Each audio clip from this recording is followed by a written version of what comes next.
The Jungle Book by Rudyard Kipling. Colophon, The Jungle Book was published in 1894 by Rudyard Kipling. This ebook was produced for Standard eBooks by Alex Cabal and is based on a transcription produced in 2011 by Susan Schell, Ernest Schall, and the online distributed proofreading team for Project Gutenberg, and on digital scans from the Hathai Trust Digital Library. The cover page is adapted from The Day of Reckoning, a painting completed circa 1900 by Cuthbert Edmund Swan. The cover and title pages feature the League Spartan and Sots Mill Gaudi typefaces created in 2014 and 2009 by the League of Movable Type. This edition was released on April 2, 2025, 4:08 p.m. and is based on revision B 721,450. The first edition of this ebook was released on May 23, 2016, 2:27 a.m. You can check for updates to this ebook, view its revision history, or download it for different e-reading systems at standardbooksorg/ebooks/Rudyard Kipling/The Jungle Book. The volunteer-driven Standard eBooks project relies on readers like you to submit typos, corrections, and other improvements. Anyone can contribute at Standard Booksorg. Tiger, what of the hunting, hunter bold? Brother, the watch was long and cold. What of the quarry you went to kill? Brother, he crops in the jungle still. Where is the power that made your pride? Brother, it ebbs from my flank and side. Where is the haste that ye hurry by? Brother, I go to my lair to die. Now we must go back to the last tale but one. When Mowgli left the wolf's cave after the fight with the pack at the Council Rock, he went down to the ploughed lands where the villagers lived. But he would not stop there, because it was too near to the jungle, and he knew that he had made at least one bad enemy at the council. So he hurried on, keeping to the rough road that ran down the valley, and followed it at a steady jog-trot for nearly 20 miles, till he came to a country that he did not know. The valley opened out into a great plain, dotted over with rocks and cut up by ravines. At one end stood a little village, and at the other, the thick jungle came down in a sweep to the grazing grounds, and stopped there as though it had been cut off with a hoe.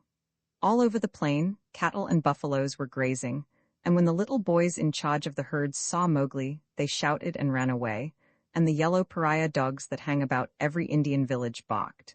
Mowgli walked on, for he was feeling hungry, and when he came to the village gate, he saw the big thorn bush that was drawn up before the gate at twilight, pushed to one side. "Umph," he said, for he had come across more than one such barricade in his night rambles after things to eat. "So men are afraid of the people of the jungle here also." He sat down by the gate, and when a man came out he stood up, opened his mouth, and pointed down it to show that he wanted food. The man stared, and ran back up the one street of the village shouting for the priest, who was a big, fat man dressed in white, with a red and yellow mark on his forehead. The priest came to the gate, and with him at least 100 people, who stared and talked and shouted and pointed at Mowgli. "They have no manners, these men folk," said Mowgli to himself. "Only the gray ape would behave as they do." So he threw back his long hair and frowned at the crowd. "What is there to be afraid of?" said the priest. "Look at the marks on his arms and legs. They are the bites of wolves. He is but a wolf child run away from the jungle." Of course, in playing together, the cubs had often nipped Mowgli harder than they intended, and there were white scars all over his arms and legs. But he would have been the last person in the world to call these bites, for he knew what real biting meant. "Array, array," said 2 or 3 women together. "To be bitten by wolves, poor child. He is a handsome boy. He has eyes like red fire. By my honor, Messua, he is not unlike thy boy that was taken by the tiger." "Let me look," said a woman with heavy copper rings on her wrists and ankles, and she peered at Mowgli under the palm of her hand. "Indeed he is not. He is thinner, but he has the very look of my boy." The priest was a clever man, and he knew that Messua was wife to the richest villager in the place. So he looked up at the sky for a minute and said solemnly, "What the jungle has taken the jungle has restored. Take the boy into thy house, my sister, and forget not to honor the priest who sees so far into the lives of men." "By the bull that bought me," said Mowgli to himself, "but all this talking is like another looking over by the pack. Well, if I am a man I must become." The crowd parted as the woman beckoned Mowgli to her hut, where there was a red lacquered bedstead, a great earthen grain chest with curious raised patterns on it, 6 copper cooking pots, an image of a Hindu god in a little alcove, and on the wall a real looking-glass, such as they sell at the country fairs. She gave him a long drink of milk and some bread, and then she laid her hand on his head and looked into his eyes, for she thought perhaps that he might be her real son come back from the jungle where the tiger had taken him. So she said, Nathu, O Nathu. Mowgli did not show that he knew the name. Dost thou not remember the day when I gave thee thy new shoes? She touched his foot, and it was almost as hard as horn. No, she said sorrowfully. Those feet have never worn shoes, but thou art very like my Nathu, and thou shalt be my son. Mowgli was uneasy, because he had never been under a roof before, but as he looked at the thatch, he saw that he could tear it out any time if he wanted to get away, and that the window had no fastenings. What is the good of a man, he said to himself at last, if he does not understand man's talk? Now I am as silly and dumb as a man would be with us in the jungle. I must learn their talk. It was not for fun that he had learned while he was with the wolves to imitate the challenge of bucks in the jungle and the grunt of the little wild pig. So as soon as Mesua pronounced a word, Mowgli would imitate it almost perfectly, and before dark he had learned the names of many things in the hut.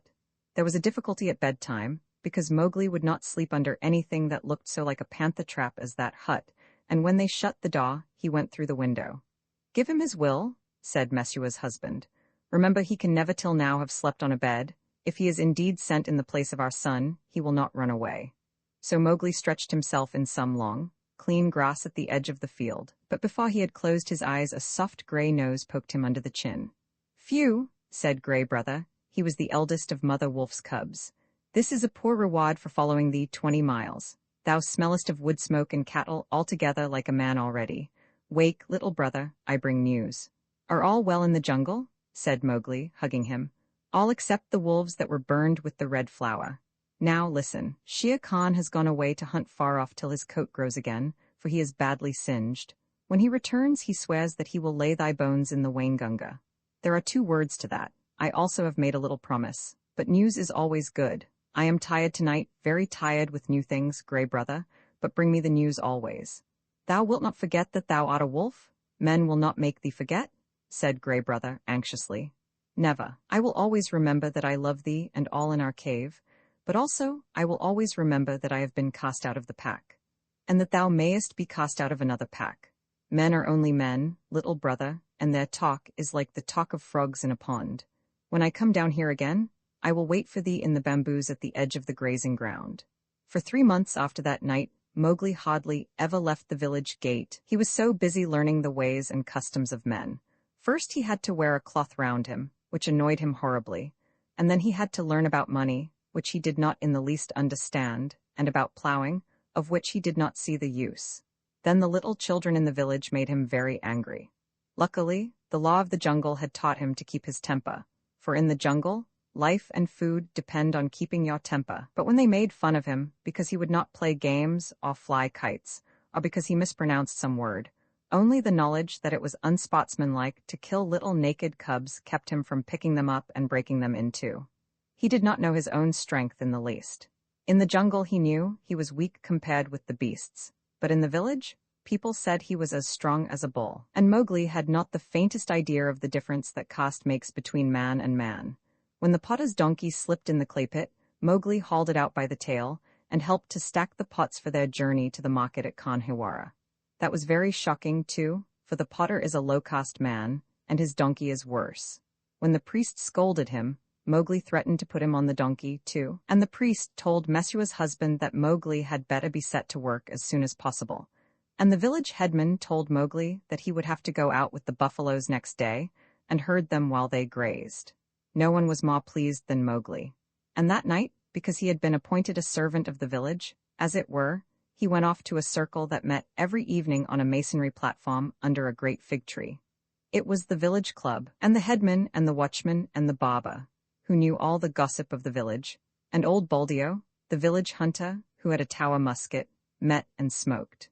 The monkeys sat and talked in the upper branches, and there was a hole under the platform where a cobra lived, and he had his little platter of milk every night because he was sacred. And the old men sat around the tree and talked, and pulled at the big hukas the water pipes till far into the night. They told wonderful tales of gods and men and ghosts, and Baldio told even more wonderful ones of the ways of beasts in the jungle, till the eyes of the children sitting outside the circle bulged out of their heads. Most of the tales were about animals, for the jungle was always at their door. The deer and the wild pig grubbed up their crops, and now and again the taiga carried off a man at twilight, within sight of the village gates. Mowgli, who naturally knew something about what they were talking of, had to cover his face not to show that he was laughing, while Baldio, the tower musket across his knees, climbed on from one wonderful story to another, and Mowgli's shoulders shook. Baldio was explaining how the tiger that had carried away Messua's son was a ghost tiger, and his body was inhabited by the ghost of a wicked old Monolender who had died some years ago. "And I know that this is true," he said, "because Puran Das always limped from the blow that he got in a riot when his account books were burned, and the tiger that I speak of he limps too, for the tracks of his pads are unequal." "True, true, that must be the truth," said the greybeards, nodding together. "Are all these tales such cobwebs and moon talk?" said Mowgli. "That tiger limps because he was born lame, as everyone knows. To talk of the soul of a Monolender in a beast that never had the courage of a jackal is child's talk." Baldio was speechless with surprise for a moment, and the headman stared. "Oh ho, it is the jungle brat, is it?" said Baldio. "If thou art so wise, better bring his hide to Kanhiwara, for the government has set 100 rupees, $30, on his life. Better still, do not talk when thy elders speak." Mowgli rose to go. "All the evening I have lain here listening," he called back over his shoulder, "and except once or twice, Baldio has not said one word of truth concerning the jungle, which is at his very doors. How, then, shall I believe the tales of ghosts and gods and goblins which he says he has seen? It is full time that boy went to herding," said the headman, while Baldio puffed and snotted at Mowgli's impertinence. "The custom of most Indian villages is for a few boys to take the cattle and buffaloes out to graze in the early morning, and bring them back at night. And the very cattle that would trample a white man to death allow themselves to be banged and bullied and shouted at by children that hardly come up to their noses. So long as the boys keep with the herds they are safe, for not even the tiger will charge a mob of cattle. But if they straggle to pick flowers or hunt lizards, they are sometimes carried off." Mowgli went through the village street in the dawn, sitting on the back of Rama, the great herd bull, and the slaty blue buffaloes, with their long, backward-sweeping horns and savage eyes, rose out of their byres one by one and followed him, and Mowgli made it very clear to the children with him that he was the master. He beat the buffaloes with a long, polished bamboo and told Kamia, one of the boys, to graze the cattle by themselves, while he went on with the buffaloes, and to be very careful not to stray away from the herd. An Indian grazing ground is all rocks and scrub and tussocks and little ravines, among which the herds scatter and disappear. The buffaloes generally keep to the pools and muddy places, where they lie wallowing or basking in the warm mud for hours. Mowgli drove them on to the edge of the plain where the Waingunga River came out of the jungle. Then he dropped from Rama's neck, trotted off to a bamboo clump, and found Grey Brother. "Ah," said Grey Brother, "I have waited here very many days. What is the meaning of this cattle-herding work?" "It is an order," said Mowgli. "I am a village herd for a while. What news of Shere Khan? He has come back to this country and has waited here a long time for thee. Now he has gone off again, for the game is scarce, but he means to kill thee." "Very good," said Mowgli. "So long as he is away, do thou or one of the brothers sit on that rock, so that I can see thee as I come out of the village. When he comes back, wait for me in the ravine, by the dehak tree in the center of the plain. We need not walk into Shere Khan's mouth." Then Mowgli picked out a shady place, and lay down and slept while the buffaloes grazed round him. Herding in India is one of the laziest things in the world. The cattle move and crunch, and lie down, and move on again, and they do not even low. They only grunt, and the buffaloes very seldom say anything, but get down into the muddy pools one after another, and work their way into the mud till only their noses and staring china-blue eyes show above the surface, and there they lie like logs. The sun makes the rocks dance in the heat, and the herd children hear one kite, never any more, whistling almost out of sight overhead, and they know that if they died, or a cow died, that kite would sweep down, and the next kite miles away would see him drop and follow, and the next, and almost before they were dead, there would be a score of hungry kites come out of nowhere. Then they sleep and wake and sleep again, and weave little baskets of dried grass and put grasshoppers in them, or catch 2 praying mantises and make them fight, or string a necklace of red and black jungle nuts, or watch a lizard basking on a rock, or a snake hunting a frog near the wallows. Then they sing long, long songs with odd native quavers at the end of them, and the day seems longer than most people's whole lives, and perhaps they make a mud castle with mud figures of men and horses and buffaloes, and put reeds into the men's hands, and pretend that they are kings and the figures are their armies, or that they are gods to be worshipped. Then evening comes, and the children call, and the buffaloes lumber up out of the sticky mud with noises like gunshots going off one after the other, and they all string across the gray plain back to the twinkling village lights. Day after day, Mowgli would lead the buffaloes out to their wallows, and day after day, he would see Gray Brothers back a mile and a half away across the plain. So he knew that Shere Khan had not come back. And day after day, he would lie on the grass listening to the noise round him and dreaming of old days in the jungle. If Shere Khan had made a false step with his lame paw up in the jungles by the Waingunga, Mowgli would have heard him in those long, still mornings. At last a day came when he did not see Gray Brother at the signal place, and he laughed and headed the buffaloes for the ravine by the dee-hack tree, which was all covered with golden red flowers. There sat Gray Brother, every bristle on his back lifted. He is hidden for a month to throw thee off thy guard. He crossed the ranges last night with Tabaqui, hotfoot on thy trail, said the wolf, panting. Mowgli frowned. I am not afraid of Shere Khan, but Tabaqui is very cunning. Have no fear, said Gray Brother, licking his lips a little. I met Tabaqui in the dawn. Now he is telling all his wisdom to the kites, but he told me everything before I broke his back. Shere Khan's plan is to wait for thee at the village gate this evening, for thee and for no one else. He is lying up now in the big dry ravine of the Waingunga. Has he eaten today, or does he hunt empty? Said Mowgli, for the answer meant life or death to him. He killed at dawn a pig, and he has drunk too. Remember, Shere Khan could never fast even for the sake of revenge. Oh, fool, fool, what a cub's cub it is. Eaten and drunk too, and he thinks that I shall wait till he has slept. Now, where does he lie up? If there were but 10 of us, we might pull him down as he lies.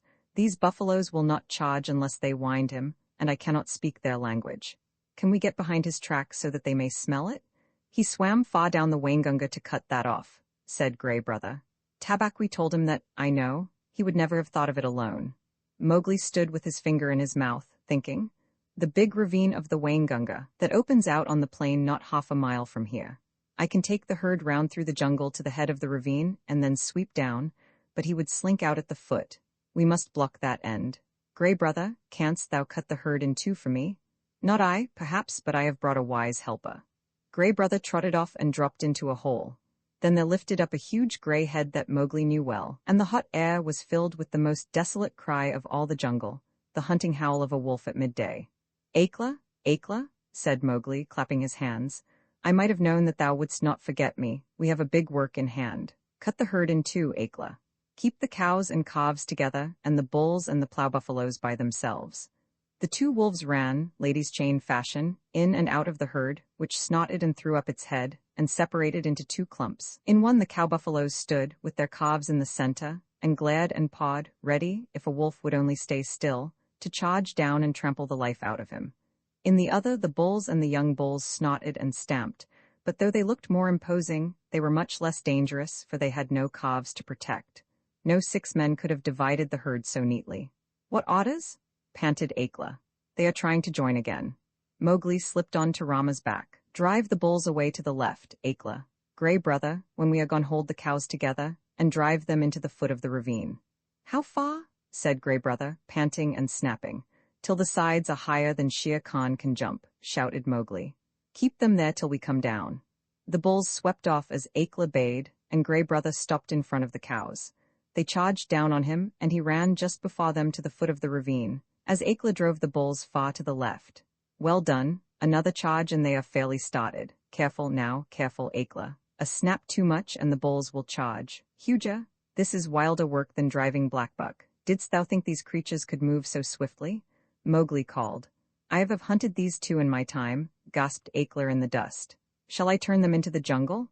I turn, swiftly turn them. Rama is mad with rage. Oh, if I could only tell him what I need of him today. The bulls were turned to the right this time, and crashed into the standing thicket. The other herd children, watching with the cattle half a mile away, hurried to the village as fast as their legs could carry them, crying that the buffaloes had gone mad and run away. But Mowgli's plan was simple enough. All he wanted to do was to make a big circle uphill and get at the head of the ravine, and then take the bulls down it and catch Shere Khan between the bulls and the cows, for he knew that after a meal and a full drink Shere Khan would not be in any condition to fight or to clamber up the sides of the ravine. He was soothing the buffaloes now by voice, and Akela had dropped far to the rear, only whimpering once or twice to hurry the rear guard. It was a long, long circle, for they did not wish to get too near the ravine and give Shere Khan warning. At last Mowgli rounded up the bewildered herd at the head of the ravine on a grassy patch that sloped steeply down to the ravine itself. From that height, you could see across the tops of the trees down to the plain below. But what Mowgli looked at was the sides of the ravine, and he saw with a great deal of satisfaction that they ran nearly straight up and down, and the vines and creepers that hung over them would give no foothold to a tiger who wanted to get out. "Let them breathe, Akela," he said, holding up his hand. "They have not winded him yet. Let them breathe. I must tell Shere Khan who comes we have him in the trap." He put his hands to his mouth and shouted down the ravine. It was almost like shouting down a tunnel, and the echoes jumped from rock to rock. After a long time there came back the drawling, sleepy snarl of a full-fed tiger just awakened. "Who calls?" said Shere Khan, and a splendid peacock fluttered up out of the ravine, screeching. "I, Mowgli, cattle thief, it is time to come to the council rock. Down, hurry them down, Akela. Down, Rama, down." The herd paused for an instant at the edge of the slope, but Akela gave tongue in the full hunting yell, and they pitched over one after the other just as steamers shoot rapids, the sand and stones spurting up round them. Once started, there was no chance of stopping, and before they were fairly in the bed of the ravine, Rama winded Shere Khan and bellowed. "Ha, ha," said Mowgli, "on his back. Now thou knowest?" And the torrent of black horns, foaming muzzles, and staring eyes whirled down the ravine like boulders in flood time, the weaker buffaloes being shouldered out to the sides of the ravine where they tore through the creepers. They knew what the business was before them, the terrible charge of the buffalo herd, against which no tiger can hope to stand. Shere Khan heard the thunder of their hoofs, picked himself up, and lumbered down the ravine, looking from side to side for some way of escape. But the walls of the ravine were straight, and he had to keep on, heavy with his dinner and his drink, willing to do anything rather than fight. The herd splashed through the pool he had just left, bellowing till the narrow cut rang. Mowgli heard an answering bellow from the foot of the ravine, saw Shere Khan turn. The tiger knew if the worst came to the worst, it was better to meet the bulls than the cows with their calves. And then Rama tripped, stumbled, and went on again over something soft, and, with the bulls at his heels, crashed full into the other herd, while the weaker buffaloes were lifted clean off their feet by the shock of the meeting. That charge carried both herds out into the plain, goring and stamping and snorting. Mowgli watched his time and slipped off Rama's neck, laying about him right and left with his stick. "Quick, Akela, break them up, scatter them, or they will be fighting one another. Drive them away, Akela. Hi, Rama. Hi, hi, hi, my children. Softly now, softly, it is all over." Akela and Gray Brother ran to and fro nipping the buffalo's legs, and though the herd wheeled once to charge up the ravine again, Mowgli managed to turn Rama, and the others followed him to the wallows. Shere Khan needed no more trampling. He was dead, and the kites were coming for him already. "Brothers, that was a dog's death," said Mowgli, feeling for the knife he always carried in a sheath round his neck now that he lived with men. "But he would never have shown fight. His hide will look well on the council rock. We must get to work swiftly." A boy trained among men would never have dreamed of skinning a 10-foot tiger alone, but Mowgli knew better than anyone else how an animal's skin is fitted on, and how it can be taken off. But it was hard work, and Mowgli slashed and tore and grunted for an hour, while the wolves lolled out their tongues, or came forward and tugged as he ordered them. Presently a hand fell on his shoulder, and looking up he saw Buldeo with the Tower musket.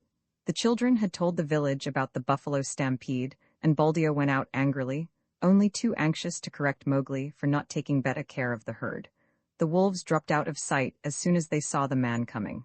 "What is this folly?" said Buldeo, angrily. "To think that thou canst skin a tiger? Where did the buffaloes kill him? It is the lame tiger, too, and there is 100 rupees on his head. Well, well, we will overlook thy letting the herd run off, and perhaps I will give thee one of the rupees of the reward when I have taken the skin to Khanhiwara." He fumbled in his waistcloth for flint and steel, and stooped down to singe Shere Khan's whiskers. Most native hunters singe a tiger's whiskers to prevent his ghost haunting them. "Hum," said Mowgli, half to himself as he ripped back the skin of a forepaw. "So thou wilt take the hide to Khanhiwara for the reward, and perhaps give me 1 rupee? Now it is in my mind that I need the skin for my own use. Heh, old man, take away that fire. What talk is this to the chief hunter of the village? Thy luck and the stupidity of thy buffaloes have helped thee to this kill. The tiger has just fed, or he would have gone 20 miles by this time. Thou canst not even skin him properly, little beggar brat, and forsooth I, Buldeo, must be told not to singe his whiskers. Mowgli, I will not give thee 1 anna of the reward, but only a very big beating. Leave the carcass? By the bull that bought me, said Mowgli, who was trying to get at the shoulder, must I stay babbling to an old ape all noon? Here, Akela, this man plagues me. Buldeo, who was still stooping over Shere Khan's head, found himself sprawling on the grass with a grey wolf standing over him, while Mowgli went on skinning as though he were alone in all India. Yees, he said, between his teeth. Thou art altogether right, Buldeo. Thou wilt never give me one anner of the reward. There is an old war between this lame tiger and myself, a very old war, and I have won. To do Buldeo justice, if he had been 10 years younger, he would have taken his chance with Akela had he met the wolf in the woods. But a wolf, who obeyed the orders of this boy who had private wars with man-eating tigers, was not a common animal. It was sorcery, magic of the worst kind, thought Buldeo, and he wondered whether the amulet round his neck would protect him. He lay as still, expecting every minute to see Mowgli turn into a tiger, too. Maharaj, great king, he said at last, in a husky whisper. Yes, said Mowgli, without turning his head, chuckling a little. I am an old man. I did not know that thou wast anything more than a herd boy. May I rise up and go away, or will thy servant tear me to pieces? Go, and peace go with thee. Only, another time do not meddle with my game. Let him go, Akela. Buldeo hobbled away to the village as fast as he could, looking back over his shoulder in case Mowgli should change into something terrible. When he got to the village, he told a tale of magic and enchantment and sorcery that made the priest look very grave. Mowgli went on with his work, but it was nearly twilight before he and the wolves had drawn the great gay skin clear of the body. Now we must hide this and take the buffaloes home. Help me to herd them, Akela. The herd rounded up in the misty twilight, and when they got near the village, Mowgli saw lights, and heard the conches and bells in the temple blowing and banging. Half the village seemed to be waiting for him by the gate. That is because I have killed Shere Khan, he said to himself, but a shower of stones whistled about his ears, and the villagers shouted, Sorcerer, wolf's brat, jungle demon, go away, get hence quickly, or the priest will turn thee into a wolf again. Shoot, Buldeo, shoot. The old tower musket went off with a bang, and a young buffalo bellowed in pain. Ma sorcery, shouted the villagers. He can turn bullets, Buldeo, that was thy buffalo. Now what is this? Said Mowgli, bewildered as the stones flew thicker. They are not unlike the pack, these brothers of thine, said Akela, sitting down composedly. It is in my head that if bullets mean anything, they would cast thee out. Wolf's cub, go away, shouted the priest, waving a sprig of the sacred tulsi plant. Again, last time it was because I was a man. This time it is because I am a wolf. Let us go, Akela. A woman, it was Mesua, ran across to the herd and cried, Oh, my son, they say thou art a sorcerer who can turn himself into a beast at will. I do not believe, but go away or they will kill thee. Buldeo says thou art a wizard, but I know thou hast avenged Nathu's death. Come back, Mesua, shouted the crowd. Come back or we will stone thee. Mowgli laughed a little short, ugly laugh, for a stone had hit him in the mouth. Run back, Mesua. This is one of the foolish tales they tell under the big tree at dusk. I have at least paid for thy son's life. Farewell, and run quickly, for I shall send the herd in more swiftly than their brickbats. I am no wizard, Mesua. Farewell? Now once more, Akela, he cried. Bring the herd in. The buffaloes were anxious enough to get to the village. They hardly needed Akela's yell, but charged through the gate like a whirlwind, scattering the crowd right and left. Keep count? Shouted Mowgli scornfully. It may be that I have stolen one of them. Keep count, for I will do your herding no more. Fare you well, children of men, and thank Mesua that I do not come in with my wolves and hunt you up and down your street. He turned on his heel and walked away with the lone wolf, and as he looked up at the stars he felt happy. No more sleeping in traps for me, Akela. Let us get Shere Khan's skin and go away. No, we will not hurt the village, for Mesua was kind to me. When the moon rose over the plain, making it look all milky, the horrified villagers saw Mowgli, with 2 wolves at his heels and a bundle on his head, trotting across at the steady wolf's trot that eats up the long miles like fire. Then they banged the temple bells and blew the conches louder than ever. And Mesua cried, and Buldeo embroidered the story of his adventures in the jungle, till he ended by saying that Akela stood up on his hind legs and talked like a man. The moon was just going down when Mowgli and the 2 wolves came to the hill of the Council Rock, and they stopped at Mother Wolf's cave. They have cast me out from the man pack, Mother, shouted Mowgli, but I come with the hide of Shere Khan to keep my word. Mother Wolf walked stiffly from the cave with the cubs behind her, and her eyes glowed as she saw the skin. I told him on that day, when he crammed his head and shoulders into this cave, hunting for thy life, little frog. I told him that the hunter would be the hunted. It is well done. Little brother, it is well done, said a deep voice in the thicket. We were lonely in the jungle without thee. And Bagheera came running to Mowgli's bare feet. They clambered up the council rock together, and Mowgli spread the skin out on the flat stone where Akela used to sit, and pegged it down with 4 slivers of bamboo, and Akela lay down upon it, and called the old call to the council. Look, look well, O wolves. Exactly as he had called when Mowgli was first brought there. Ever since Akela had been deposed, the pack had been without a leader, hunting and fighting at their own pleasure.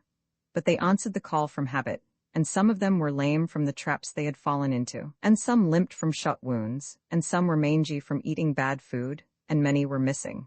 But they came to the council rock, all that were left of them, and saw Shere Khan's striped hide on the rock, and the huge claws dangling at the end of the empty, dangling feet. It was then that Mowgli made up a song without any rhymes, a song that came up into his throat all by itself, and he shouted it aloud, leaping up and down on the rattling skin, and beating time with his heels till he had no more breath left, while Grey Brother and Akela howled between the verses. Look well, O wolves. Have I kept my word? Said Mowgli when he had finished, and the wolves bayed yes, and one tattered wolf howled, Lead us again, O Akela. Lead us again, O man cub, for we be sick of this lawlessness, and we would be the free people once more. Nay, purred Bagheera, that may not be. When ye are full fed, the madness may come upon ye again. Not for nothing are ye called the free people. Ye fought for freedom, and it is yours. Eat it, O wolves. Man pack and wolf pack have cast me out, said Mowgli. Now I will hunt alone in the jungle. And we will hunt with thee, said the 4 cubs. So Mowgli went away and hunted with the 4 cubs in the jungle from that day on. But he was not always alone, because years afterward he became a man and married. But that is a story for grown-ups. Mowgli's song that he sang at the council rock when he danced on Shere Khan's hide, the song of Mowgli. I, Mowgli, am singing. Let the jungle listen to the things I have done. Shere Khan said he would kill. At the gates in the twilight he would kill Mowgli, the frog. He ate and he drank. Drink deep, Shere Khan, for when wilt thou drink again? Sleep and dream of the kill. I am alone on the grazing grounds. Grey Brother, come to me, lone wolf, for there is big game afoot. Bring up the great bull buffaloes, the blue-skinned herd bulls with the angry eyes. Drive them to and fro as I oughta. Sleepest thou still, Shere Khan? Wake, awake? Here come I, and the bulls are behind. Rama, the king of the buffaloes, stamped with his foot. Waters of the Waingunga, whither went Shere Khan? He is not Ikki to dig holes, nor Mao, the peacock, that he should fly. He is not Mang, the bat, to hang in the branches. Little bamboos that creak together, tell me where he ran. Oh, he is there, Ahu, he is there. Under the feet of Rama lies the lame one. Up, Shere Khan, up and kill. Here is meat, break the necks of the bulls. HSH, he is asleep, we will not wake him, for his strength is very great. The kites have come down to see it. The black ants have come up to know it. There is a great assembly in his honor. Alala, I have no cloth to wrap me, the kites will see that I am naked. I am ashamed to meet all these people. Lend me thy coat, Shere Khan. Lend me thy gay striped coat that I may go to the council rock. By the bull that bought me I have made a promise, a little promise. Only thy coat is lacking before I keep my word. With the knife that men use, with the knife of the hunter, the man, I will stoop down for my gift. Waters of the Waingunga, bear witness that Shere Khan gives me his coat for the love that he bears me. Pull, Grey Brother, pull. Akela, heavy is the hide of Shere Khan. Heavy is the hide of Shere Khan. The man-pack are angry. They throw stones and talk child's talk. My mouth is bleeding. Let us run away. Through the hot night, run swiftly with me, my brothers. We will leave the lights of the village and go to the low moon. Waters of the Waingunga, the man-pack have cast me out. I did them no harm, but they were afraid of me. Why, wolf pack, ye have cast me out too. The jungle is shut to me, and the village gates are shut. Why? As Mang flies between the beasts and the birds, so fly I between the village and the jungle. Why? I dance on the hide of Shere Khan, but my heart is very heavy. My mouth is cut and wounded with the stones from the village, but my heart is very light because I have come back to the jungle. Why? These two things fight together in me as the snakes fight in the spring. The water comes out of my eyes, yet I laugh while it falls. Why? I am 2 Mowglis, but the hide of Shere Khan is under my feet. All the jungle knows that I have killed Shere Khan. Look well, O wolves. Ahi? My heart is heavy with the things that I do not understand. The Jungle Book by Rudyard Kipling. To my of the elephants I will remember what I was. I am sick of rope and chain. I will remember my old strength and all my forest affairs. I will not sell my back to man for a bundle of sugarcane. I will go out to my own kind, and the woodfolk in their lairs. I will go out until the day, until the morning break, out to the wind's untainted kiss, the water's clean caress. I will forget my ankle ring and snap my picket stake. I will revisit my lost loves and playmates masterless. Kala Nag, which means black snake, had served the Indian government in every way that an elephant could serve it for 47 years, and as he was fully 20 years old when he was caught, that makes him nearly 70, a ripe age for an elephant. He remembered pushing, with a big leather pad on his forehead, at a gun stuck in deep mud, and that was before the Afghan War of 1842, and he had not then come to his full strength. His mother, Radha Pyari, Radha the Darling, who had been caught in the same drive with Kala Nag, told him, before his little milk tusks had dropped out, that elephants who were afraid always got hurt. And Kala Nag knew that that advice was good. For the first time that he saw a shell burst, he backed, screaming, into a stand of piled rifles, and the bayonets pricked him in all his softest places. So, before he was 25, he gave up being afraid, and so he was the best-loved and the best-looked-after elephant in the service of the government of India. He had carried tents, 1,200 pounds weight of tents, on the march in Upper India. He had been hoisted into a ship at the end of a steam crane and taken for days across the water, and made to carry a martyr on his back in a strange and rocky country very far from India, and had seen the Emperor Theodore lying dead in Magdala, and had come back again in the steamer entitled, so the soldiers said, to the Abyssinian War Medal. He had seen his fellow elephants die of cold and epilepsy and starvation and sunstroke up at a place called Ali Masjid, 10 years later, and afterward he had been sent down thousands of miles south to haul and pile big box of teak in the timber yards at Moulmein. There he had half-killed an insubordinate young elephant who was shirking his fair share of the work. After that he was taken off timber hauling and employed, with a few score other elephants who were trained to the business, in helping to catch wild elephants among the Garo Hills. Elephants are very strictly preserved by the Indian government. There is one whole department which does nothing else but hunt them, and catch them, and break them in, and send them up and down the country as they are needed for work. Kala Nag stood 10 fair feet at the shoulders, and his tusks had been cut off short at 5 feet, and bound round the ends, to prevent them splitting, with bands of copper. But he could do more with those stumps than any untrained elephant could do with the real sharpened ones.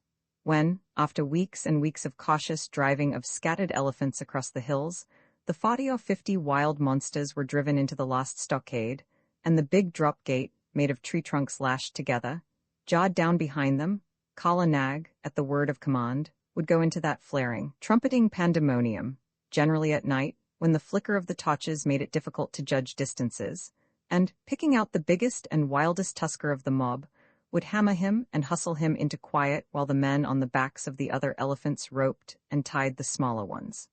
There was nothing in the way of fighting that Kala Nag, the old wise black snake, did not know, for he had stood up more than once in his time to the charge of the wounded tiger, and, curling up his soft trunk to be out of harm's way, had knocked the springing brute sideways in midair with a quick sickle cut of his head that he had invented all by himself, had knocked him over, and kneeled upon him with his huge knees till the life went out with a gasp and a howl, and there was only a fluffy striped thing on the ground for Kala Nag to pull by the tail.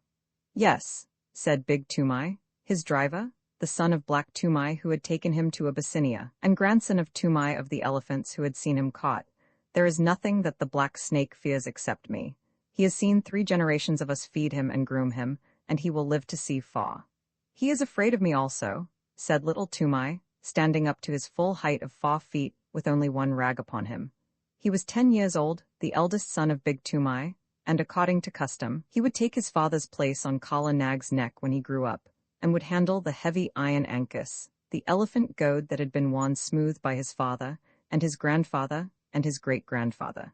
He knew what he was talking of, for he had been born under Kala Nag's shadow, had played with the end of his trunk before he could walk, had taken him down to water as soon as he could walk, and Kala Nag would no more have dreamed of disobeying his shrill little orders than he would have dreamed of killing him on that day when Big Toomai carried the little brown baby under Kala Nag's tusks, and told him to salute his master that was to be. Yes, said little Toomai, he is afraid of me, and he took long strides up to Kala Nag, called him a fat old pig, and made him lift up his feet one after the other. Wah, said little Toomai, thou art a big elephant, and he wagged his fluffy head, quoting his father. The government may pay for elephants, but they belong to us mahouts. When thou art old, Kala Nag, there will come some rich Raja, and he will buy thee from the government, on account of thy size and thy manners, and then thou wilt have nothing to do but to carry gold earrings in thy ears, and a gold howdah on thy back, and a red cloth covered with gold on thy sides, and walk at the head of the processions of the king. Then I shall sit on thy neck, O Kala Nag, with a silver ankus, and men will run before us with golden sticks, crying, "Room for the king's elephant?" That will be good, Kala Nag, but not so good as this hunting in the jungles. Umph, said Big Toomai. Thou art a boy, and as wild as a buffalo calf. This running up and down among the hills is not the best government service. I am getting old, and I do not love wild elephants. Give me brick elephant lines, one stall to each elephant, and big stumps to tie them to safely, and flat, broad roads to exercise upon, instead of this come-and-go camping. Aha, the Kanpah barracks were good. There was a bazaar close by, and only 3 hours' work a day. Little Toomai remembered the Kanpur elephant lines and said nothing. He very much preferred the camp life, and hated those broad, flat roads, with the daily grubbing for grass in the forage reserve, and the long hours when there was nothing to do, except to watch Kala Nag fidgeting in his pickets. What little Toomai liked was to scramble up bridle paths that only an elephant could take, the dip into the valley below, the glimpses of the wild elephants browsing miles away, the rush of the frightened pig and peacock under Kala Nag's feet, the blinding warm rains when all the hills and valleys smoked, the beautiful misty mornings when nobody knew where they would camp that night, the steady, cautious drive of the wild elephants, and the mad rush and blaze and hullabaloo of the last night's drive, when the elephants pawed into the stockade like boulders in a landslide, found that they could not get out, and flung themselves at the heavy posts only to be driven back by yells and flaring torches and volleys of blank cartridge. Even a little boy could be of use there, and Toomai was as useful as 3 boys. He would get his torch and wave it, and yell with the best. But the really good time came when the driving out began, and the Kedah, that is, the stockade, looked like a picture of the end of the world, and men had to make signs to one another, because they could not hear themselves speak. Then little Toomai would climb up to the top of one of the quivering stockade posts, his sun-bleached brown hair flying loose all over his shoulders, and he looking like a goblin in the torchlight, and as soon as there was a lull, you could hear his high-pitched yells of encouragement to Kala Nag, above the trumpeting and crashing and snapping of ropes and groans of the tethered elephants. Mail, Kala Nag, go on, Black Snake, don't do, give him the tusk, so malo, careful, marrow, ma, hit him, mind the post, hi, yai, kaira, he would shout, and the big fight between Kala Nag and the wild elephant would sway to and fro across the Kedah, and the old elephant catchers would wipe the sweat out of their eyes, and find time to nod to little Toomai wriggling with joy on the top of the posts. He did more than wriggle. One night he slid down from the post and slipped in between the elephants, and threw up the loose end of a rope, which had dropped, to a driver who was trying to get a purchase on the leg of a kicking young calf. Calves always give more trouble than full-grown animals. Kala Nag saw him, caught him in his trunk, and handed him up to Big Toomai, who slapped him then and there, and put him back on the post. Next morning he gave him a scolding, and said, "Are not good brick elephant lines and a little tent-carrying enough, that thou must needs go elephant-catching on thy own account, little worthless? Now those foolish hunters, whose pay is less than my pay, have spoken to Peterson Sahib of the matter." Little Toomai was frightened. He did not know much of white men, but Peterson Sahib was the greatest white man in the world to him. He was the head of all the Kedah operations, the man who caught all the elephants for the government of India, and who knew more about the ways of elephants than any living man. What will happen?" said little Toomai. "Happen? The worst that can happen. Peterson Sahib is a madman. Else why should he go hunting these wild devils? He may even require thee to be an elephant catcher, to sleep anywhere in these fever-filled jungles, and at last to be trampled to death in the Kedah. It is well that this nonsense ends safely. Next week the catching is over, and we of the plains are sent back to our stations. Then we will march on smooth roads and forget all this hunting. But son, I am angry that thou shouldst meddle in the business that belongs to these dirty Assamese jungle folk. Kala Nag will obey none but me, so I must go with him into the Kedah, but he is only a fighting elephant, and he does not help to rope them. So I sit at my ease, as befits a mahout, not a mere hunter, a mahout, I say, and a man who gets a pension at the end of his service. Is the family of Toomai of the elephants to be trodden underfoot in the dirt of a Kedah? Bad one, wicked one, worthless son.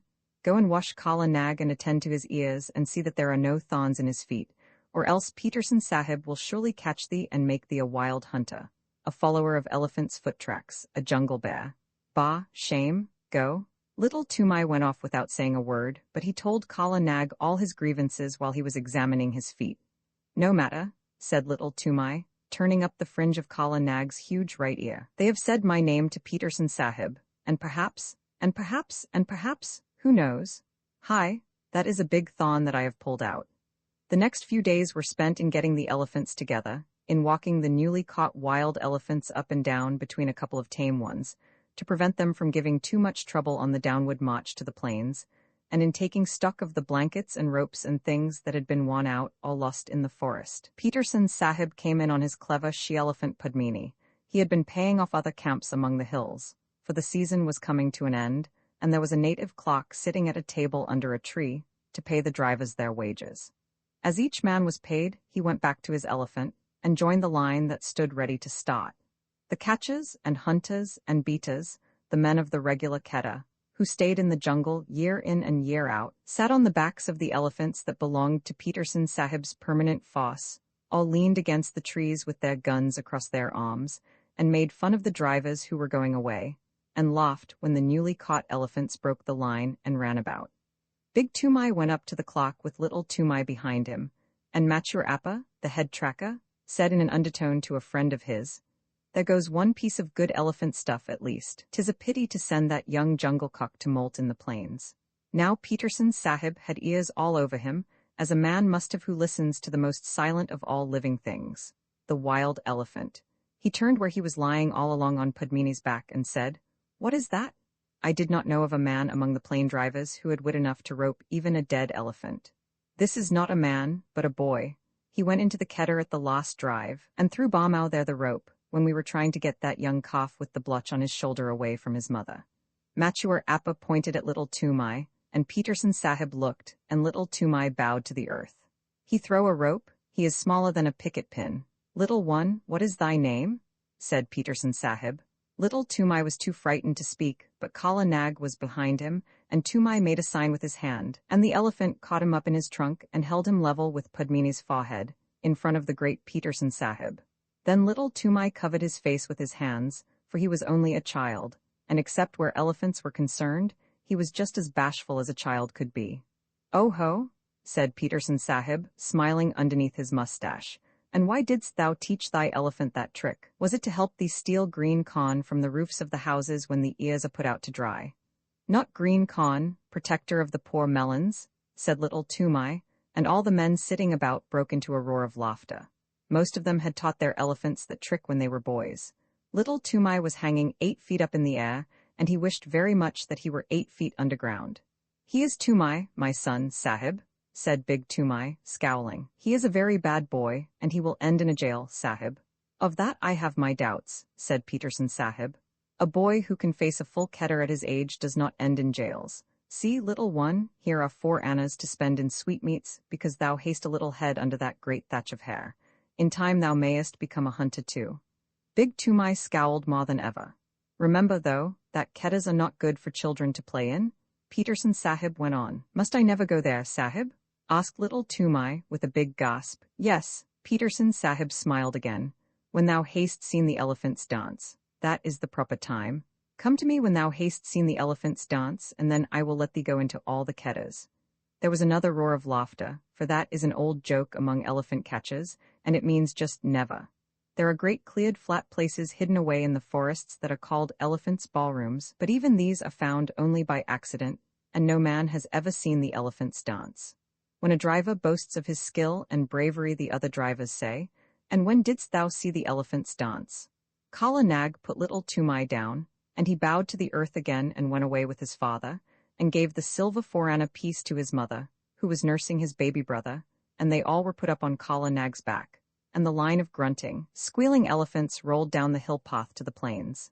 It was a very lively march on account of the new elephants, who give trouble at every ford, and who needed coaxing or beating every other minute. Big Tumai prodded Kala Nag spitefully, for he was very angry, but Little Tumai was too happy to speak. Peterson Sahib had noticed him, and given him money, so he felt as a private soldier would feel if he had been called out of the ranks and praised by his commander-in-chief. What did Peterson Sahib mean by the elephant dance? He said at last, softly to his mother. Big Tumai heard him and grunted. That thou shouldst never be one of these hill buffaloes of trackers. That was what he meant. Oh, you in front, what is blocking the way? An Assamese driver, 2 or 3 elephants ahead, turned round angrily, crying, Bring up Kala Nag, and knock this youngster of mine into good behavior. Why should Peterson Sahib have chosen me to go down with you donkeys of the rice fields? Lay your beast alongside, Tumai, and let him prod with his tusks. By all the gods of the hills, these new elephants are possessed, or else they can smell their companions in the jungle. Kala Nag hit the new elephant in the ribs and knocked the wind out of him, as Big Tumai said. We have swept the hills of wild elephants at the last catch. It is only your carelessness in driving. Must I keep otter along the whole line? Hear him, said the other driver. We have swept the hills. Ho, ho, you are very wise, you plains people. Anyone but a mudhead who never saw the jungle would know that the drives are ended for the season. Therefore all the wild elephants tonight will. But why should I waste wisdom on a river turtle? What will they do? Little Tumai called out. Oh hey, little one, art thou there? Well, I will tell thee, for thou hast a cool head. They will dance, and it behooves thy father, who has swept all the hills of all the elephants, to double-chain his pickets tonight. What talk is this? Said Big Tumai. For 40 years, father and son, we have tended elephants, and we have never heard such moonshine about dances. Yes, but a plainsman who lives in a hut knows only the far walls of his hut. Well, leave thy elephants unshackled tonight and see what comes. As for their dancing, I have seen the place where, Bapri Bap, how many windings has the Dihang River? Here is another ford, and we must swim the calves. Stop still, you behind there. And in this way, talking and wrangling and splashing through the rivers, they made their first march to a sort of receiving camp for the new elephants, but they lost their tempers long before they got there. Then the elephants were chained by their hind legs to their big stumps of pickets, and extra ropes were fitted to the new elephants, and the fodder was piled before them, and the hill drivers went back to Peterson Sahib through the afternoon light, telling the plains drivers to be extra careful that night, and laughing when the plains drivers asked the reason. Little Tumai attended to Kala Nag's supper, and as evening fell, wandered through the camp, unspeakably happy, in search of a tom-tom. When an Indian child's heart is full, he does not run about and make a noise in an irregular fashion.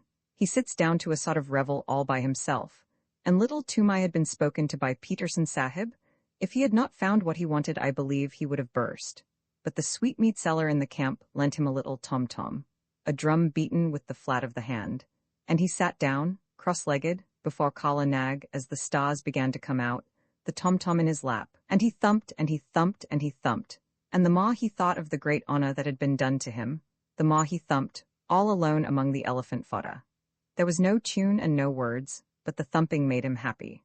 The new elephants strained at their ropes and squealed and trumpeted from time to time, and he could hear his mother in the camp hut putting his small brother to sleep with an old song about the great god Shiv, who once told all the animals what they should eat.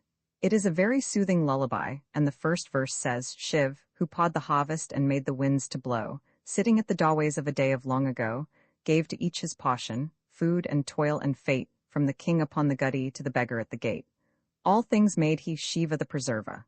Mahadio, Mahadio, he made all, thorn for the camel, fodder for the kine, and mother's hot for sleepy head, O little son of mine. Little Tumai came in with a joyous tunk at the end of each verse, till he felt sleepy and stretched himself on the fodder at Kala Nag's side. At last, the elephants began to lie down one after another, as is their custom, till only Kala Nag at the right of the line was left standing up, and he rocked slowly from side to side, his ears put forward to listen to the night wind as it blew very slowly across the hills.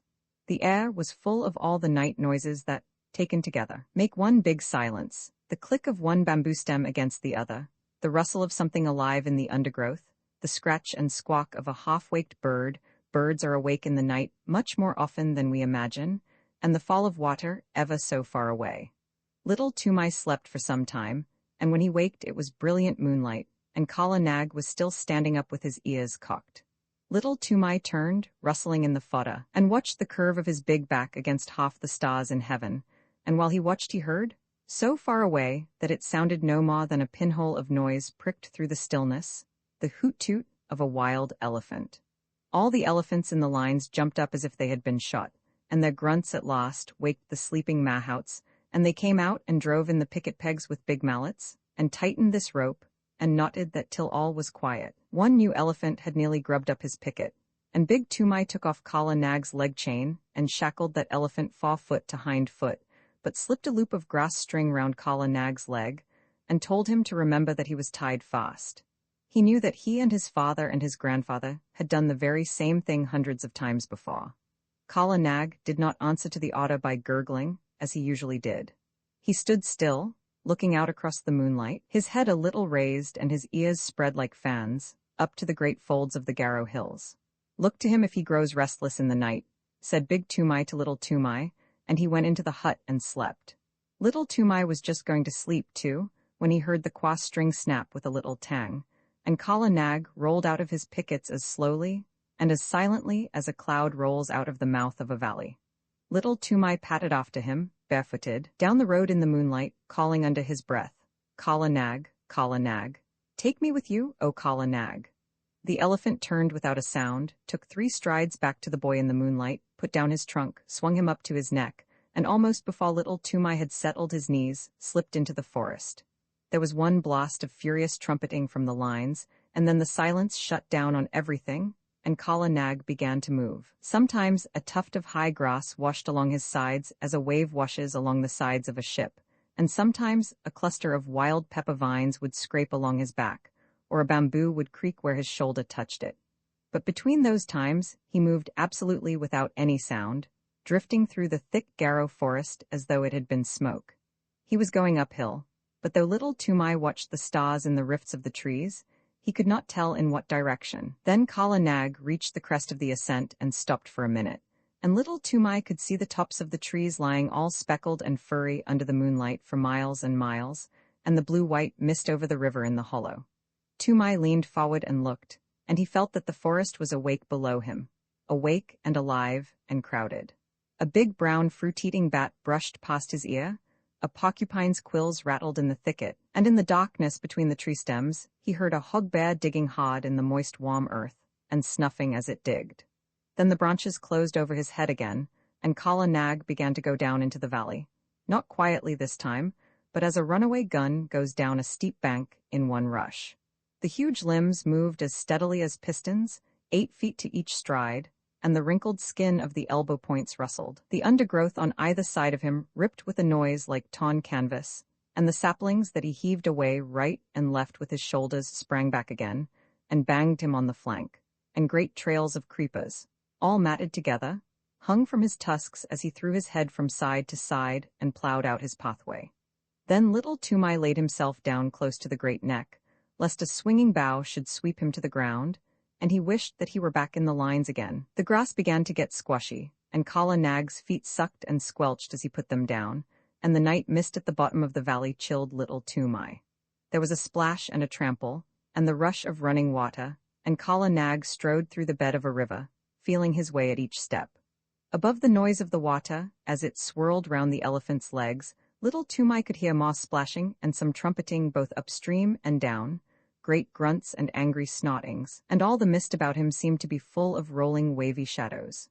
"Ai," he said, half aloud, his teeth chattering. "The elephant folk are out tonight, it is the dance then." Kala Nag swashed out of the water, blew his trunk clear and began another climb, but this time he was not alone, and he had not to make his path. That was made already 6 feet wide in front of him, where the bent jungle grass was trying to recover itself and stand up. Many elephants must have gone that way only a few minutes before. Little Toomai looked back, and behind him a great wild tusker with his little pig's eyes glowing like hot coals was just lifting himself out of the misty river. Then the trees closed up again, and they went on and up, with trumpetings and crashings, and the sound of breaking branches on every side of them. At last, Kala Nag stood still between 2 tree trunks at the very top of the hill. They were part of a circle of trees that grew round an irregular space of some 3 or 4 acres, and in all that space, as Little Toomai could see, the ground had been trampled down as hard as a brick floor. Some trees grew in the center of the clearing, but their bark was rubbed away, and the white wood beneath showed all shiny and polished in the patches of moonlight. There were creepers hanging from the upper branches, and the bells of the flowers of the creepers. Great waxy white things like convolvuluses hung down fast asleep, but within the limits of the clearing there was not a single blade of green, nothing but the trampled earth. The moonlight showed it all iron gray, except where some elephants stood upon it, and their shadows were in Kai black. Little Tumai looked, holding his breath, with his eyes starting out of his head, and as he looked, more and more elephants swung out into the open from between the tree trunks. Little Tumai could count only up to 10, and he counted again and again on his fingers till he lost count of the tens, and his head began to swim. Outside the clearing, he could hear them crashing in the undergrowth as they worked their way up the hillside. But as soon as they were within the circle of the tree trunks, they moved like ghosts.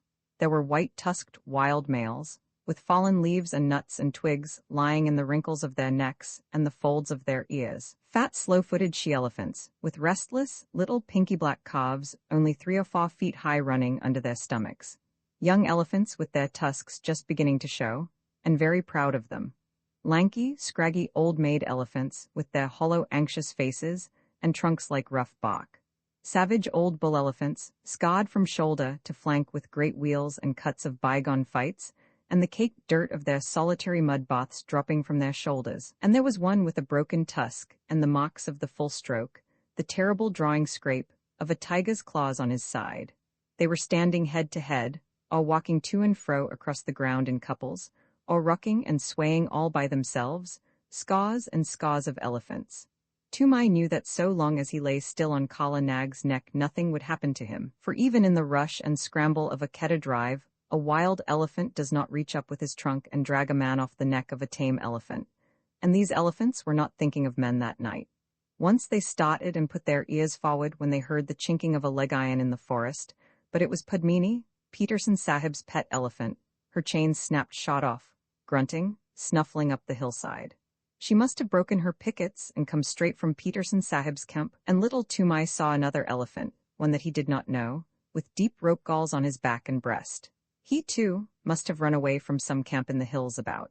At last there was no sound of any more elephants moving in the forest, and Kala Nag rolled out from his station between the trees and went into the middle of the crowd, clucking and gurgling, and all the elephants began to talk in their own tongue, and to move about.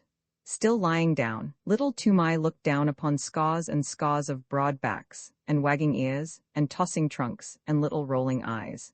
He heard the click of tusks as they crossed other tusks by accident, and the dry rustle of trunks twined together, and the chafing of enormous sides and shoulders in the crowd, and the incessant flick and hiss of the great tails. Then a cloud came over the moon, and he sat in black darkness, but the quiet, steady hustling and pushing and gurgling went on just the same. He knew that there were elephants all round Kala Nag, and that there was no chance of backing him out of the assembly, so he set his teeth and shivered. In a Keter, at least there was torchlight and shouting, but here he was all alone in the dark, and once a trunk came up and touched him on the knee.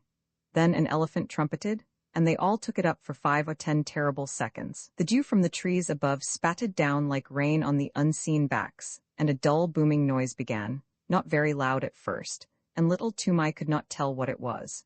But it grew, and Kala Nag lifted up one foot and then the other, and brought them down on the ground. 1, 2, 1, 2, as steadily as trip hammers.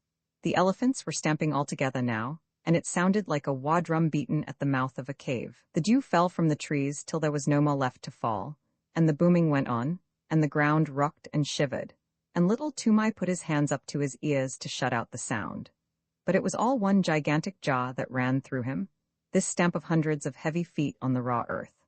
Once or twice he could feel Kala Nag and all the others surge forward a few strides, and the thumping would change to the crushing sound of juicy green things being bruised. But in a minute or two the boom of feet on hard earth began again.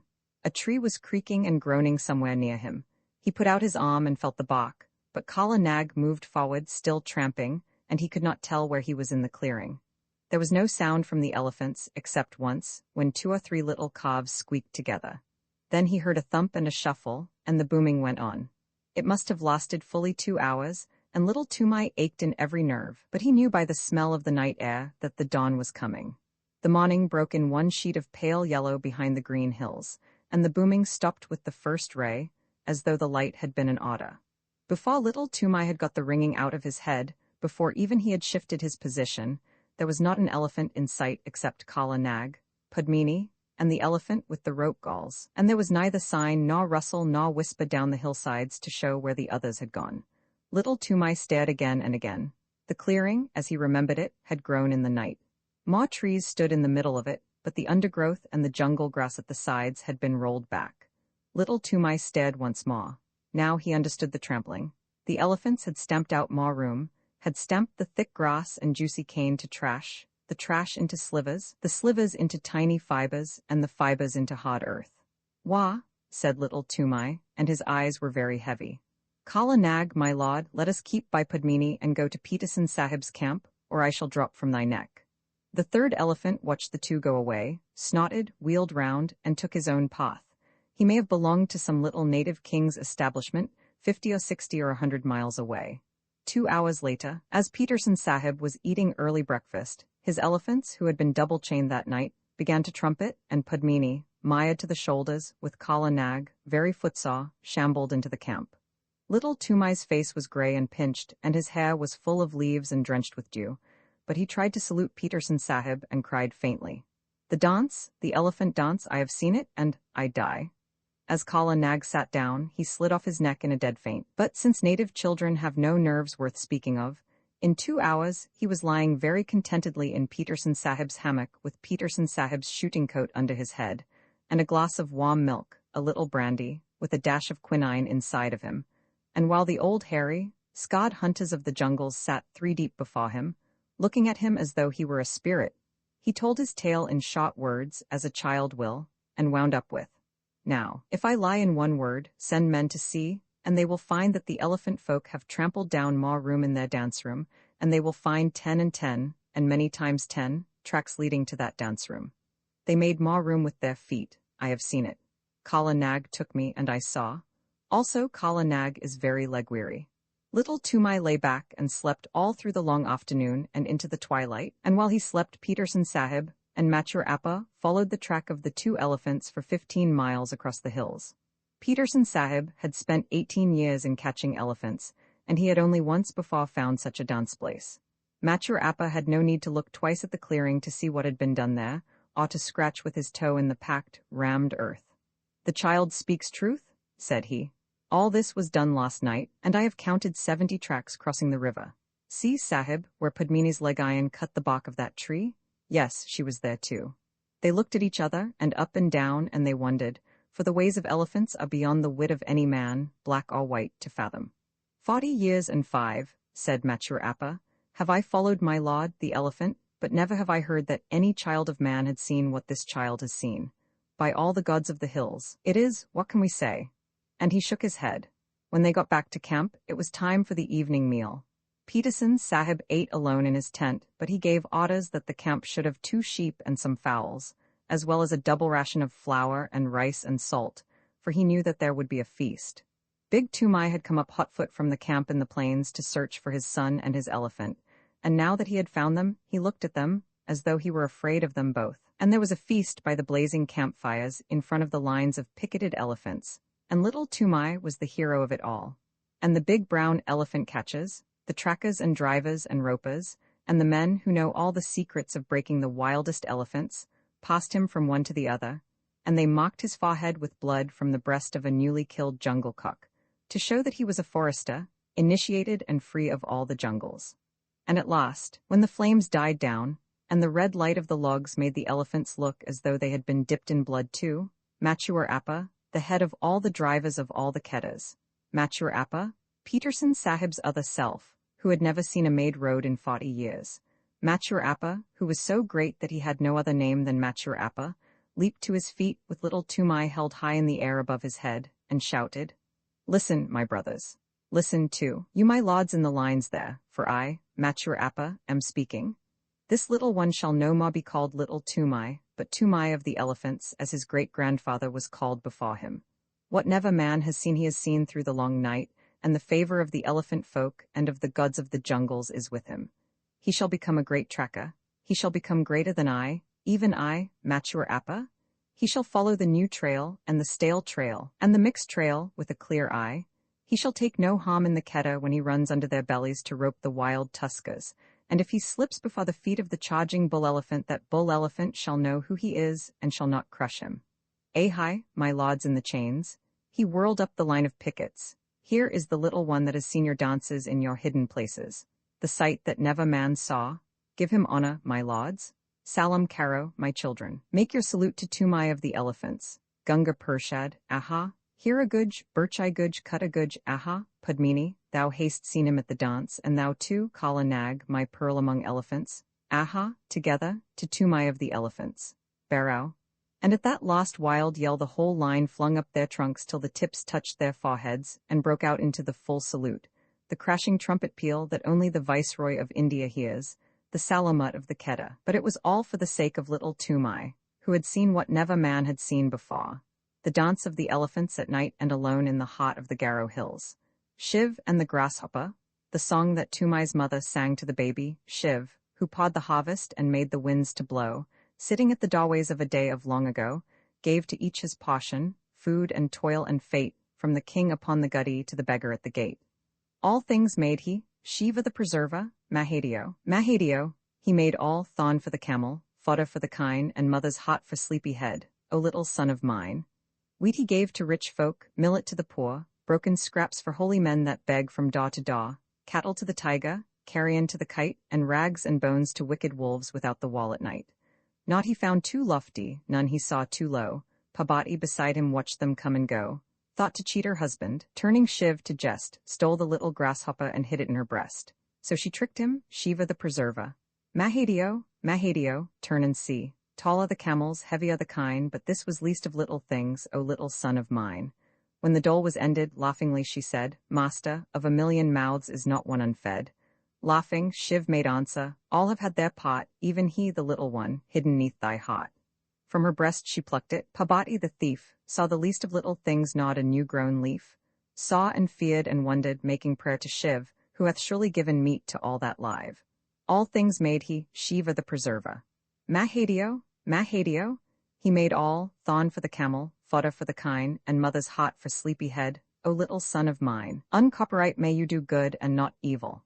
May you find forgiveness for yourself and forgive others. May you share freely, never taking more than you give. Copyright pages exist to tell you that you can't do something. Unlike them, this uncopyright page exists to tell you that the writing and artwork in this ebook are believed to be in the United States public domain. That is, they are believed to be free of copyright restrictions in the United States. The United States public domain represents our collective cultural heritage, and items in it are free for anyone in the United States to do almost anything at all with, without having to get permission. Copyright laws are different all over the world, and the source text or artwork in this ebook may still be copyrighted in other countries. If you're not located in the United States, you must check your local laws before using this ebook. Standard ebooks makes no representations regarding the copyright status of the source text or artwork in this ebook in any country other than the United States. Non-authorship activities performed on items that are in the public domain, so-called sweat of the brow, work, don't create a new copyright. That means that nobody can claim a new copyright on an item that is in the public domain for, among other things, work like digitization, mock-up, or typography. Regardless, the contributors to this ebook released their contributions under the terms in the CC 01.0 Universal Public Domain Dedication, thus dedicating to the worldwide public domain all of the work they've done on this ebook, including but not limited to metadata, the title page, imprint, colophon, this uncopyright, and any changes or enhancements to, or mock-up on, the original text and artwork. This dedication doesn't change the copyright status of the source text or artwork. We make this dedication in the interest of enriching our global cultural heritage, to promote free and libre culture around the world, and to give back to the unrestricted culture that has given all of us so much. Table of Contents Landmarks. Now Ran, the kite, brings home the night that Mang, the bat, sets free. The herds are shut in byre and hut, for loose till dawn are we. This is the hour of pride and power, talon and tush and claw. Oh, hear the call? Good hunting all that keep the jungle law. The Jungle Book. Her Majesty's servants, you can work it out by fractions or by simple rule of 3, but the way of Tweedledum is not the way of Tweedledee. You can twist it, you can turn it, You can plait it till you drop, but the way of Pillywinky's not the way of Winky Pop. It had been raining heavily for 1 whole month, raining on a camp of 30,000 men, thousands of camels, elephants, horses, bullocks, and mules, all gathered together at a place called Rawalpindi to be reviewed by the Viceroy of India. He was receiving a visit from the Amir of Afghanistan, a wild king of a very wild country, and the Amir had brought with him for a bodyguard 800 men and horses who had never seen a camp or a locomotive before in their lives, savage men and savage horses from somewhere at the back of Central Asia. Every night, a mob of these horses would be sure to break their heel ropes and stampede up and down the camp through the mud in the dark. All the camels would break loose and run about and fall over the ropes of the tents, and you can imagine how pleasant that was for men trying to go to sleep. My tent lay far away from the camel lines, and I thought it was safe, but one night a man popped his head in and shouted, "Get out, quick! They're coming! My tent's gone." I knew who they were, so I put on my boots and waterproof and scuttled out into the slush. Little Vixen, my fox terrier, went out through the other side, and then there was a roaring and a grunting and bubbling, and I saw the tent cave in as the pole snapped and begin to dance about like a mad ghost. A camel had blundered into it, and wet and angry as I was, I could not help laughing. Then I ran on, because I did not know how many camels might have got loose, and before long I was out of sight of the camp, plowing my way through the mud. At last I fell over the tail end of a gun, and by that knew I was somewhere near the artillery lines where the cannon were stacked at night. As I did not want to plouter about any more in the drizzle and the dark, I put my waterproof over the muzzle of one gun, and made a sort of wigwam with 2 or 3 ramas that I found, and lay along the tail of another gun, wondering where Vixen had got to, and where I might be. Just as I was getting ready to sleep, I heard a jingle of harness and a grunt, and a mule passed me shaking his wet ears. He belonged to a screw-gun battery, for I could hear the rattle of the straps and rings and chains and things on his saddle pad. The screw-guns are tidy little cannon made in 2 pieces that are screwed together when the time comes to use them. They are taken up mountains, anywhere that a mule can find a road, and they are very useful for fighting in rocky country. Behind the mule, there was a camel, with his big soft feet squelching and slipping in the mud, and his neck bobbing to and fro like a strayed hen's. Luckily, I knew enough of beast language, not wild beast language, but camp beast language of Kos, from the natives to know what he was saying. He must have been the one that flopped into my tent, for he called to the mule, "What shall I do? Where shall I go? I have fought with a white thing that waved, and it took a stick and hit me on the neck. That was my broken tent pole, and I was very glad to know it. Shall we run on?" "Oh, it was you," said the mule. "You and your friends that have been disturbing the camp? All right. You'll be beaten for this in the morning, but I may as well give you something on account now."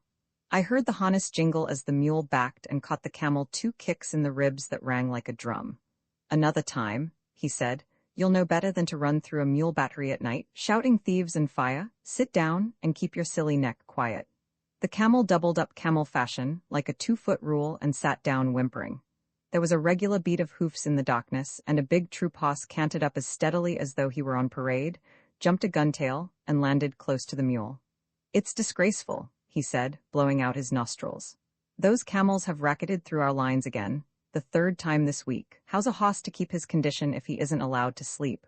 Who's here?" "I'm the breech-piece mule of number 2 gun of the 1st screw battery," said the mule, "and the other's one of your friends. He's waked me up too." "Who are you?" "Number 15, E Troop 9th Lancers, Dick Cunliffe's hoss. Stand over a little there." "Oh, beg your pardon," said the mule. "It's too dark to see much. Aren't these camels too sickening for anything? I walked out of my lines to get a little peace and quiet here." "My lords," said the camel humbly, "we dreamed bad dreams in the night, and we were very much afraid. I am only a baggage camel of the 39th Native Infantry, and I am not so brave as you are, my lords." "Then why the pickets didn't you stay and carry baggage for the 39th Native Infantry, instead of running all round the camp?" said the mule. "They were such very bad dreams," said the camel. "I am sorry. Listen, what is that? Shall we run on again?" "Sit down," said the mule, "or you'll snap your long legs between the guns." He cocked one ear and listened. "Bullocks," he said. "Gun bullocks, on my word, you and your friends have waked the camp very thoroughly. It takes a good deal of prodding to put up a gun bullock." I heard a chain dragging along the ground, and a yoke of the great sulky white bullocks that drag the heavy siege guns when the elephants won't go any nearer to the firing, came shouldering along together, and almost stepping on the chain was another battery mule, calling wildly for Billy. That's one of our recruits, said the old mule to the troop hoss. He's calling for me. Here, youngster, stop squealing. The doc never hurt anybody yet. The gun bullocks lay down together and began chewing the cud, but the young mule huddled close to Billy. Things, he said. Fearful and horrible things, Billy. They came into our lines while we were asleep. Do you think they'll kill us? I've a very great mind to give you a #1 kicking, said Billy. The idea of a 14-hand mule with your training disgracing the battery before this gentleman. Gently, gently, said the troop hoss. Remember, they are always like this to begin with. The first time I ever saw a man, it was in Australia when I was a 3-year-old. I ran for half a day, and if I'd seen a camel, I should have been running still. Nearly all our hosses for the English cavalry are brought to India from Australia and are broken in by the troopers themselves. True enough, said Billy. Stop shaking, youngster. The first time they put the full harness with all its chains on my back, I stood on my forelegs and kicked every bit of it off. I hadn't learned the real science of kicking then, but the battery said they had never seen anything like it. But this wasn't harness or anything that jingled, said the young mule. You know I don't mind that now, Billy. It was things like trees, and they fell up and down the lines and bubbled, and my head rope broke, and I couldn't find my driver, and I couldn't find you, Billy, so I ran off with these gentlemen. Hm, said Billy. As soon as I heard the camels were loose, I came away on my own account, quietly. When a battery, a screw-gun mule, calls gun bullocks gentlemen, he must be very badly shaken up. Who are you fellows on the ground there? The gun bullocks rolled their cuds and answered both together. The 7th yoke of the first gun of the big gun battery. We were asleep when the camels came, but when we were trampled on we got up and walked away. It is better to lie quiet in the mud than to be disturbed on good bedding. We told your friend here that there was nothing to be afraid of, but he knew so much that he thought otherwise. Wah, they went on chewing. That comes of being afraid, said Billy. You get laughed at by gun bullocks. I hope you like it, young un. The young mule's teeth snapped, and I heard him say something about not being afraid of any beefy old bullock in the world, but the bullocks only clicked their horns together and went on chewing.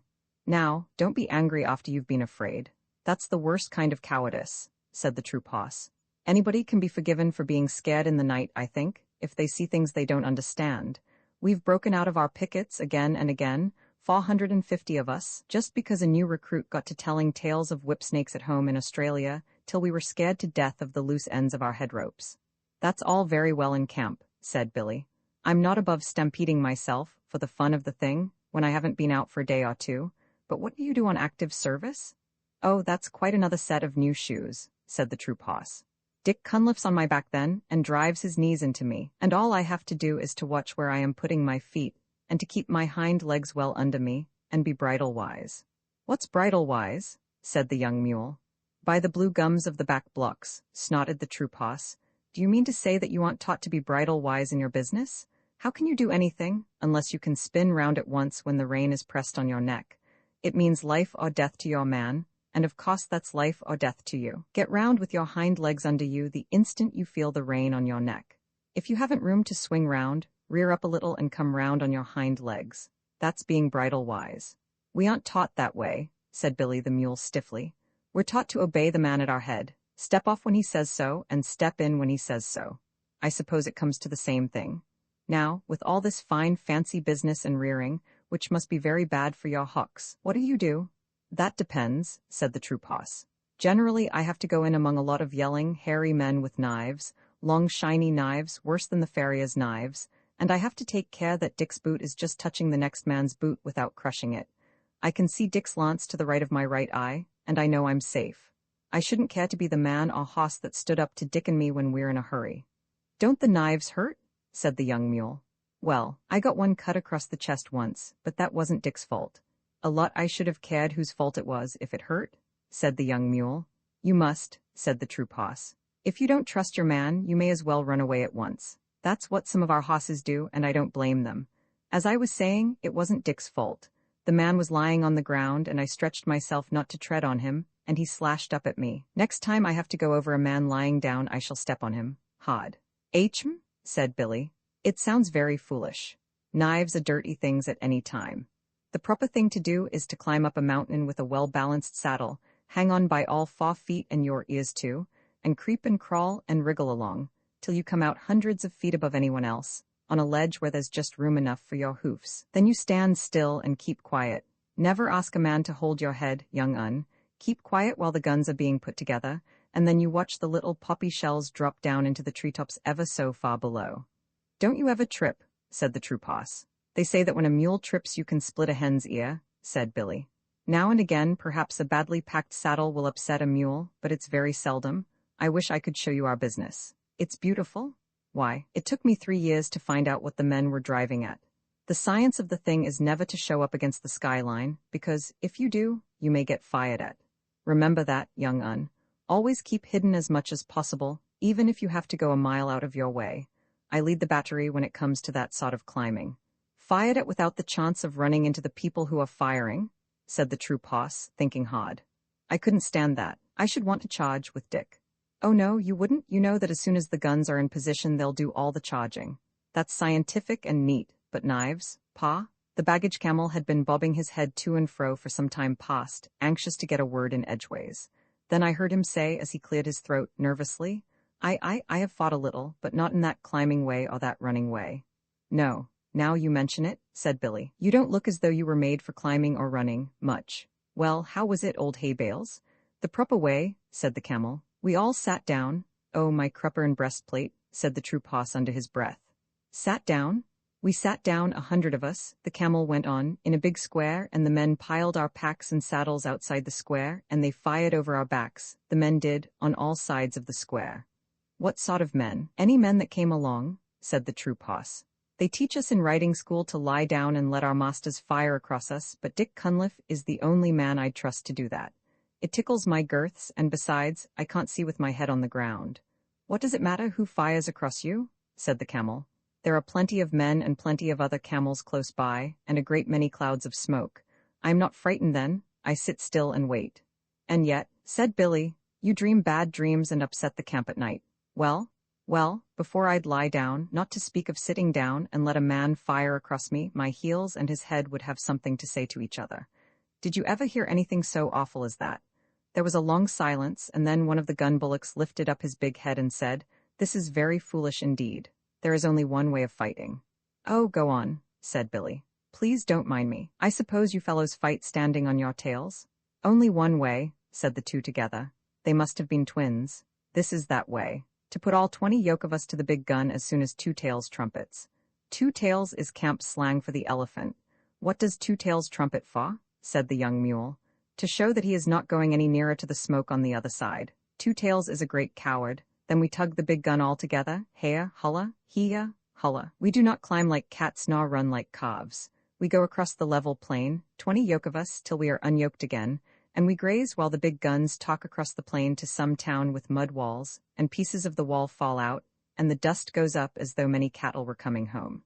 Oh, and you choose that time for grazing, do you? Said the young mule. That time or any other. Eating is always good. We eat till we are yoked up again and tug the gun back to where Two Tails is waiting for it. Sometimes there are big guns in the city that speak back and some of us are killed, and then there is all the more grazing for those that are left.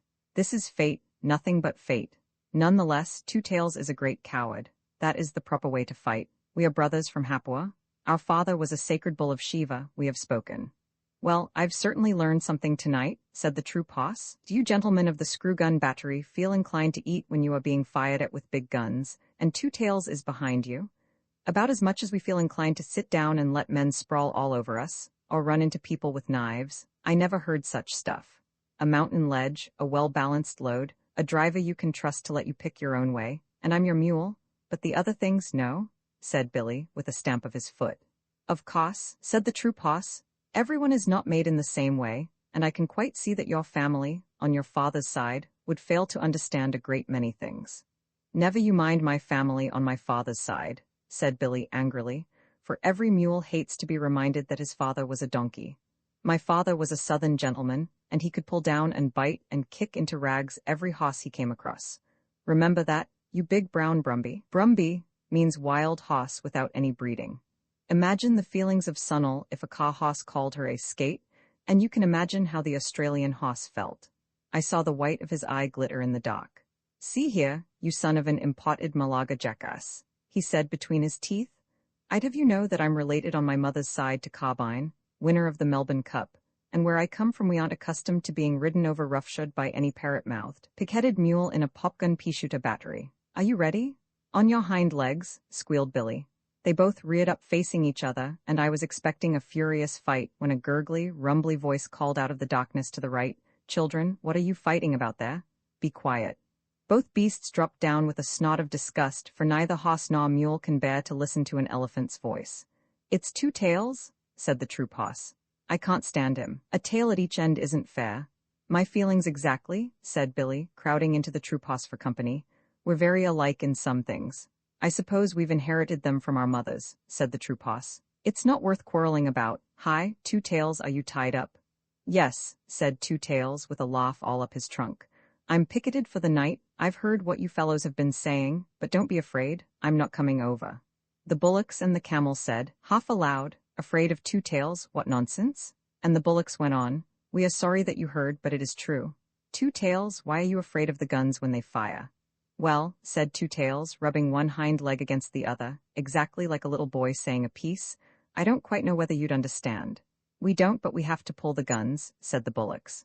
"I know it, and I know you are a good deal braver than you think you are, but it's different with me. My battery captain called me a pachydermatous anachronism the other day."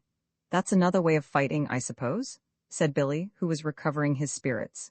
"You don't know what that means, of course, but I do. It means betwixt and between, and that is just where I am. I can see inside my head what will happen when a shell bursts, and you bullocks can't." "I can," said the troop horse. "At least a little bit. I try not to think about it. I can see more than you, and I do think about it. I know there's a great deal of me to take care of, and I know that nobody knows how to cure me when I'm sick. All they can do is to stop my driver's pay till I get well, and I can't trust my driver." "Ah," said the troop horse. "That explains it. I can trust Dick. You could put a whole regiment of Dicks on my back without making me feel any better.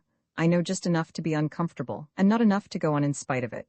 "We do not understand," said the bullocks. "I know you don't. I'm not talking to you. You don't know what blood is." "We do," said the bullocks. "It is red stuff that soaks into the ground and smells." The troop horse gave a kick and a bound and a snort.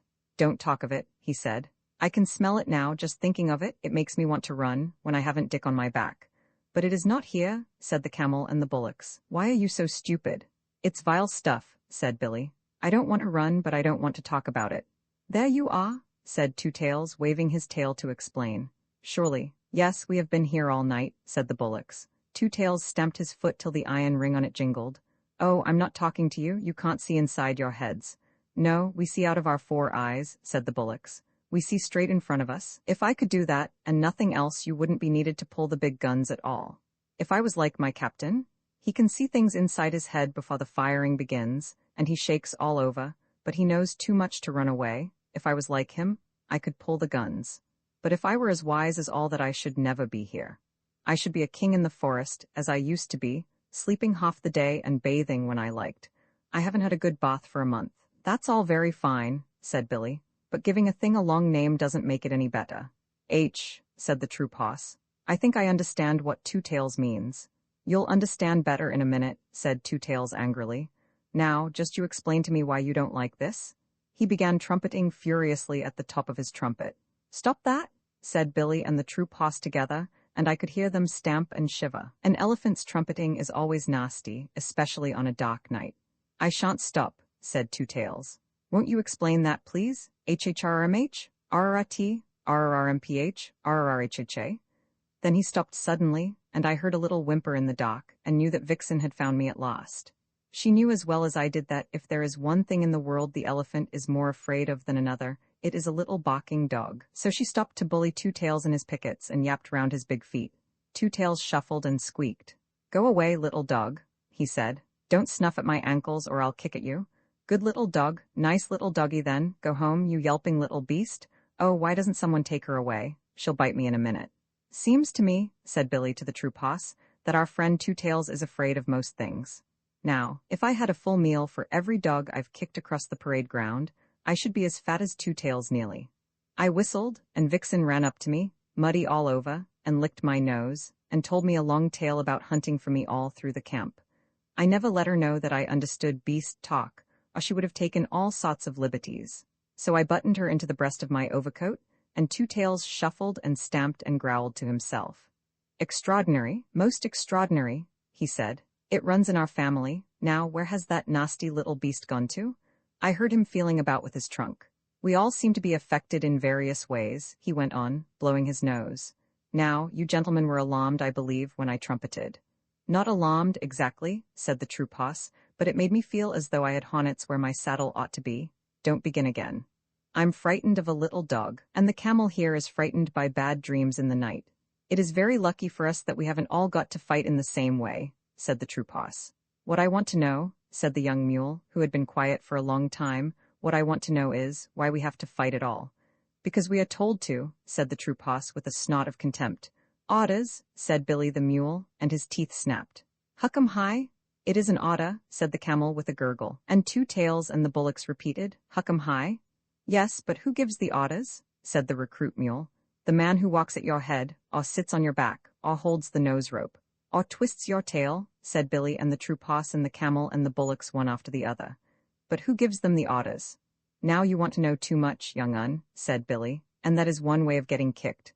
All you have to do is to obey the man at your head and ask no questions. He's quite right, said Two Tails. I can't always obey because I'm betwixt and between, but Billy's right. Obey the man next to you who gives the order, or you'll stop all the battery, besides getting a thrashing. The gun bullocks got up to go. Morning is coming, they said. We will go back to our lines. It is true that we see only out of our eyes and we are not very clever, but still, we are the only people tonight who have not been afraid. Good night, you brave people. Nobody answered, and the true poss said, to change the conversation, Where's that little dog? A dog means a man somewhere near. Here I am, yapped Vixen, under the gun tail with my man. You big, blundering beast of a camel, you upset our tent. My man's very angry. Phew, said the bullocks. He must be white. Of course he is, said Vixen. Do you suppose I'm looked after by a black bullock driver? Hewa, watch, ugh, said the bullocks. Let us get away quickly. They plunged forward in the mud and managed somehow to run their yoke on the pole of an ammunition wagon, where it jammed. Now you have done it, said Billy calmly. Don't struggle. You're hung up till daylight. What on earth's the matter? The bullocks went off into the long hissing snots that Indian cattle give, and pushed and crowded and slewed and stamped and slipped and nearly fell down in the mud, grunting savagely. You'll break your necks in a minute, said the true poss. What's the matter with white men? I live with them. They eat us pull, said the near bullock. The yokes snapped with a twang and they lumbered off together. I never knew before what made Indian cattle so afraid of Englishmen. We eat beef, a thing that no cattle driver touches, and of course the cattle do not like it. May I be flogged with my own pad chains? Who'd have thought of two big lumps like those losing their heads? Said Billy. Never mind, I'm going to look at this man. Most of the white men I know have things in their pockets, said the true poss. I'll leave you then. I can't say I'm over fond of 'em myself. Besides, white men who haven't a place to sleep in are more than likely to be thieves, and I've a good deal of government property on my back. Come along, young un, and we'll go back to our lines. Good night, Australia. See you on parade tomorrow, I suppose. Good night, old hay bale. Try to control your feelings, won't you? Good night, Two Tails. If you pass us on the ground tomorrow, don't trumpet. It spoils our formation. Billy the mule stumped off with the swaggering limp of an old campaigner, as the true poss's head came nuzzling into my breast, and I gave him biscuits, while Vixen, who is a most conceited little dog, told him fibs about the scores of hosses that she and I kept. I'm coming to the parade tomorrow in my dog-cart, she said. Where will you be? On the left hand of the 2nd Squadron. I set the time for all my troop, little lady, he said politely. Now I must go back to Dick. My tail's all muddy, and he'll have 2 hours hard work dressing me for the parade. The big parade of all the 30,000 men was held that afternoon, and Vixen and I had a good place close to the Viceroy and the Amir of Afghanistan, with his high big black hat of Astrakhan wool and the great diamond star in the center. The first part of the review was all sunshine, and the regiments went by in wave upon wave of legs all moving together, and guns all in a line, till our eyes grew dizzy. Then the cavalry came up to the beautiful cavalry canter of Bonnie Dundee, and Vixen cocked her ear where she sat on the dog-cot. The 2nd Squadron of the Lancers shot by, and there was the true poss, with his tail like spun silk, his head pulled into his breast, one ear forward and one back, setting the time for all his squadron, his legs going as smoothly as waltz music. Then the big guns came by, and I saw 2 tails and 2 other elephants harnessed in line to a 40-pounder siege gun, while 20 yoke of oxen walked behind. The 7th pair had a new yoke, and they looked rather stiff and tired. Last came the screw guns, and Billy the Mule carried himself as though he commanded all the troops, and his harness was oiled and polished till it winked. I gave a cheer all by myself for Billy the Mule, but he never looked right or left. The rain began to fall again, and for a while it was too misty to see what the troops were doing.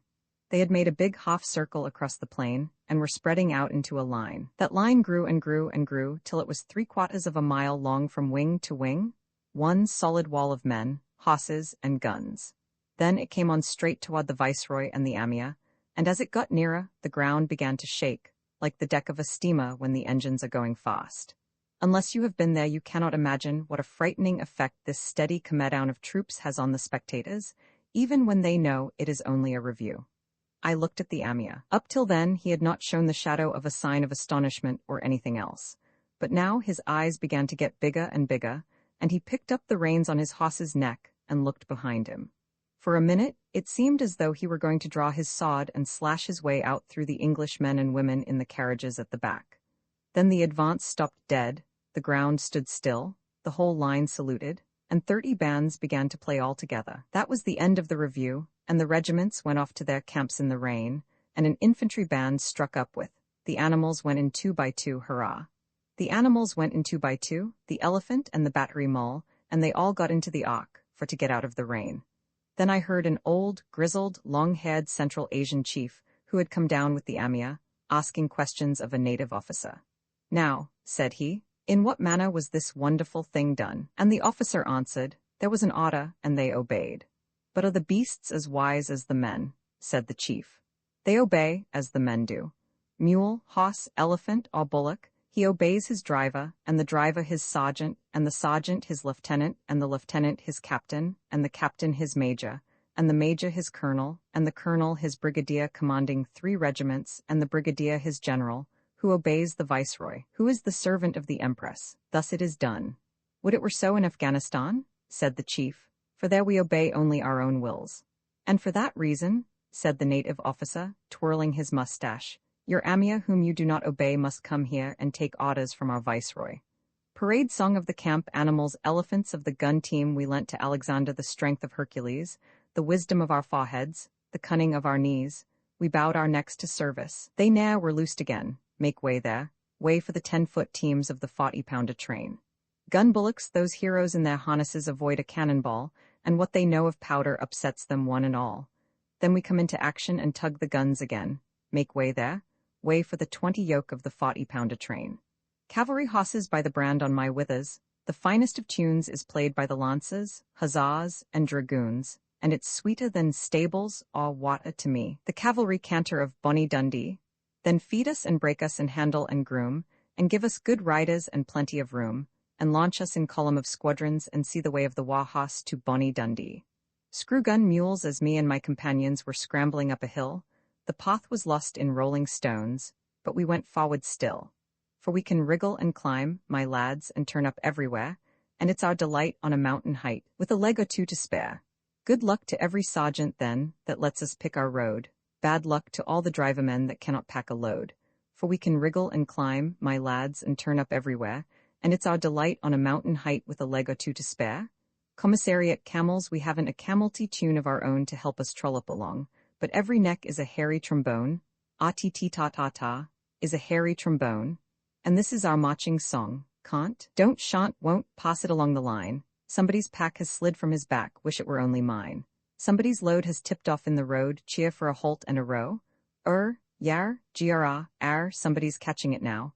All the beasts together, children of the camp are we, serving each in his degree, children of the yoke and goad, pack and harness, pad and load. See our line across the plain, like a heel rope bent again. Reaching, writhing, rolling far, sweeping all away to Wa. While the men that walk beside, dusty, silent, heavy-eyed, cannot tell why we or they march and suffer day by day.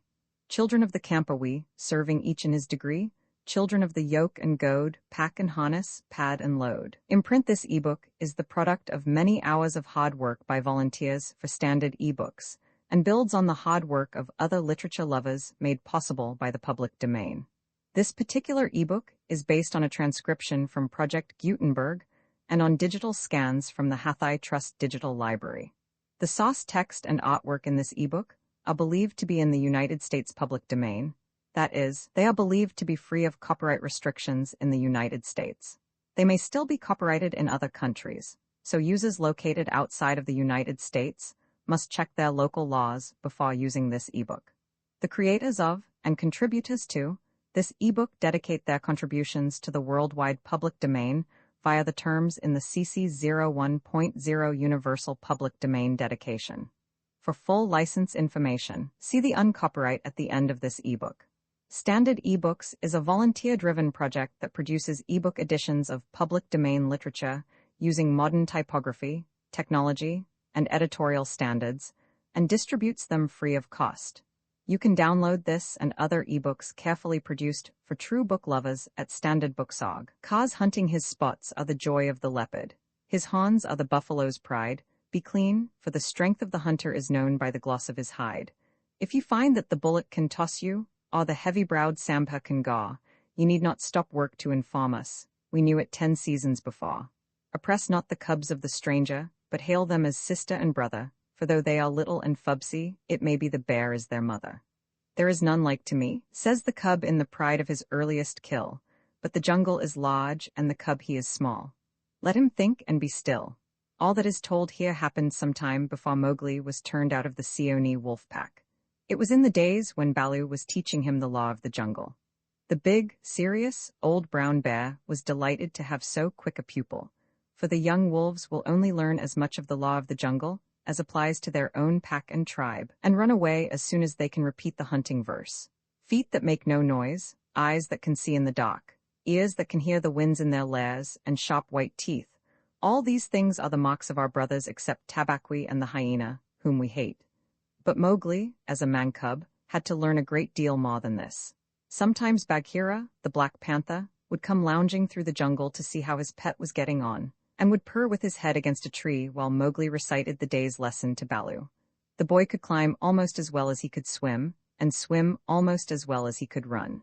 So Baloo, the teacher of the law, taught him the wood and water laws, how to tell a rotten branch from a sound one, how to speak politely to the wild bees when he came upon a hive of them 50 feet above ground, what to say to Mang, the bat, when he disturbed him in the branches at midday, and how to warn the water snakes in the pools before he splashed down among them. None of the jungle people like being disturbed, and all are very ready to fly at an intruder. Then, too, Mowgli was taught the stranger's hunting call, which must be repeated aloud till it is answered, whenever one of the jungle people hunts outside his own grounds. It means, translated, "Give me leave to hunt here because I am hungry," and the answer is, "Hunt then for food, but not for pleasure." All this will show you how much Mowgli had to learn by heart, and he grew very tired of repeating the same thing 100 times. But, as Baloo said to Bagheera one day when Mowgli had been cuffed and had run off in a temper, "A man's cub is a man's cub, and he must learn all the law of the jungle." "But think how small he is," said the Black Panther, who would have spoiled Mowgli if he had had his own way. "How can his little head carry all thy long talk? Is there anything in the jungle too little to be killed?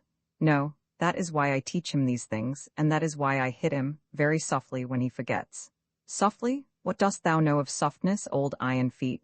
Bagheera grunted. "His face is all bruised today by thy softness. Ugh! Better he should be bruised from head to foot by me who love him than that he should come to harm through ignorance."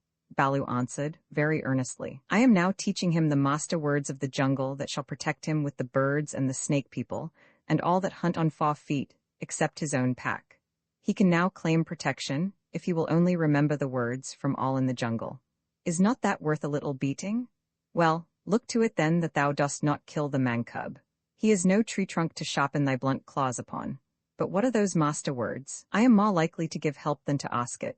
Bagheera stretched out one paw and admired the steel-blue ripping chisel talons at the end of it.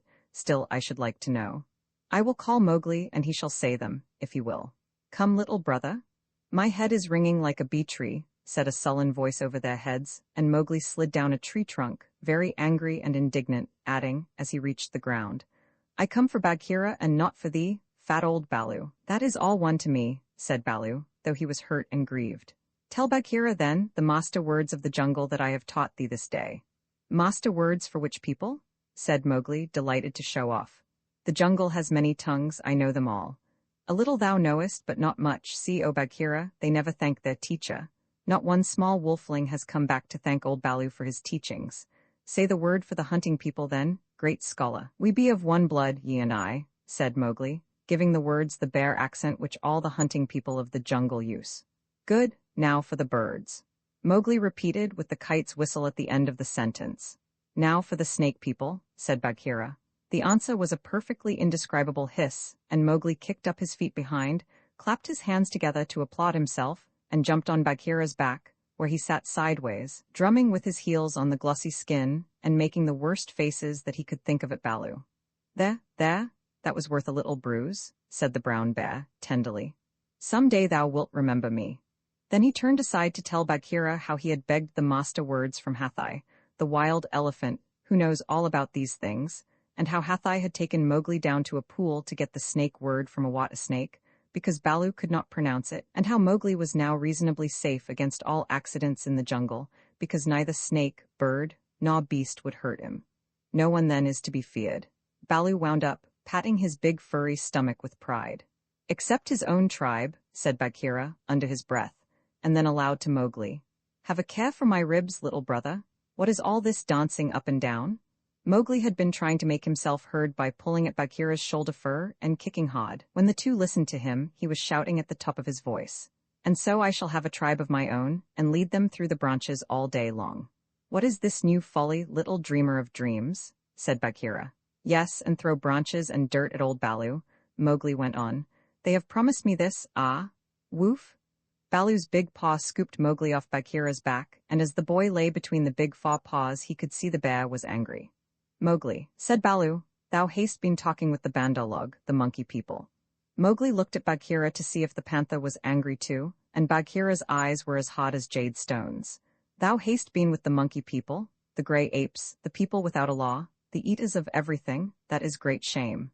When Baloo hurt my head, said Mowgli, he was still down on his back. I went away, and the grey apes came down from the trees and had pity on me. No one else cared. He snuffled a little. The pity of the monkey people? Baloo snorted. The stillness of the mountain stream, the cool of the summer sun, and then man-cub, and then they gave me nuts and pleasant things to eat, and they carried me in their arms up to the top of the trees and said I was their blood brother, except that I had no tail and should be their leader some day. They have no leader, said Bagheera. They lie, they have always lied. They were very kind, and bade me come again. Why have I never been taken among the monkey people? They stand on their feet as I do. They do not hit me with hard paws. They play all day. Let me get up. Bad Baloo, let me up. I will go play with them again. Listen, man-cub, said the bear, and his voice rumbled like thunder on a hot night. I have taught thee all the law of the jungle for all the peoples of the jungle, except the monkey folk who live in the trees. They have no law. They are outcasts. They have no speech of their own, but use the stolen words which they overhear when they listen and peep and wait up above in the branches. Their way is not our way. They are without letters. They have no remembrance. They boast and chatter and pretend that they are a great people about to do great affairs in the jungle, but the falling of a nut turns their minds to laughter, and all is forgotten. We of the jungle have no dealings with them. We do not drink where the monkeys drink. We do not go where the monkeys go. We do not hunt where they hunt. We do not die where they die. Hast thou ever heard me speak of the Bandar-log till today? No, said Mowgli in a whisper, for the forest was very still now that Baloo had finished. The jungle people put them out of their mouths and out of their minds. They are very many, evil, dirty, shameless, and they desire, if they have any fixed desire, to be noticed by the jungle people. But we do not notice them even when they throw nuts and filth on our heads. He had hardly spoken when a shower of nuts and twigs spattered down through the branches, and they could hear coughings and howlings and angry jumpings high up in the air among the thin branches. The monkey people are forbidden, said Baloo. Forbidden to the jungle people. Remember. Forbidden, said Bagheera, but I still think Baloo should have warned thee against them. Aye, how was I to guess he would play with such dirt? The monkey people? Faw? A fresh shower came down on their heads and the two trotted away, taking Mowgli with them. What Baloo had said about the monkeys was perfectly true. They belonged to the treetops, and as beasts very seldom look up, there was no occasion for the monkeys and the jungle people to cross one another's path. But whenever they found a sick wolf, or a wounded tiger or bear, the monkeys would torment him, and would throw sticks and nuts at any beast for fun, and in the hope of being noticed. Then they would howl and shriek senseless songs, and invite the jungle people to climb up their trees and fight them, or would start furious battles over nothing among themselves, and leave the dead monkeys where the jungle people could see them. They were always just going to have a ladder and laws and customs of their own, but they never did, because their memories would not hold over from day to day, and so they settled things by making up a saying. What the Bandalog think now the jungle will think later, and that comforted them a great deal.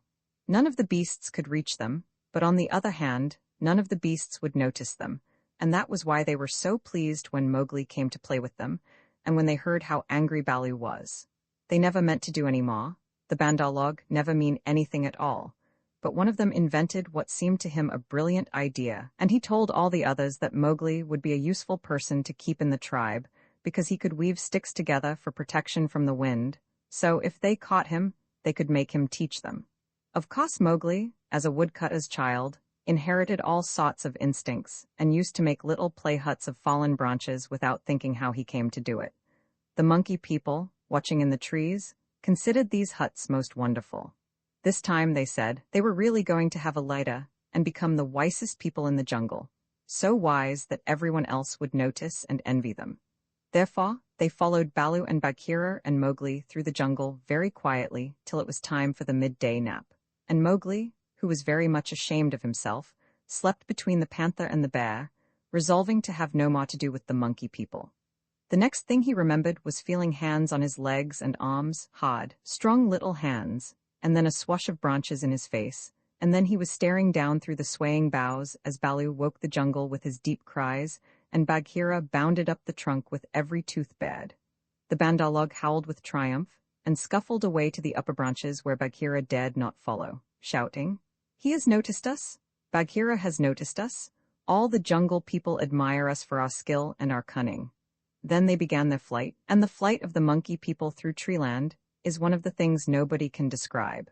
They have their regular roads and crossroads, up hills and down hills, all laid out from 50 to 70 or 100 feet above ground, and by these they can travel even at night if necessary.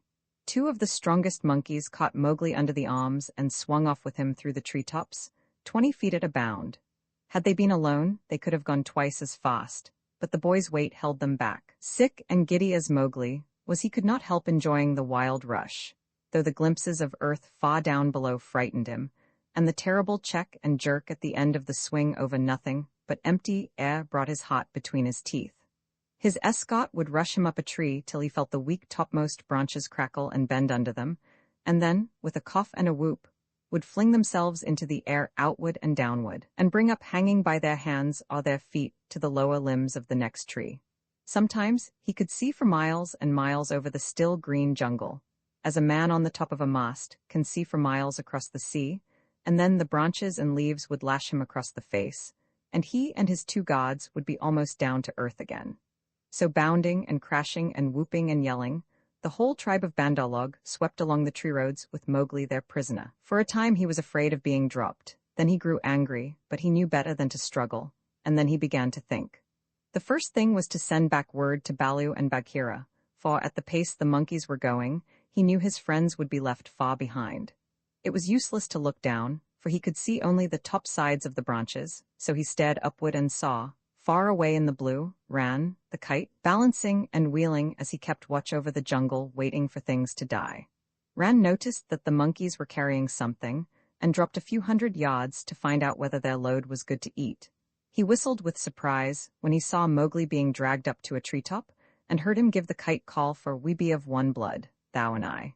The waves of the branches closed over the boy, but Ran balanced away to the next tree in time to see the little brown face come up again. "Mock my trail?" Mowgli shouted. "Tell Baloo of the Seeonee pack and Bagheera of the Council Rock. In whose name, brother?" Ran had never seen Mowgli before, though of course he had heard of him. "Mowgli, the frog, Mancub they call me, mock my tra ill?" The last words were shrieked as he was being swung through the air, but Ran nodded, and rose up till he looked no bigger than a speck of dust, and there he hung, watching with his telescope eyes the swaying of the treetops as Mowgli's escort whirled along. "They never go far," he said, with a chuckle. "They never do what they set out to do, always pecking at new things are the Bandalog. This time, if I have any eyesight, they have pecked down trouble for themselves, for Balu is no fledgling and Bagheera can, as I know, kill more than goats. Then he rocked on his wings, his feet gathered up under him, and waited. Meanwhile, Balu and Bagheera were furious with rage and grief. Bagheera climbed as he had never climbed before, but the branches broke beneath his weight, and he slipped down, his claws full of bark. Why didst thou not warn the man-cub? He roared to poor Balu, who had set off at a clumsy trot in the hope of overtaking the monkeys. What was the use of half-slaying him with blows if thou didst not warn him?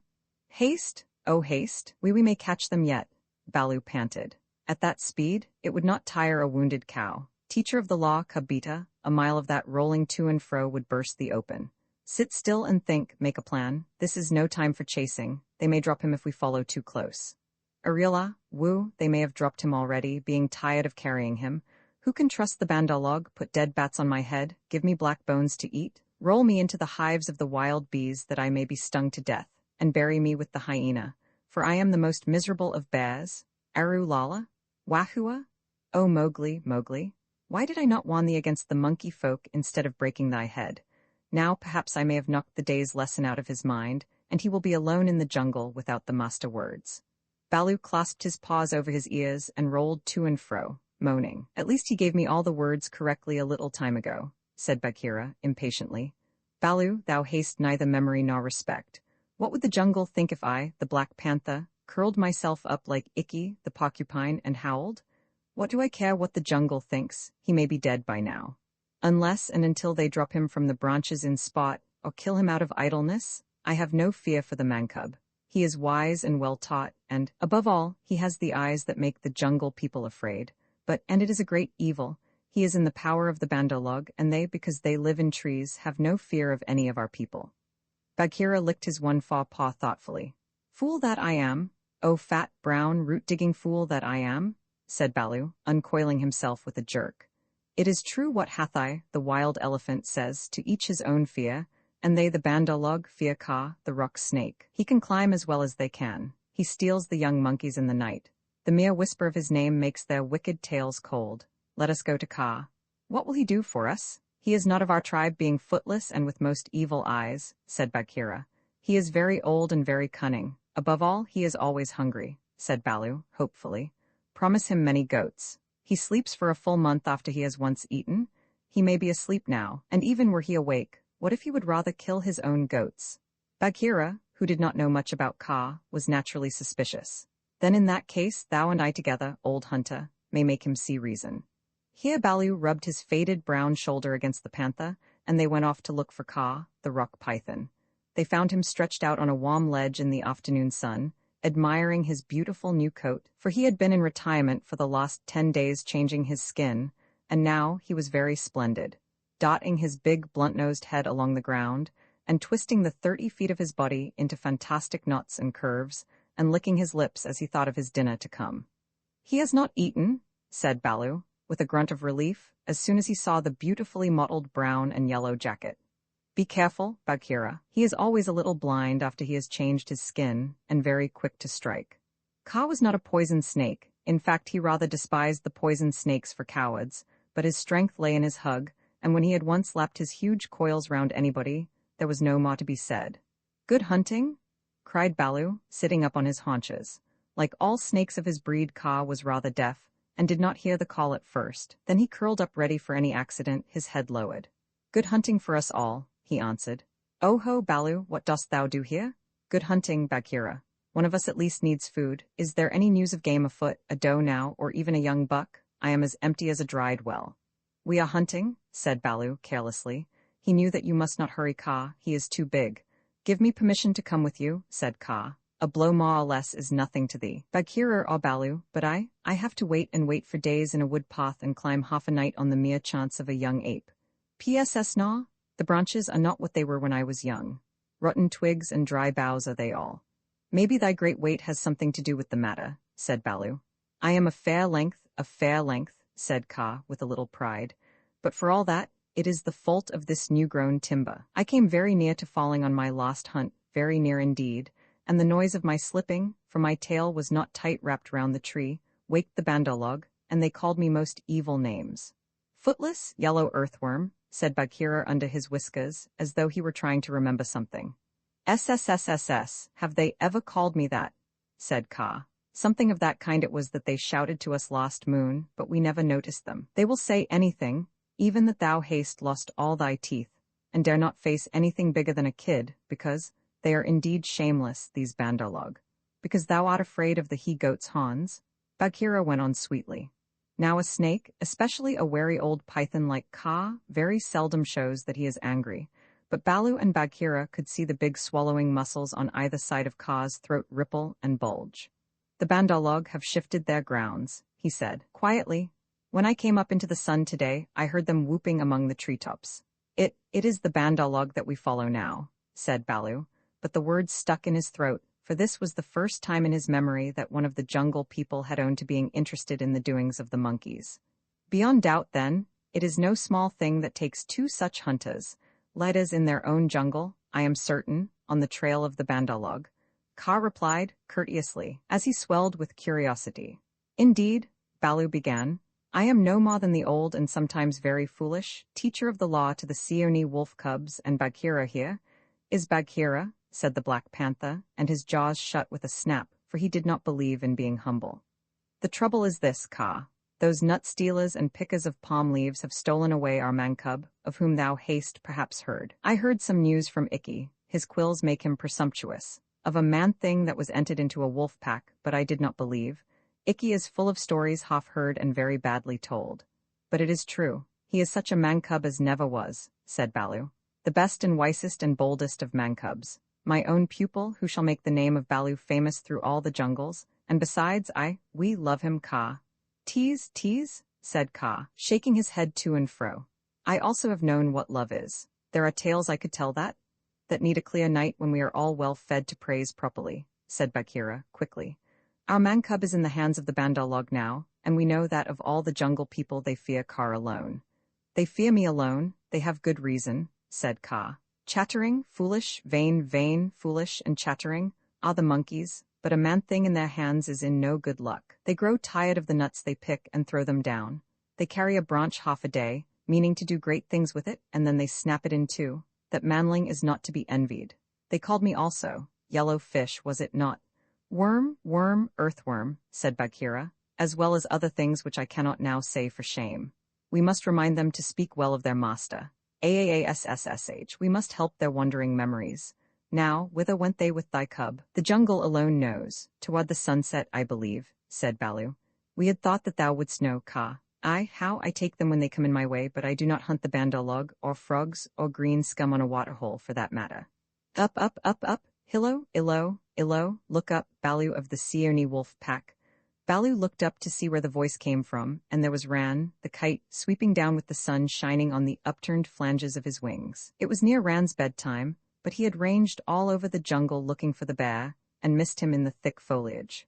"What is it?" said Baloo. "I have seen Mowgli among the Bandar-log. He bade me tell you. I watched. The Bandar-log have taken him beyond the river to the Monkey City, to the Cold Lairs. They may stay there for a night, or 10 nights, or an hour. I have told the bats to watch through the dark time. That is my message. Good hunting, all you below." "Full Godge and a deep sleep to you, Ran," cried Bagheera. "I will remember thee in my next kill, and put aside the head for thee alone, O best of kites."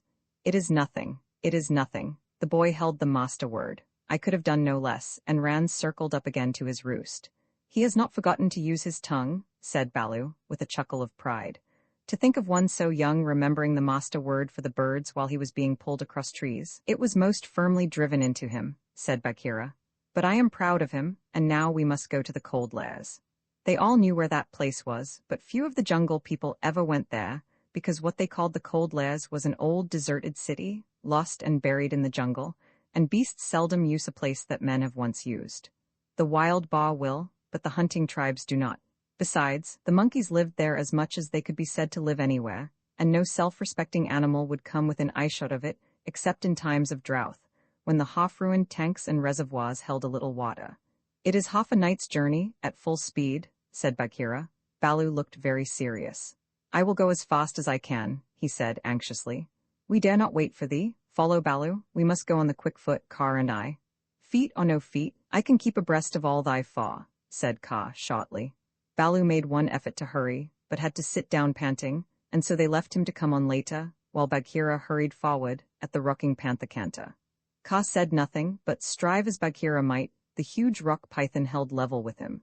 When they came to a hill stream, Bagheera gained because he bounded across while Kaa swam, his head and 2 feet of his neck clearing the water, but on level ground Kaa made up the distance. "By the broken lock that freed me," said Bagheera when twilight had fallen, "thou art no slow goer." "I am hungry," said Kaa. "Besides, they called me Speckled Frog. Worm, earthworm, and yellow to boot. All one, let us go on." And Kaa seemed to paw himself along the ground, finding the shortest road with his steady eyes and keeping to it. In the cold lairs, the monkey people were not thinking of Mowgli's friends at all. They had brought the boy to the lost city, and were very pleased with themselves for the time. Mowgli had never seen an Indian city before, and though this was almost a heap of ruins, it seemed very wonderful and splendid. Some king had built it long ago on a little hill. You could still trace the stone causeways that led up to the ruined gates where the last splinters of wood hung to the worn, rusted hinges. Trees had grown into and out of the walls. The battlements were tumbled down and decayed, and wild creepers hung out of the windows of the towers on the walls in bushy hanging clumps. A great roofless palace crowned the hill, and the marble of the courtyards and the fountains was split and stained with red and green, and the very cobblestones in the courtyard, where the king's elephants used to live, had been thrust up and apart by grasses and young trees. From the palace you could see the rows and rows of roofless houses that made up the city, looking like empty honeycombs filled with blackness. The shapeless block of stone that had been an idol in the square where 4 roads met, the pits and dimples at street corners where the public wells once stood, and the shattered domes of temples with wild figs sprouting on their sides. The monkeys called the place their city, and pretended to despise the jungle people because they lived in the forest. And yet they never knew what the buildings were made for nor how to use them. They would sit in circles on the hall of the king's council chamber, and scratch for fleas and pretend to be men. Or they would run in and out of the roofless houses and collect pieces of plaster and old bricks in a corner, and forget where they had hidden them, and fight and cry in scuffling crowds, and then break off to play up and down the terraces of the king's garden, where they would shake the rose trees and the oranges in spot to see the fruit and flowers fall. They explored all the passages and dark tunnels in the palace, and the hundreds of little dark rooms, but they never remembered what they had seen and what they had not, and so drifted about in ones and twos or crowds, telling one another that they were doing as men did. They drank at the tanks and made the water all muddy, and then they fought over it, and then they would all rush together in mobs and shout. There are none in the jungle so wise and good and clever and strong and gentle as the Bandar-log. Then all would begin again till they grew tired of the city and went back to the treetops, hoping the jungle people would notice them. Mowgli, who had been trained under the law of the jungle, did not like or understand this kind of life. The monkeys dragged him into the cold lairs late in the afternoon, and instead of going to sleep, as Mowgli would have done after a long journey, they joined hands and danced about and sang their foolish songs. One of the monkeys made a speech, and told his companions that Mowgli's capture marked a new thing in the history of the Bandar-log, for Mowgli was going to show them how to weave sticks and canes together as a protection against rain and cold. Mowgli picked up some creepers and began to work them in and out, and the monkeys tried to imitate, but in a very few minutes they lost interest and began to pull their friends' tails or jump up and down on all fours, coughing. "I want to eat," said Mowgli. "I am a stranger in this part of the jungle. Bring me food, or give me leave to hunt here." 20 or 30 monkeys bounded away to bring him nuts and wild pawpaws, but they fell to fighting on the road, and it was too much trouble to go back with what was left of the fruit. Mowgli was sore and angry as well as hungry, and he roamed through the empty city giving the strangers hunting call from time to time, but no one answered him, and Mowgli felt that he had reached a very bad place indeed. "All that Baloo has said about the Bandar-log is true," he thought to himself. "They have no law, no hunting call, and no letters, nothing but foolish words and little picking, thievish hands. So if I am starved or killed here, it will be all my own fault, but I must try to return to my own jungle. Baloo will surely beat me, but that is better than chasing silly rose leaves with the Bandar-log." But no sooner had he walked to the city wall than the monkeys pulled him back, telling him that he did not know how happy he was, and pinching him to make him grateful. He set his teeth and said nothing, but went with the shouting monkeys to a terrace above the red sandstone reservoirs that were half full of rainwater. There was a ruined summer house of white marble in the center of the terrace, built for queens dead 100 years ago. The domed roof had half fallen in and blocked up the underground passage from the palace by which the queens used to enter. But the walls were made of screens of marble tracery. Beautiful, milk-white fretwork, set with agates and cornelians and jasper and lapis lazuli, and as the moon came up behind the hill, it shone through the open work, casting shadows on the ground like black velvet embroidery. Sleepy and hungry as he was, Mowgli could not help laughing when the Bandar-log began, 20 at a time, to tell him how great and wise and strong and gentle they were, and how foolish he was to wish to leave them. "We are great, we are free, we are wonderful, we are the most wonderful people in all the jungle. We all say so, and so it must be true?" they shouted. "Now, as you are a new listener, and can carry our words back to the jungle people so that they may notice us in future, we will tell you all about our most excellent selves." Mowgli made no objection, and the monkeys gathered by hundreds and hundreds on the terrace to listen to their own speakers singing the praises of the Bandar-log, and whenever a speaker stopped for want of breath they would all shout together, "This is true, we all say so." Mowgli nodded and blinked, and said yes when they asked him a question, and his head spun with the noise. "Tabaqui, the jackal, must have bitten all these people," he said to himself, "and now they have the madness. Certainly this is Duani, the madness. Do they never go to sleep? Now there is a cloud coming to cover that moon. If it were only a big enough cloud, I might try to run away in the darkness, but I am tired." That same cloud was being watched by two good friends in the ruined ditch below the city wall, for Bagheera and Kaa, knowing well how dangerous the monkey people were in large numbers, did not wish to run any risks. The monkeys never fight unless they are 100 to 1, and few in the jungle care for those odds. "I will go to the west wall," Kaa whispered, "and come down swiftly with the slope of the ground in my favor. They will not throw themselves upon my back in their hundreds, but—" "I know it," said Bagheera. "Would that Baloo were here, but we must do what we can. When that cloud covers the moon I shall go to the terrace.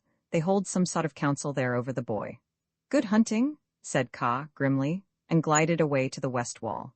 That happened to be the least ruined of any, and the big snake was delayed a while before he could find a way up the stones. The cloud hid the moon, and as Mowgli wondered what would come next, he heard Bagheera's light feet on the terrace. The Black Panther had raced up the slope almost without a sound, and was striking. He knew better than to waste time in biting, right and left among the monkeys, who were seated round Mowgli in circles 50 and 60 deep. There was a howl of fright and rage, and then as Bagheera tripped on the rolling, kicking bodies beneath him, a monkey shouted, "There is only one here. Kill him! Kill!" A scuffling mass of monkeys, biting, scratching, tearing, and pulling, closed over Bagheera, while 5 or 6 laid hold of Mowgli, dragged him up the wall of the summer house, and pushed him through the hole of the broken dome. A man-trained boy would have been badly bruised, for the fall was a good 10 feet, but Mowgli fell as Baloo had taught him to fall, and landed light. "Stay there," shouted the monkeys, "till we have killed thy friend. Later we will play with thee, if the poison people leave thee alive." "We be of one blood, ye and I," said Mowgli, quickly giving the snake's call. He could hear rustling and hissing in the rubbish all round him, and gave the call a second time to make sure. "Down hoods all," said half a dozen low voices. Every old ruin in India becomes sooner or later a dwelling place of snakes, and the old summer house was alive with cobras. "Stand still, little brother, lest thy feet do us harm." Mowgli stood as quietly as he could, peering through the open work and listening to the furious din of the fight round the Black Panther, the yells and chatterings and scufflings, and Bagheera's deep, hoarse cough as he backed and bucked and twisted and plunged under the heaps of his enemies. For the first time since he was born, Bagheera was fighting for his life. Baloo must be at hand. Bagheera would not have come alone, Mowgli thought, and then he called aloud. "To the tank, Bagheera! Roll to the water tanks, roll and plunge. Get to the water." Bagheera heard, and the cry that told him Mowgli was safe gave him new courage. He worked his way desperately, inch by inch, straight for the reservoirs, hitting in silence. Then from the ruined wall nearest the jungle rose up the rumbling washout of Baloo. The old bear had done his best, but he could not come before. "Bagheera," he shouted, "I am here, I climb, I haste, Ahuwara. The stones slip under my feet, wait my coming. O most infamous Bandar-log." He panted up the terrace only to disappear to the head in a wave of monkeys, but he threw himself squarely on his haunches, and spreading out his paws, hugged as many as he could hold, and then began to hit with a regular bat-bat-bat, like the flipping strokes of a paddle wheel. A crash and a splash told Mowgli that Bagheera had fought his way to the tank, where the monkeys could not follow. The panther lay gasping for breath. his head just out of water, while the monkeys stood 3 deep on the red stone steps, dancing up and down with rage, ready to spring upon him from all sides if he came out to help Baloo. It was then that Bagheera lifted up his dripping chin, and in despair gave the snake's call for protection. "We be of one blood, ye and I," for he believed that Kaa had turned tail at the last minute. Even Baloo, half smothered under the monkeys on the edge of the terrace, could not help chuckling as he heard the big black panther asking for help. Kaa had only just worked his way over the west wall, landing with a wrench that dislodged a coping stone into the ditch.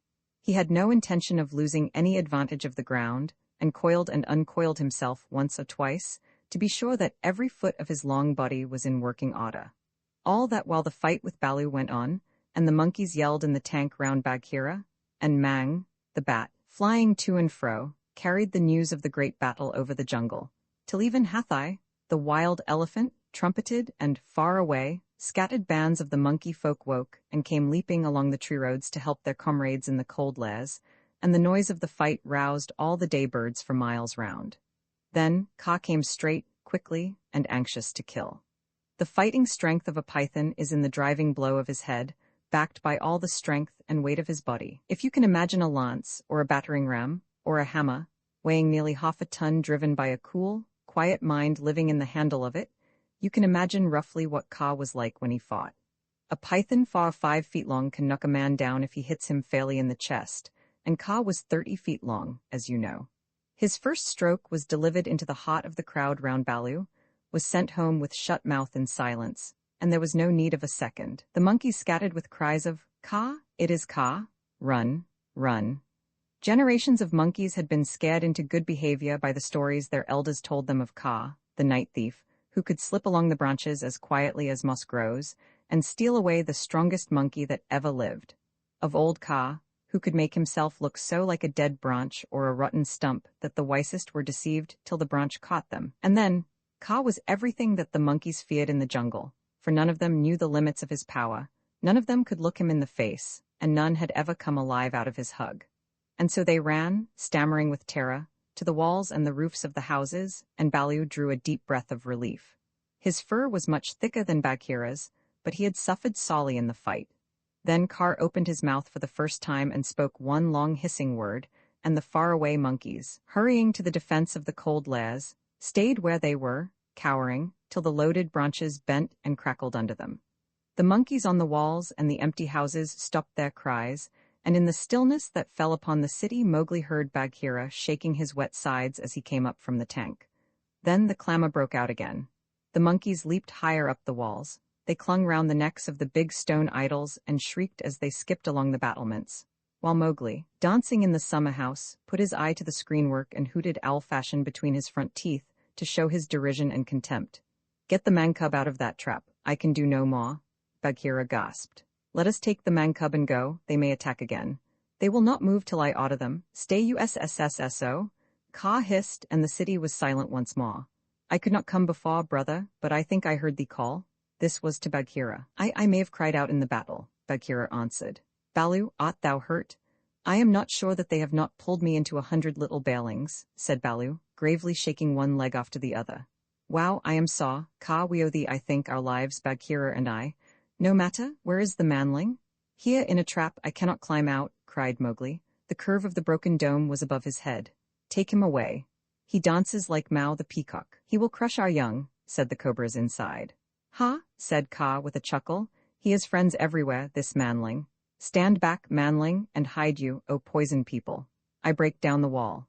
Kaa looked carefully till he found a discolored crack in the marble tracery showing a weak spot, made 2 or 3 light taps with his head to get the distance, and then lifting up 6 feet of his body clear of the ground, sent home half a dozen full power, smashing blows, nose first. The screenwork broke and fell away in a cloud of dust and rubbish, and Mowgli leaped through the opening and flung himself between Baloo and Bagheera, an arm round each big neck. "Art thou hurt?" said Baloo, hugging him softly. "I am sore, hungry, and not a little bruised, but oh, they have handled ye grievously, my brothers, ye bleed." "Others also," said Bagheera, licking his lips and looking at the monkey dead on the terrace and round the tank. It is nothing if thou art safe, O my pride of all little frogs," whimpered Baloo. "Of that we shall judge later," said Bagheera, in a dry voice that Mowgli did not at all like. But here is Kaa, to whom we owe the battle, and thou owest thy life. Thank him according to our customs, Mowgli." Mowgli turned and saw the great python's head swaying a foot above his own.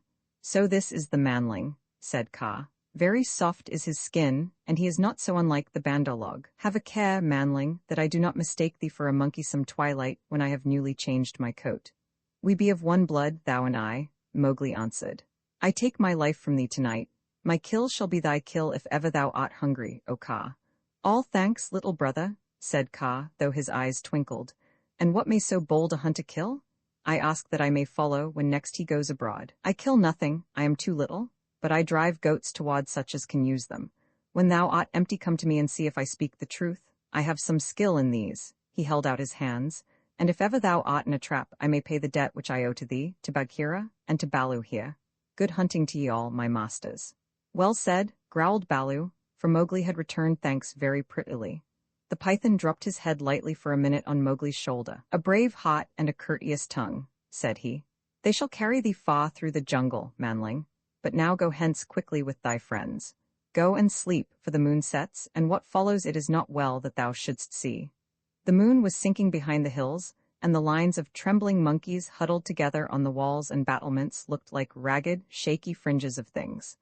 Baloo went down to the tank for a drink, and Bagheera began to put his fur in order, as Kaa glided out into the center of the terrace and brought his jaws together with a ringing snap that drew all the monkeys' eyes upon him. "The moon sets," he said. "Is there yet light to see?" From the walls came a moan like the wind in the treetops. "We see, O Kaa. Good, begins now the dance of the hunger of Kaa. Sit still and watch." He turned twice or thrice in a big circle, weaving his head from right to left. Then he began making loops and figures of 8 with his body, and soft, oozy triangles that melted into squares and 5-sided figures, and coiled mounds, never resting, never hurrying, and never stopping his low, humming song. It grew darker and darker, till at last the dragging, shifting coils disappeared, but they could hear the rustle of the scales. Baloo and Bagheera stood still as stone, growling in their throats, their neck hair bristling, and Mowgli watched and wondered. "Bandar-log," said the voice of Kaa at last, "can ye stir foot or hand without my order? Speak.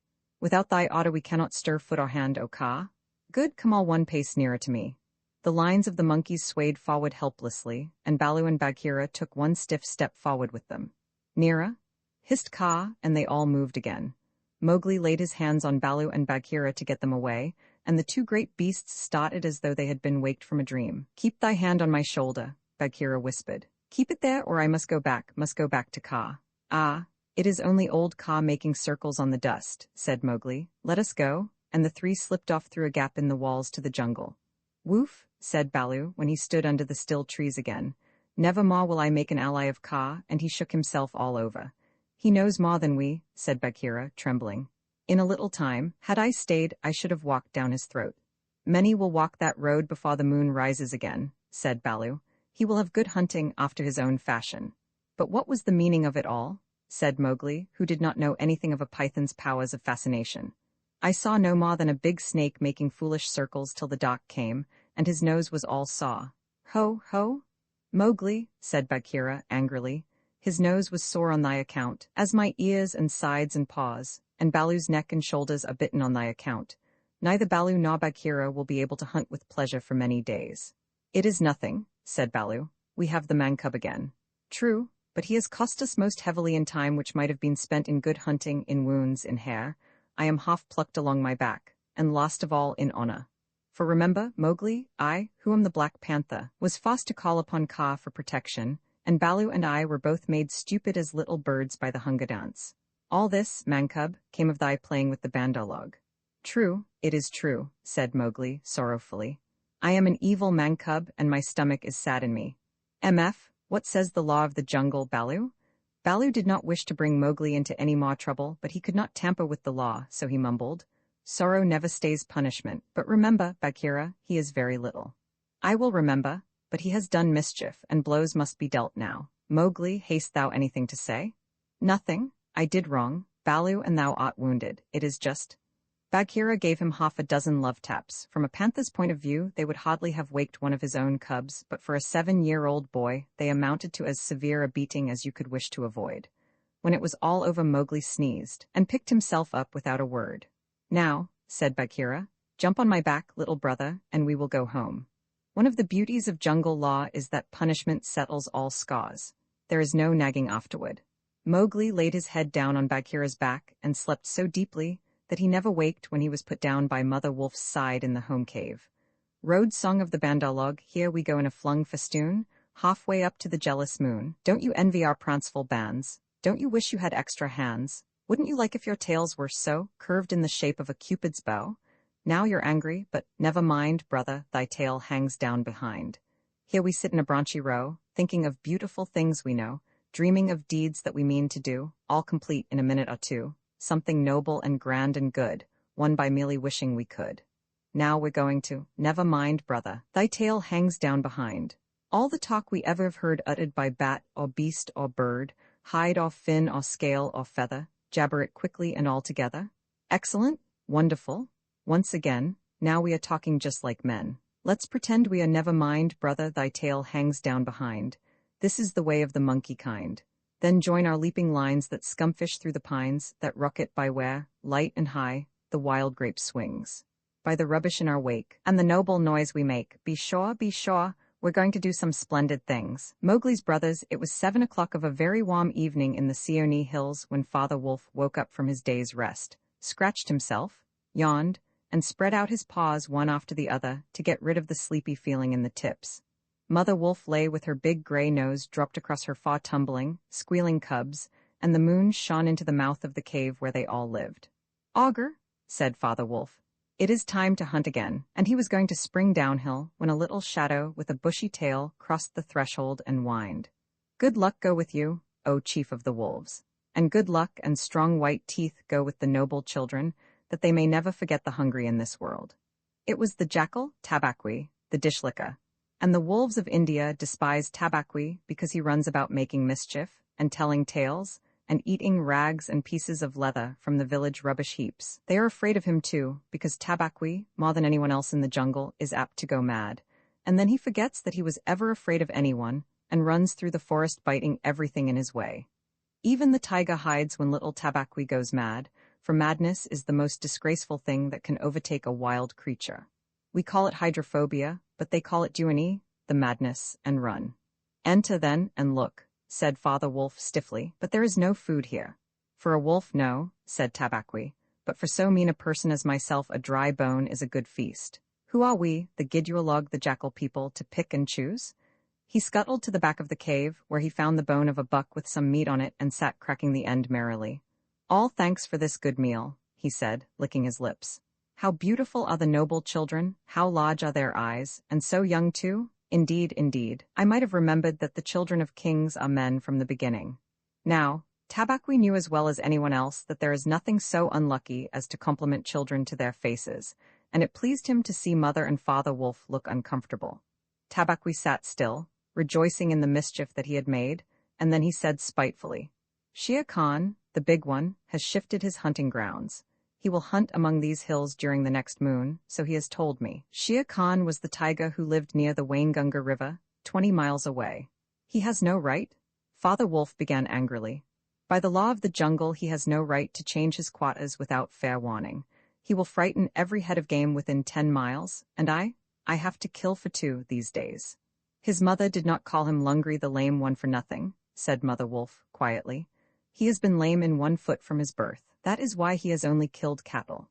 Now the villages of the Waingunga are angry with him, and he has come here to make our villages angry. They will scour the jungle for him when he is far away, and we and our children must run when the grass is set alight. Indeed, we are very grateful to Shere Khan." "Shall I tell him of your gratitude?" said Tabaqui. "Out," snapped Father Wolf. "Out and hunt with thy master. Thou hast done harm enough for one night." "I go," said Tabaqui quietly. "Ye can hear Shere Khan below in the thickets. I might have saved myself the message." Father Wolf listened, and in the dark valley that ran down to a little river, he heard the dry, angry, snarly, sing-song whine of a taiga who has caught nothing and does not care if all the jungle knows it. "The fool," said Father Wolf, "to begin a night's work with that noise. Does he think that our buck are like his fat Waingunga bullocks?" "It is neither bullock nor buck that he hunts tonight," said Mother Wolf. "It is man." The whine had changed to a sort of humming purr that seemed to roll from every quarter of the compass. It was the noise that bewilders woodcutters and gypsies sleeping in the open and makes them run sometimes into the very mouth of the taiga. "Man," said Father Wolf, showing all his white teeth. "Fa, are there not enough beetles and frogs in the tanks that he must eat man, and on our ground too? The law of the jungle, which never orders anything without a reason, forbids every beast to eat man, except when he is killing to show his children how to kill, and then he must hunt outside the hunting grounds of his pack or tribe. The real reason for this is that man-killing means, sooner or later, the arrival of white men on elephants with guns and hundreds of brown men with gongs and rockets and torches. Then everybody in the jungle suffers. The reason the beasts give among themselves is that man is the weakest and most defenseless of all living things, and it is unsportsmanlike to touch him. They say too, and it is true, that man-eaters become mangy and lose their teeth." The purr grew louder and ended in the full-throated "ah" of the tiger's charge. Then there was a howl, an untigerish howl, from Shere Khan. "He has missed," said Mother Wolf. "What is it?" Father Wolf ran out a few paces and heard Shere Khan muttering and mumbling savagely as he tumbled about in the scrub. "The fool has had no more sense than to jump at a woodcutter's campfire, so he has burned his feet," said Father Wolf with a grunt. "Tabaqui is with him." "Something is coming uphill," said Mother Wolf, twitching one ear. "Get ready." The bushes rustled a little in the thicket, and Father Wolf dropped with his haunches under him, ready for his leap. Then, if you had been watching, you would have seen the most wonderful thing in the world. The wolf checked in mid-spring. He made his bound before he saw what it was he was jumping at, and then he tried to stop himself. The result was that he shot up straight into the air for 5 feet, landing almost where he left ground. "Man," he snapped. A man's cub, look! Directly in front of him, holding on by a low branch, stood a naked brown baby who could just walk, as soft and as dimpled a little thing as ever came to a wolf's cave at night. He looked up into Father Wolf's face and laughed. "Is that a man's cub?" said Mother Wolf. "I have never seen one. Bring it here." A wolf accustomed to moving his own cubs can, if necessary, mouth an egg without breaking it, and though Father Wolf's jaws closed right on the child's back, not a tooth even scratched the skin, as he laid it down among the cubs. "How little, how naked, and how bold," said Mother Wolf softly. The baby was pushing his way between the cubs to get close to the warm hide. "Ahai, he is taking his meal with the others, and so this is a man's cub. Now, was there ever a wolf that could boast of a man's cub among her children? I have heard now and again of such a thing, but never in our pack or in my time," said Father Wolf. "He is altogether without hair, and I could kill him with a touch of my foot, but see, he looks up and is not afraid." The moonlight was blocked out of the mouth of the cave, for Shere Khan's great square head and shoulders were thrust into the entrance. Tabaqui behind him was squeaking. My lord, it went in here?" "Shere Khan does us great honor," said Father Wolf, but his eyes were very angry. "What does Shere Khan need?" "My quarry, a man's cub went this way," said Shere Khan. "Its parents have run off, give it to me." Shere Khan had jumped at a woodcutter's campfire, as Father Wolf had said, and was furious from the pain of his burned feet. But Father Wolf knew that the mouth of the cave was too narrow for Taiga to come in by. Even where he was, Shere Khan's shoulders and forepaws were cramped for want of room, as a man's would be if he tried to fight in a barrel. "The wolves are a free people," said Father Wolf. "They take orders from the head of the pack, and not from any striped cattle killer. The man's cub is ours, to kill if we choose." "Ye choose and ye do not choose? What talk is this of choosing? By the bull that I killed, am I to stand nosing into your dog's den for my fair dues? It is I, Shere Khan, who speak." The tiger's roar filled the cave with thunder. Mother Wolf shook herself clear of the cubs and sprang forward, her eyes, like two green moons in the darkness, facing the blazing eyes of Shere Khan. "And it is I, Raksha the demon, who answer. The man's cub is mine. Lungri, mine to me. He shall not be killed. He shall live to run with the pack and to hunt with the pack, and in the end, look you, hunter of little naked cubs, frog-eater. Fish killer, he shall hunt thee. Now get hence, or by the sampa that I killed, I eat no starved cattle. Back thou goest to thy mother, burned beast of the jungle, lamer than ever thou camest into the world. Go." Father Wolf looked on amazed. He had almost forgotten the days when he won Mother Wolf in fair fight from 5 other wolves, when she ran in the pack, and was not called the demon for compliment's sake. Shere Khan might have faced Father Wolf, but he could not stand up against Mother Wolf, for he knew that where he was she had all the advantage of the ground, and would fight to the death. So he backed out of the cave mouth growling, and when he was clear he shouted, "Each dog barks in his own yard. We will see what the pack will say to this fostering of man-cubs." The cub is mine, and to my teeth he will come in the end, O bush-tailed thieves. Mother Wolf threw herself down panting among the cubs, and Father Wolf said to her gravely, Shere Khan speaks this much truth. The cub must be shown to the pack. Wilt thou still keep him, mother? Keep him? She gasped.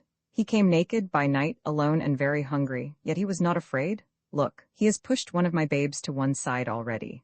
And that lame butcher would have killed him, and would have run off to the Waingunga while the villagers here hunted through all our lairs in revenge. Keep him? Assuredly I will keep him. Lie still, little frog. O thou Mowgli, for Mowgli, the frog, I will call thee. The time will come when thou wilt hunt Shere Khan as he has hunted thee. But what will our pack say? Said Father Wolf. The law of the jungle lays down very clearly that any wolf may, when he marries, withdraw from the pack he belongs to. But as soon as his cubs are old enough to stand on their feet, he must bring them to the pack council, which is generally held once a month at full moon, in order that the other wolves may identify them. After that inspection, the cubs are free to run where they please, and until they have killed their first buck, no excuse is accepted if a grown wolf of the pack kills one of them. The punishment is death where the murderer can be found, and if you think for a minute, you will see that this must be so. Father Wolf waited till his cubs could run a little, and then on the night of the pack meeting took them and Mowgli and Mother Wolf to the council rock, a hilltop covered with stones and boulders where 100 wolves could hide. Akela, the great grey lone wolf, who led all the pack by strength and cunning, lay out at full length on his rock, and below him sat 40 or more wolves of every size and color, from badger-colored veterans who could handle a buck alone, to young black 3-year-olds who thought they could. The lone wolf had led them for a year now. He had fallen twice into a wolf trap in his youth, and once he had been beaten and left for dead, so he knew the manners and customs of men. There was very little talking at the rock. The cubs tumbled over one another in the center of the circle where their mothers and fathers sat, and now and again a senior wolf would go quietly up to a cub, look at him carefully, and return to his place on noiseless feet. Sometimes a mother would push her cub far out into the moonlight to be sure that he had not been overlooked. Akela from his rock would cry, You know the law, you know the law, look well, O wolves. And the anxious mothers would take up the call. Look well, O wolves. At last, and Mother Wolf's neck bristles lifted as the time came, Father Wolf pushed Mowgli, the frog, as they called him, into the center, where he sat laughing and playing with some pebbles that glistened in the moonlight. Akela never raised his head from his paws, but went on with the monotonous cry, Look well. A muffled roar came up from behind the rocks, the voice of Shere Khan crying, The cub is mine, give him to me. What have the free people to do with a man's cub? Akela never even twitched his ears. All he said was, Look well, O wolves. What have the free people to do with the orders of any save the free people? Look well. There was a chorus of deep growls, and a young wolf in his 4th year flung back Shere Khan's question to Akela. What have the free people to do with a man's cub? Now the law of the jungle lays down that if there is any dispute as to the right of a cub to be accepted by the pack, he must be spoken for by at least 2 members of the pack who are not his father and mother. Who speaks for this cub? Said Akela. Among the free people, who speaks? There was no answer, and Mother Wolf got ready for what she knew would be her last fight, if things came to fighting. Then the only other creature who is allowed at the pack council, Baloo, the sleepy brown bear who teaches the wolf cubs the law of the jungle, old Baloo, who can come and go where he pleases because he eats only nuts and roots and honey, rose up on his hind quarters and grunted. The man's cub, he said. I speak for the man's cub. There is no harm in a man's cub. I have no gift of words, but I speak the truth. Let him run with the pack and be entered with the others. I myself will teach him. We need yet another, said Akela. Baloo has spoken, and he is our teacher for the young cubs. Who speaks besides Baloo? A black shadow dropped down into the circle. It was Bagheera, the Black Panther, Inkai black all over, but with the panther markings showing up in certain lights like the pattern of wadded silk. Everybody knew Bagheera, and nobody cared to cross his path, for he was as cunning as Tabaqui, as bold as the wild buffalo, and as reckless as the wounded elephant. But he had a voice as soft as wild honey dripping from a tree, and a skin softer than down. O Akela and ye, the free people, he purred, I have no right in your assembly, but the law of the jungle says that if there is a doubt which is not a killing matter in regard to a new cub, the life of that cub may be bought at a price. And the law does not say who may or may not pay that price. Am I right? Good, said the young wolves, who are always hungry. Listen to Bagheera, the cub can be bought for a price. It is the law. knowing that I have no right to speak here. I ask your leave." "Speak then," cried 20 voices. "To kill a naked cub is shame. Besides, he may make better sport for you when he is grown. Baloo has spoken in his behalf. Now to Baloo's word I will add 1 bull, and a fat one, newly killed, not half a mile from here, if you will accept the man's cub according to the law. Is it difficult?" There was a clamor of scores of voices, saying, "What matter? He will die in the winter rains, he will scorch in the sun. What harm can a naked frog do us? Let him run with the pack. Where is the bull, Bagheera? Let him be accepted." And then came Akla's deep bay, crying, look well, O wolves."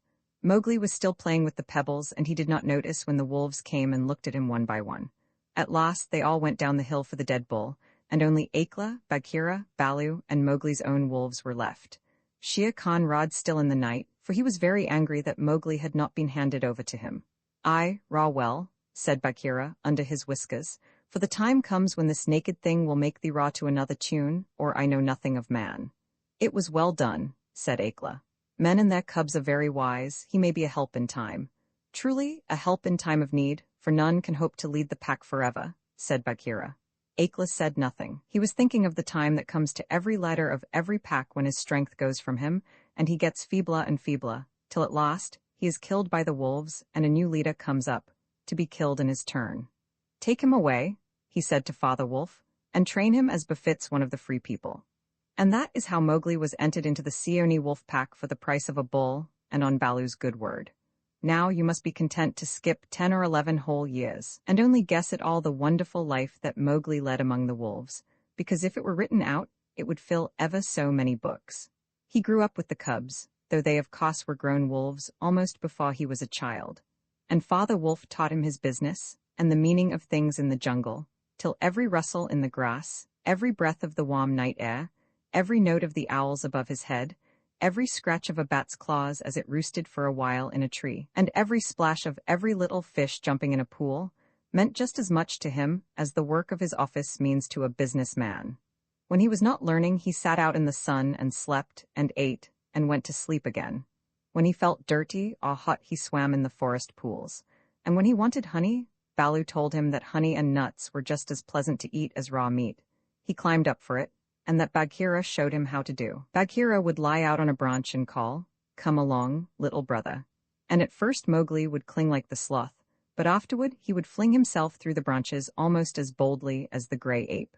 He took his place at the council rock, too, when the pack met, and there he discovered that if he stared hard at any wolf, the wolf would be forced to drop his eyes, and so he used to stare for fun. At other times he would pick the long thorns out of the pads of his friends, for wolves suffer terribly from thorns and burrs in their coats. He would go down the hillside into the cultivated lands by night, and look very curiously at the villages in their huts, but he had a mistrust of men, because Bagheera showed him a square box with a drop gate so cunningly hidden in the jungle that he nearly walked into it, and told him it was a trap. He loved better than anything else to go with Bagheera into the dark, warm heart of the forest, to sleep all through the drowsy day, and at night see how Bagheera did his killing. Bagheera killed right and left as he felt hungry, and so did Mowgli, with one exception. As soon as he was old enough to understand things, Bagheera told him that he must never touch cattle because he had been bought into the pack at the price of a bull's life. "All the jungle is thine," said Bagheera, "and thou canst kill everything that thou art strong enough to kill, but for the sake of the bull that bought thee thou must never kill or eat any cattle young or old. That is the law of the jungle." Mowgli obeyed faithfully, and he grew and grew strong as a boy must grow who does not know that he is learning any lessons, and who has nothing in the world to think of except things to eat. Mother Wolf told him once or twice that Shere Khan was not a creature to be trusted, and that some day he must kill Shere Khan. But though a young wolf would have remembered that advice every hour, Mowgli forgot it because he was only a boy, though he would have called himself a wolf if he had been able to speak in any human tongue. Shere Khan was always crossing his path in the jungle, for as Akla grew older, and Feebla the lame tiger had come to be great friends with the younger wolves of the pack, who followed him for scraps, a thing Akla would never have allowed if he had dared to push his authority to the proper bounds. Then Shere Khan would flatter them and wonder that such fine young hunters were content to be led by a dying wolf and a man's cub. "They tell me," Shere Khan would say, "that at council ye dare not look him between the eyes," and the young wolves would growl and bristle. Bagheera, who had eyes and ears everywhere, knew something of this, and once or twice he told Mowgli in so many words that Shere Khan would kill him some day, and Mowgli would laugh and answer, "I have the pack and I have thee, and Baloo, though he is so lazy, might strike a blow or two for my sake. Why should I be afraid?" It was one very warm day that a new notion came to Bagheera, born of something that he had heard. Perhaps Ikki, the porcupine, had told him, but he said to Mowgli when they were deep in the jungle, as the boy lay with his head on Bagheera's beautiful black skin, "Little brother, how often have I told thee that Shere Khan is thy enemy?" "As many times as there are nuts on that palm," said Mowgli, who naturally could not count. "What of it? I am sleepy, Bagheera, and Shere Khan is all long tail and loud talk like Mao the peacock. But this is no time for sleeping. Baloo knows it, I know it, the pack know it, and even the foolish, foolish deer know. Tabaqui has told thee too." "Ho, ho," said Mowgli. "Tabaqui came to me not long ago with some rude talk that I was a naked man's cub, and not fit to dig pignuts, but I caught Tabaqui by the tail and swung him twice against a palm tree to teach him better manners. That was foolishness, for though Tabaqui is a mischief-maker, he would have told thee of something that concerned thee closely. Open those eyes, little brother. Shere Khan dares not kill thee in the jungle for fear of those that love thee, but remember, Akler is very old, and soon the day comes when he cannot kill his buck, and then he will be leader no more. Many of the wolves that looked thee over when thou wast brought to the council first are old too, and the young wolves believe, as Shere Khan has taught them, that a man-cub has no place with the pack. In a little time thou wilt be a man." "And what is a man that he should not run with his brothers?" said Mowgli. "I was born in the jungle, I have obeyed the law of the jungle, and there is no wolf of ours from whose paws I have not pulled a thorn. Surely they are my brothers." Bagheera stretched himself at full length and half shut his eyes. "Little brother," said he, "feel under my jaw." Mowgli put up his strong brown hand, and just under Bagheera's silky chin, where the giant rolling muscles were all hid by the glossy hair, he came upon a little bald spot. "There is no one in the jungle that knows that I, Bagheera, carry that mark, the mark of the collar. And yet, little brother, I was born among men, and it was among men that my mother died, in the cages of the king's palace at Utapau. It was because of this that I paid the price for thee at the council when thou wast a little naked cub. Yes, I too was born among men. I had never seen the jungle. They fed me behind bars from an iron pan till one night I felt that I was Bagheera, the panther, and no man's plaything, and I broke the silly lock with one blow of my paw, and came away. And because I had learned the ways of men, I became more terrible in the jungle than Shere Khan. Is it not so?" "Yes," said Mowgli. "All the jungle fear Bagheera, all except Mowgli." "Oh, thou art a man's cub," said the Black Panther very tenderly, "and even as I return to my jungle, so thou must go back to men at last, to the men who are thy brothers, if thou art not killed in the council." But why should any wish to kill me?" said Mowgli. "Look at me," said Bagheera, and Mowgli looked at him steadily between the eyes. The big panther turned his head away in half a minute. "That is why," he said, shifting his paw on the leaves. "Not even I can look thee between the eyes, and I was born among men, and I love thee, little brother. The others they hate thee because their eyes cannot meet thine, because thou art wise, because thou hast pulled out thorns from their feet, because thou art a man." "I did not know these things," said Mowgli, sullenly, and he frowned under his heavy black eyebrows. "What is the law of the jungle? Strike first and then give tongue. By thy very carelessness they know that thou art a man, but be wise. It is in my heart that when Akela misses his next kill, and at each hunt it costs him more to pin the buck, the pack will turn against him and against thee. They will hold a jungle council at the rock, and then I have it?" said Bagheera, leaping up. "Go thou down quickly to the men's huts in the valley, and take some of the red flower which they grow there, so that when the time comes thou mayest have even a stronger friend than I or Baloo, or those of the pack that love thee. Get the red flower." By red flower Bagheera meant fire, only no creature in the jungle will call fire by its proper name. Every beast lives in deadly fear of it, and invents 100 ways of describing it. "The red flower?" said Mowgli. "That grows outside their huts in the twilight. I will get some." "There speaks the man's cub," said Bagheera, proudly. "Remember that it grows in little pots. Get one swiftly, and keep it by thee for time of need." "Good," said Mowgli. "I go, but art thou sure, oh my Bagheera?" He slipped his arm round the splendid neck and looked deep into the big eyes. "Art thou sure that all this is Shere Khan's doing?" "By the broken lock that freed me, I am sure, little brother." "Then, by the bull that bought me, I will pay Shere Khan full tale for this, and it may be a little over," said Mowgli, and he bounded away. That is a man. That is all a man, said Bagheera to himself, lying down again. Oh, Shere Khan, never was a blacker hunting than that frog hunt of thine 10 years ago. Mowgli was far and far through the forest, running hard, and his heart was hot in him. He came to the cave as the evening mist rose and drew breath, and looked down the valley. The cubs were out, but Mother Wolf, at the back of the cave, knew by his breathing that something was troubling her frog. What is it, son? She said. Some bat's chatter of Shere Khan, he called back. I hunt among the ploughed fields tonight, and he plunged downward through the bushes to the stream at the bottom of the valley. There he checked, for he heard the yell of the pack hunting, heard the bellow of a hunted sampa, and the snort as the buck turned at bay. Then there were wicked, bitter howls from the young wolves. Akela, Akela, let the lone wolf show his strength. Room for the leader of our pack, spring, Akela. The lone wolf must have sprung and missed his hold, for Mowgli heard the snap of his teeth and then a yelp as the sampa knocked him over with his fore foot. He did not wait for anything more, but dashed on, and the yells grew fainter behind him as he ran into the croplands where the villagers lived. Bagheera spoke truth, he panted, as he nestled down in some cattle fodder by the window of a hut. Tomorrow is one day for Akela and for me. Then he pressed his face close to the window and watched the fire on the hearth. He saw the husbandman's wife get up and feed it in the night with black lumps. And when the morning came and the mists were all white and cold, he saw the man's child pick up a wicker pot plastered inside with earth, fill it with lumps of red-hot charcoal, put it under his blanket, and go out to tend the cows in the byre. Is that all? Said Mowgli. If a cub can do it, there is nothing to fear. So he strode around the corner and met the boy, took the pot from his hand, and disappeared into the mist while the boy howled with fear. They are very like me, said Mowgli, blowing into the pot as he had seen the woman do. This thing will die if I do not give it things to eat, and he dropped twigs and dried bark on the red stuff. Halfway up the hill he met Bagheera with the morning dew shining like moonstones on his coat. Akela has missed, said the panther. They would have killed him last night, but they needed thee also. They were looking for thee on the hill. I was among the ploughed lands. I am ready. Look. Mowgli held up the fire pot. Good, now I have seen men thrust a dry branch into that stuff, and presently the red flower blossomed at the end of it. Art thou not afraid? No, why should I fear? I remember now, if it is not a dream, how before I was a wolf I lay beside the red flower, and it was warm and pleasant. All that day Mowgli sat in the cave tending his fire pot and dipping dry branches into it to see how they looked.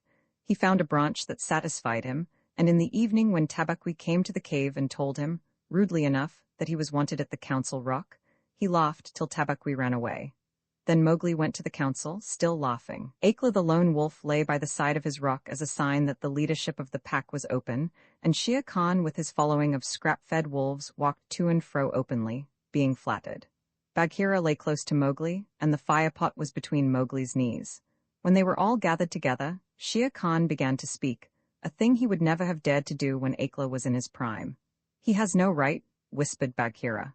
Say so. He is a dog's son. He will be frightened. Mowgli sprang to his feet.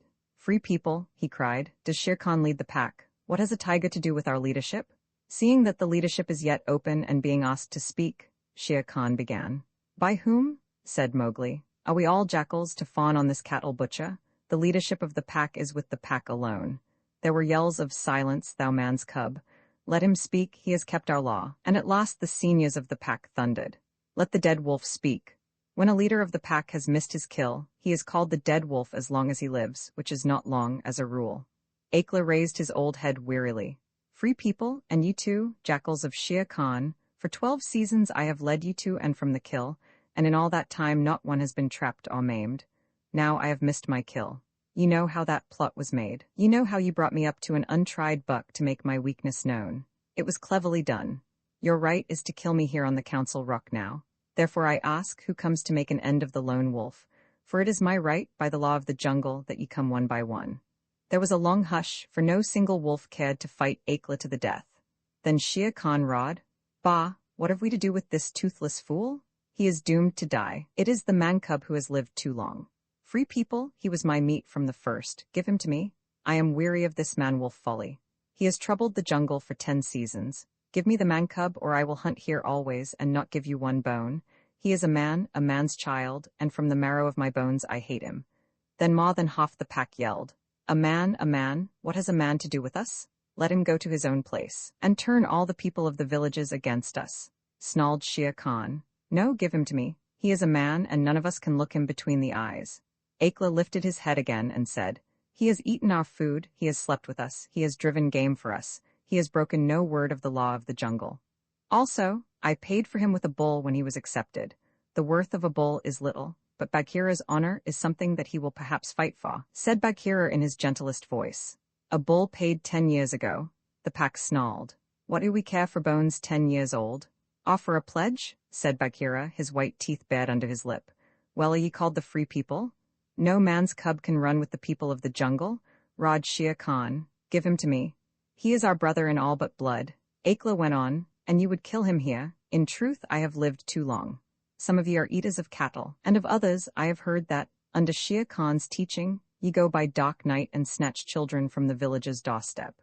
Therefore I know ye to be cowards, and it is to cowards I speak. It is certain that I must die, and my life is of no worth, or I would offer that in the man-cub's place, but for the sake of the honor of the pack, a little matter that, by being without a leader, ye have forgotten. I promise that if ye let the man-cub go to his own place, I will not, when my time comes to die, bare one tooth against ye. I will die without fighting. That will at least save the pack 3 lives. More I cannot do, but if ye will, I can save ye the shame that comes of killing a brother against whom there is no fault, a brother spoken for and bought into the pack according to the law of the jungle." "He is a man, a man, a man," snarled the pack, and most of the wolves began to gather round Shere Khan, whose tail was beginning to switch. "Now the business is in thy hands," said Bagheera to Mowgli. "We can do no more except fight." Mowgli stood upright, the fire pot in his hands, then he stretched out his arms and yawned in the face of the council, but he was furious with rage and sorrow, for wolf-like, the wolves had never told him how they hated him. "Listen, you," he cried. "There is no need for this dog's jabber. Ye have told me so often tonight that I am a man, though indeed I would have been a wolf with you to my life's end, that I feel your words are true. So I do not call you my brothers any more, but sag dogs as a man should. What you will do, and what you will not do, is not yours to say. That matter is with me, and that we may see the matter more plainly, I, the man, have brought here a little of the red flower which ye, dogs, fear." He flung the fire-pot on the ground, and some of the red coals lit a tuft of dried moss that flared up as all the council drew back in terror before the leaping flames. Mowgli thrust his dead branch into the fire till the twigs lit and crackled, and whirled it above his head among the cowering wolves. "Thou art the master," said Bagheera, in an undertone. "Save Akela from the death. He was ever thy friend." Akela, the grim old wolf who had never asked for mercy in his life, gave one piteous look at Mowgli as the boy stood all naked, his long black hair tossing over his shoulders in the light of the blazing branch that made the shadows jump and quiver. "Good," said Mowgli, staring around slowly and thrusting out his lower lip. "I see that ye are dogs. I go from you to my own people, if they be my own people. The jungle is shut to me, and I must forget your talk and your companionship, but I will be more merciful than ye are. Because I was all but your brother in blood, I promise that when I am a man among men, I will not betray ye to men as ye have betrayed me." He kicked the fire with his foot, and the sparks flew up. "There shall be no war between any of us in the pack, but here is a debt to pay before I go." He strode forward to where Shere Khan sat blinking stupidly at the flames, and caught him by the tuft on his chin. Bagheera followed close in case of accidents. "Up, dog," Mowgli cried. "Up when a man speaks, or I will set that coat ablaze."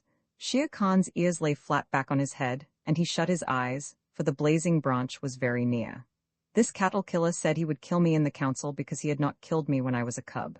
Thus and thus, then, do we beat dogs when we are men. Stir a whisker, Lungri, and I ram the red flower down thy gullet." He beat Shere Khan over the head with the branch, and the tiger whimpered and whined in an agony of fear. "Pa, singed jungle cat, go now. But remember, when next I come to the council rock as a man should come, it will be with Shere Khan's hide on my head. For the rest, Akela goes free to live as he pleases. You will not kill him, because that is not my will. Nor do I think that you will sit here any longer, lolling out your tongues as though you were somebody's, instead of dogs whom I drive out. Thus, go." The fire was burning furiously at the end of the branch, and Mowgli struck right and left round the circle, and the wolves ran howling with the sparks burning their fur. At last, there were only Akela, Bagheera, and perhaps 10 wolves that had taken Mowgli's pot.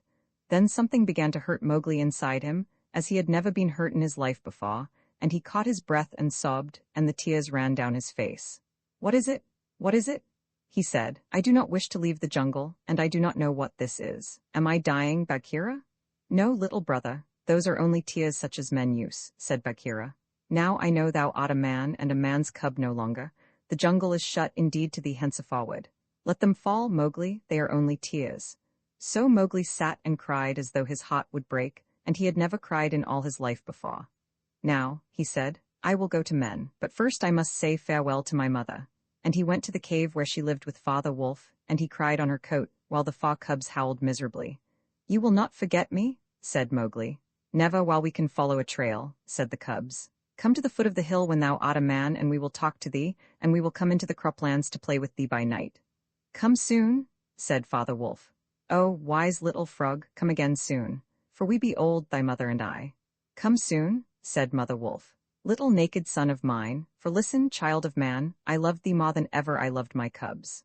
I will surely come, said Mowgli, and when I come it will be to lay out Shere Khan's hide upon the council rock. Do not forget me, tell them in the jungle never to forget me. The dawn was beginning to break when Mowgli went down the hillside alone to the crops to meet those mysterious things that are called men. Hunting song of the Seoni pack. As the dawn was breaking the Sambha belled once, twice, and again, and a doe leaped up. And a doe leaped up from the pond in the wood where the wild deer sup. This I, scouting alone, beheld, once, twice, and again. As the dawn was breaking the Sambha belled once, twice, and again, and a wolf stole back. And a wolf stole back to carry the word to the waiting pack. And we sought and we found and we bayed on his track once, twice, and again. As the dawn was breaking the wolf pack yelled once, twice, and again. Feet in the jungle that leave no mark. Eyes that can see in the dark.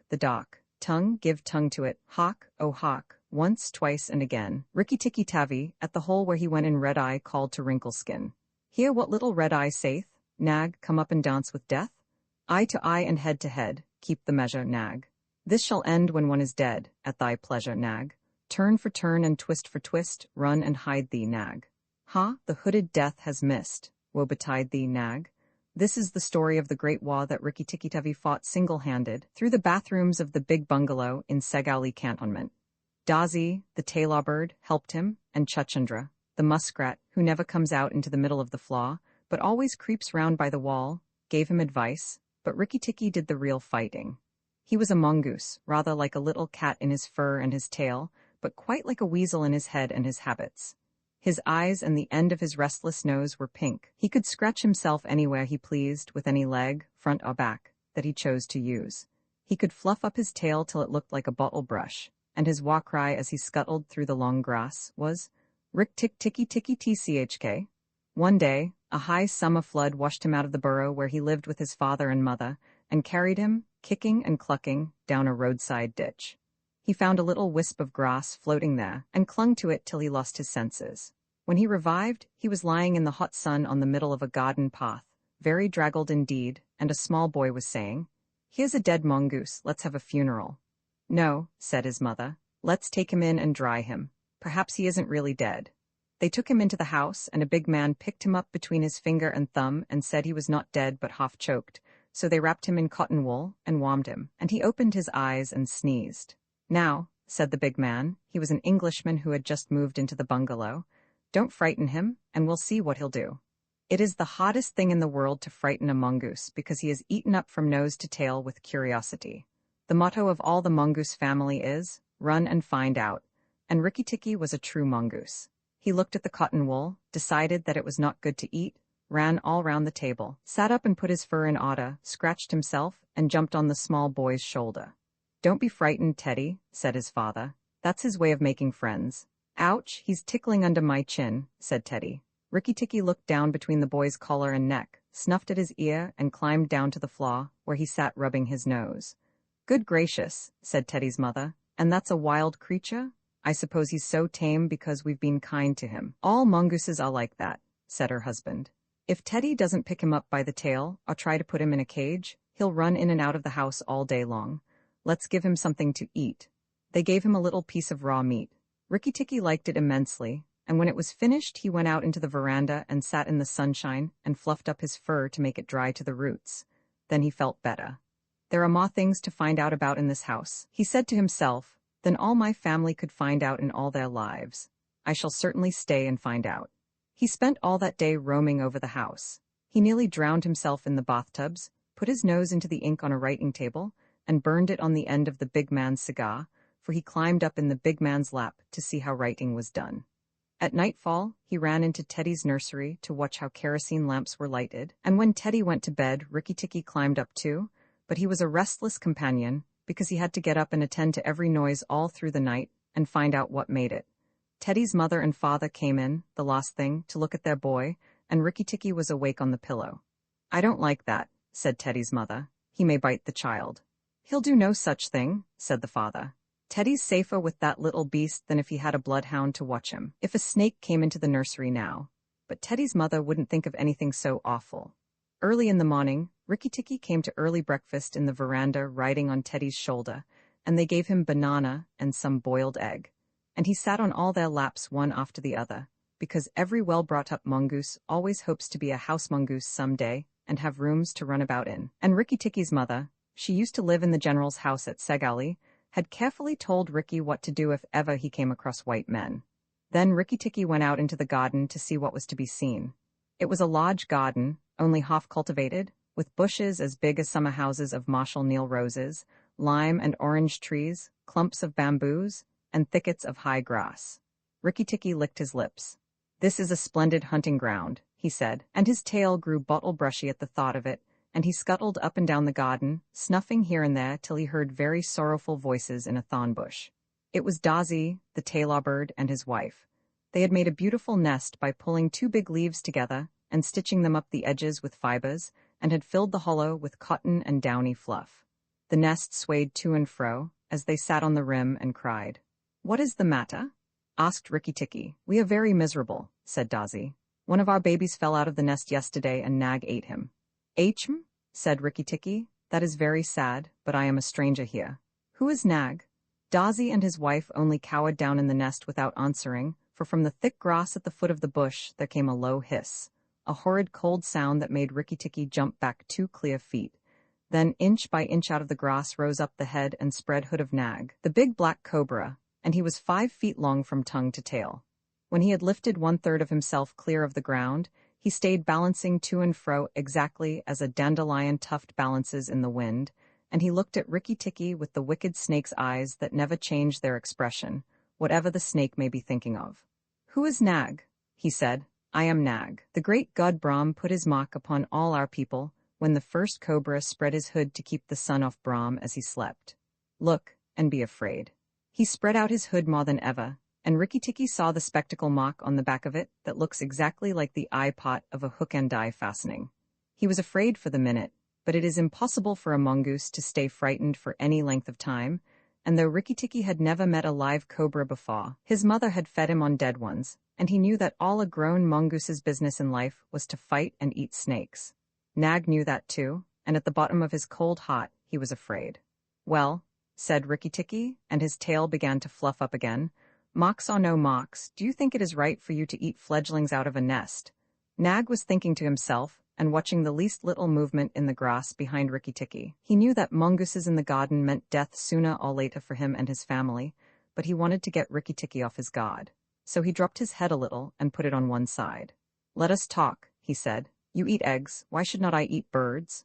"Behind you, look behind you," sang Dazi. Rikki-Tikki knew better than to waste time in staring. He jumped up in the air as high as he could go, and just under him whizzed by the head of Nagaina, Nag's wicked wife. She had crept up behind him as he was talking, to make an end of him, and he heard her savage hiss as the stroke missed.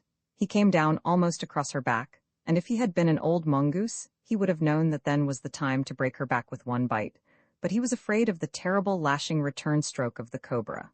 He bit, indeed, but did not bite long enough, and he jumped clear of the whisking tail, leaving Nagaina torn and angry. "Wicked, wicked Dazi," said Nag, lashing up as high as he could reach toward the nest in the thorn bush. But Dazi had built it out of reach of snakes, and it only swayed to and fro. Rikki-Tikki felt his eyes growing red and hot. When a mongoose's eyes grow red, he is angry. And he sat back on his tail and hind legs like a little kangaroo, and looked all around him, and chatted with rage. But Nag and Nagaina had disappeared into the grass. When a snake misses its stroke, it never says anything or gives any sign of what it means to do next. Rikki-Tikki did not care to follow them, for he did not feel sure that he could manage 2 snakes at once. So he trotted off to the gravel path near the house and sat down to think. It was a serious matter for him. If you read the old books of natural history, you will find they say that when the mongoose fights the snake and happens to get bitten, he runs off and eats some herb that cures him. That is not true. The victory is only a matter of quickness of eye and quickness of foot. Snakes blow against mongoose's jump, and as no eye can follow the motion of a snake's head when it strikes, that makes things much more wonderful than any magic herb. Rikki-Tikki knew he was a young mongoose, and it made him all the more pleased to think that he had managed to escape a blow from behind. It gave him confidence in himself, and when Teddy came running down the path, Rikki-Tikki was ready to be petted. But just as Teddy was stooping, something flinched a little in the dust, and a tiny voice said, "Be careful. I am Death." It was Carrot, the dusty brown snakeling that lies for choice on the dusty earth, and his bite is as dangerous as the cobra's. But he is so small that nobody thinks of him, and so he does the more harm to people. Rikki-Tikki's eyes grew red again, and he danced up to Carrot with the peculiar rocking, swaying motion that he had inherited from his family. It looks very funny, but it is so perfectly balanced a gait that you can fly off from it at any angle you please, and in dealing with snakes this is an advantage. If Rikki-Tikki had only known, he was doing a much more dangerous thing than fighting Nag, for Carrot is so small, and can turn so quickly, that unless Rikki bit him close to the back of the head, he would get the return stroke in his eye or lip. But Rikki did not know. His eyes were all red, and he rocked back and forth, looking for a good place to hold.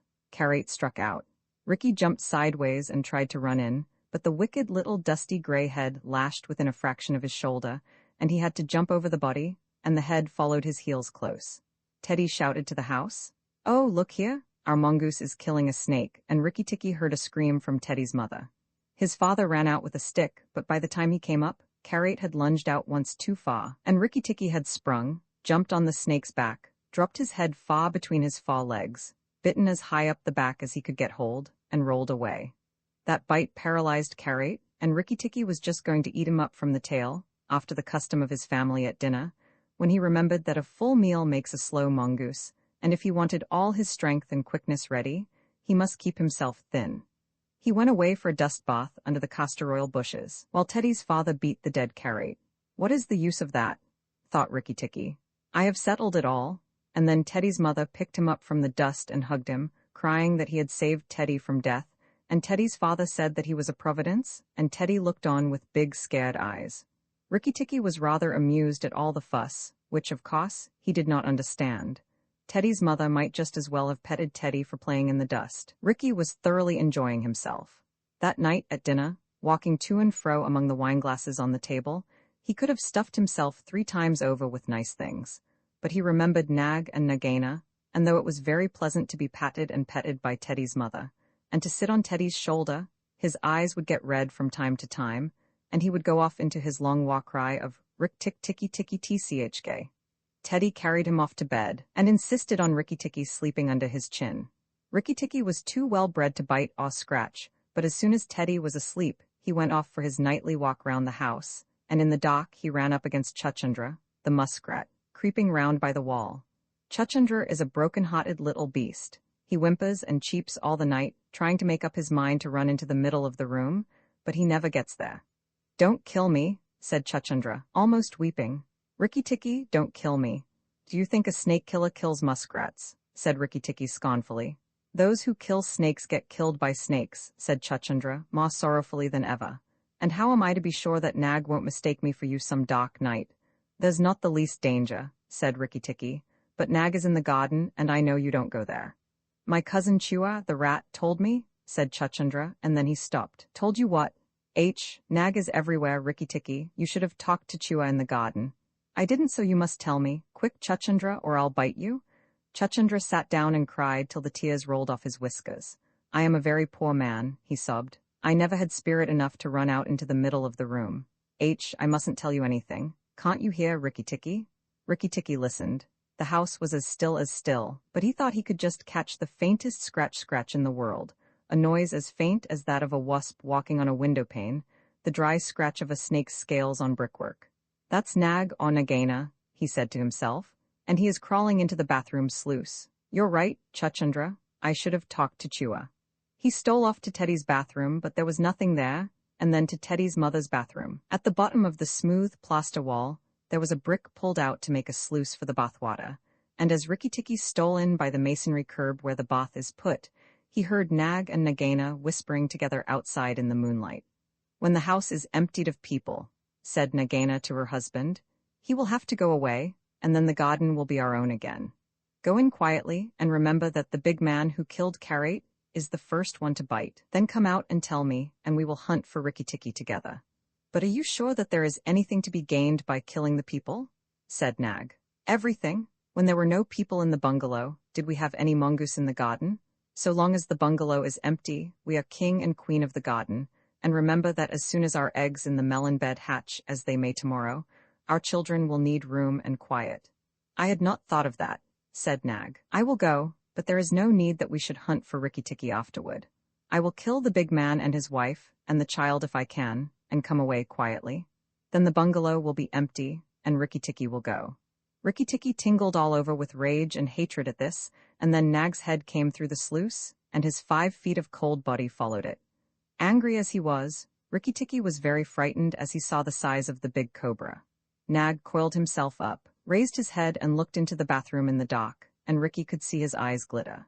"Now, if I kill him here, Nagaina will know, and if I fight him on the open floor, the odds are in his favor." "What am I to do?" said Rikki-Tikki Tavi. Nag waved to and fro, and then Rikki-Tikki heard him drinking from the biggest water jar that was used to fill the bath. "That is good," said the snake. "Now, when Karate was killed, the big man had a stick. He may have that stick still, but when he comes in to bathe in the morning, he will not have a stick. I shall wait here till he comes. Nagaina, do you hear me?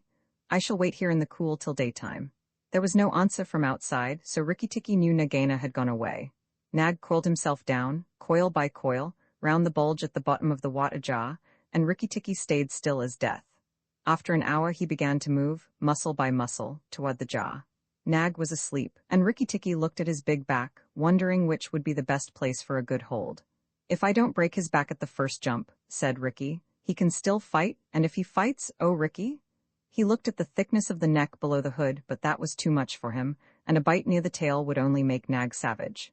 "It must be the head," he said at last. "The head above the hood, and when I am once there, I must not let go." Then he jumped. The head was lying a little clear of the water jar, under the curve of it, and as his teeth met, Rikki braced his back against the bulge of the red earthenware to hold down the head. This gave him just 1 second's purchase, and he made the most of it. Then he was batted to and fro as a rat is shaken by a dog, to and fro on the floor, up and down and round in great circles.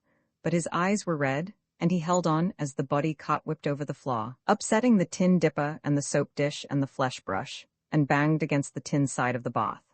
As he held, he closed his jaws tighter and tighter, for he made sure he would be banged to death, and, for the honor of his family, he preferred to be found with his teeth locked. He was dizzy, aching, and felt shaken to pieces when something went off like a thunderclap just behind him. A hot wind knocked him senseless, and red fire singed his fur. The big man had been wakened by the noise, and had fired both barrels of a shotgun into Nag just behind the hood. Rikki-Tikki held on with his eyes shut, for now he was quite sure he was dead, but the head did not move, and the big man picked him up and said, "It's the mongoose again, Alice. The little chap has saved our lives now."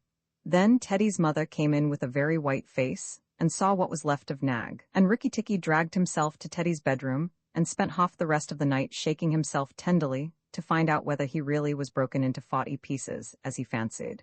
When morning came, he was very stiff, but well pleased with his doings. "Now, I have Nagaina to settle with, and she will be worse than 5 nags, and there's no knowing when the eggs she spoke of will hatch. Goodness, I must go and see Dazi," he said. Without waiting for breakfast, Rikki-Tikki ran to the thorn bush where Dazi was singing a song of triumph at the top of his voice. The news of Nag's death was all over the garden, for the sweeper had thrown the body on the rubbish heap. "Oh, you stupid tuft of feathers," said Rikki-Tikki angrily. "Is this the time to sing?" "Nag is dead, is dead, is dead," sang Dazi. The valiant Rikki-Tikki caught him by the head and held fast. The big man brought the bang stick and Nag fell in 2 pieces. "He will never eat my babies again." "All that's true enough, but where's Nagaina?" said Rikki-Tikki, looking carefully round him. Nagaina came to the bathroom sluice and called for Nag. Dazi went on, and Nag came out on the end of a stick. The sweeper picked him up on the end of a stick and threw him upon the rubbish heap. "Let us sing about the great, the red-eyed Rikki-Tikki." And Dazi filled his throat and sang. "If I could get up to your nest, I'd roll all your babies out," said Rikki Tikki. You don't know when to do the right thing at the right time. You're safe enough in your nest there, but it's war for me down here. Stop singing a minute, Daisy. For the great, the beautiful Rikki Tikki's sake I will stop, said Daisy. What is it, O killer of the terrible nag? Where is Nagaina, for the third time? On the rubbish heap by the stables, mourning for Nag. Great is Rikki Tikki with the white teeth. Bother my white teeth, have you ever heard where she keeps her eggs? In the melon bed, on the end nearest the wall, where the sun strikes nearly all day. She had them there weeks ago. And you never thought it worthwhile to tell me? The end nearest the wall, you said? Rikki Tikki, you are not going to eat her eggs. Not eat exactly, no. Daisy, if you have a grain of sense you will fly off to the stables and pretend that your wing is broken, and let Nagaina chase you away to this bush. I must get to the melon bed, and if I went there now she'd see me. Daisy was a feather-brained little fellow, who could never hold more than one idea at a time in his head. And just because he knew that Nagaina's children were born in eggs like his own, he didn't think at first that it was fair to kill them. But his wife was a sensible bird, and she knew that cobra's eggs meant young cobras later on.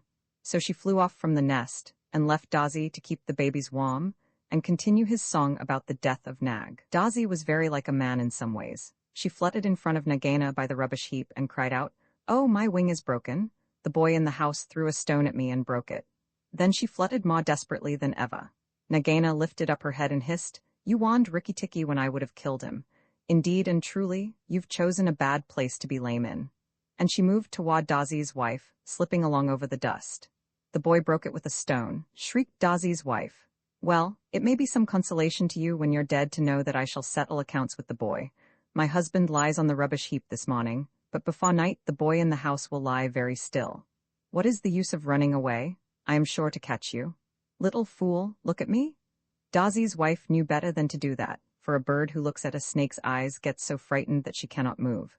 Daisy's wife fluttered on, piping sorrowfully, and never leaving the ground, and Nagaina quickened her pace. Rikki Tikki heard them going up the path from the stables, and he raced for the end of the melon patch near the wall. There, in the warm litter about the melons, very cunningly hidden, he found 25 eggs, about the size of a bantam's eggs, but with whitish skin instead of shell. I was not a day too soon, he said, for he could see the baby cobras curled up inside the skin, and he knew that the minute they were hatched, they could each kill a man or a mongoose.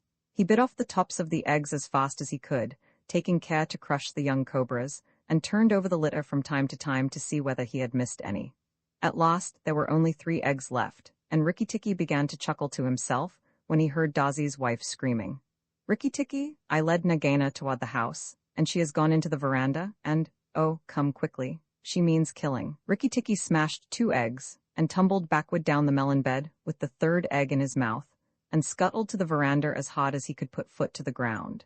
Teddy and his mother and father were there at early breakfast, but Rikki Tikki saw that they were not eating anything.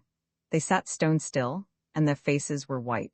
Nagaina was coiled up on the matting by Teddy's chair, within easy striking distance of Teddy's bare leg, and she was swaying to and fro, singing a song of triumph. Son of the big man that killed Nag, she hissed, stay still. I am not ready yet, wait a little. Keep very still, all you 3. If you move I strike, and if you do not move I strike.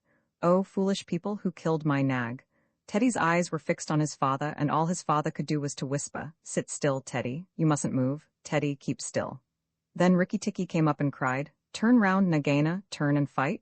All in good time, said she, without moving her eyes. I will settle my account with you presently. Look at your friends, Rikki Tikki. They are still and white, they are afraid. They dare not move, and if you come a step nearer, I strike. Look at your eggs, said Rikki Tikki, in the melon bed near the wall. Go and look, Nagaina. The big snake turned half round and saw the egg on the veranda.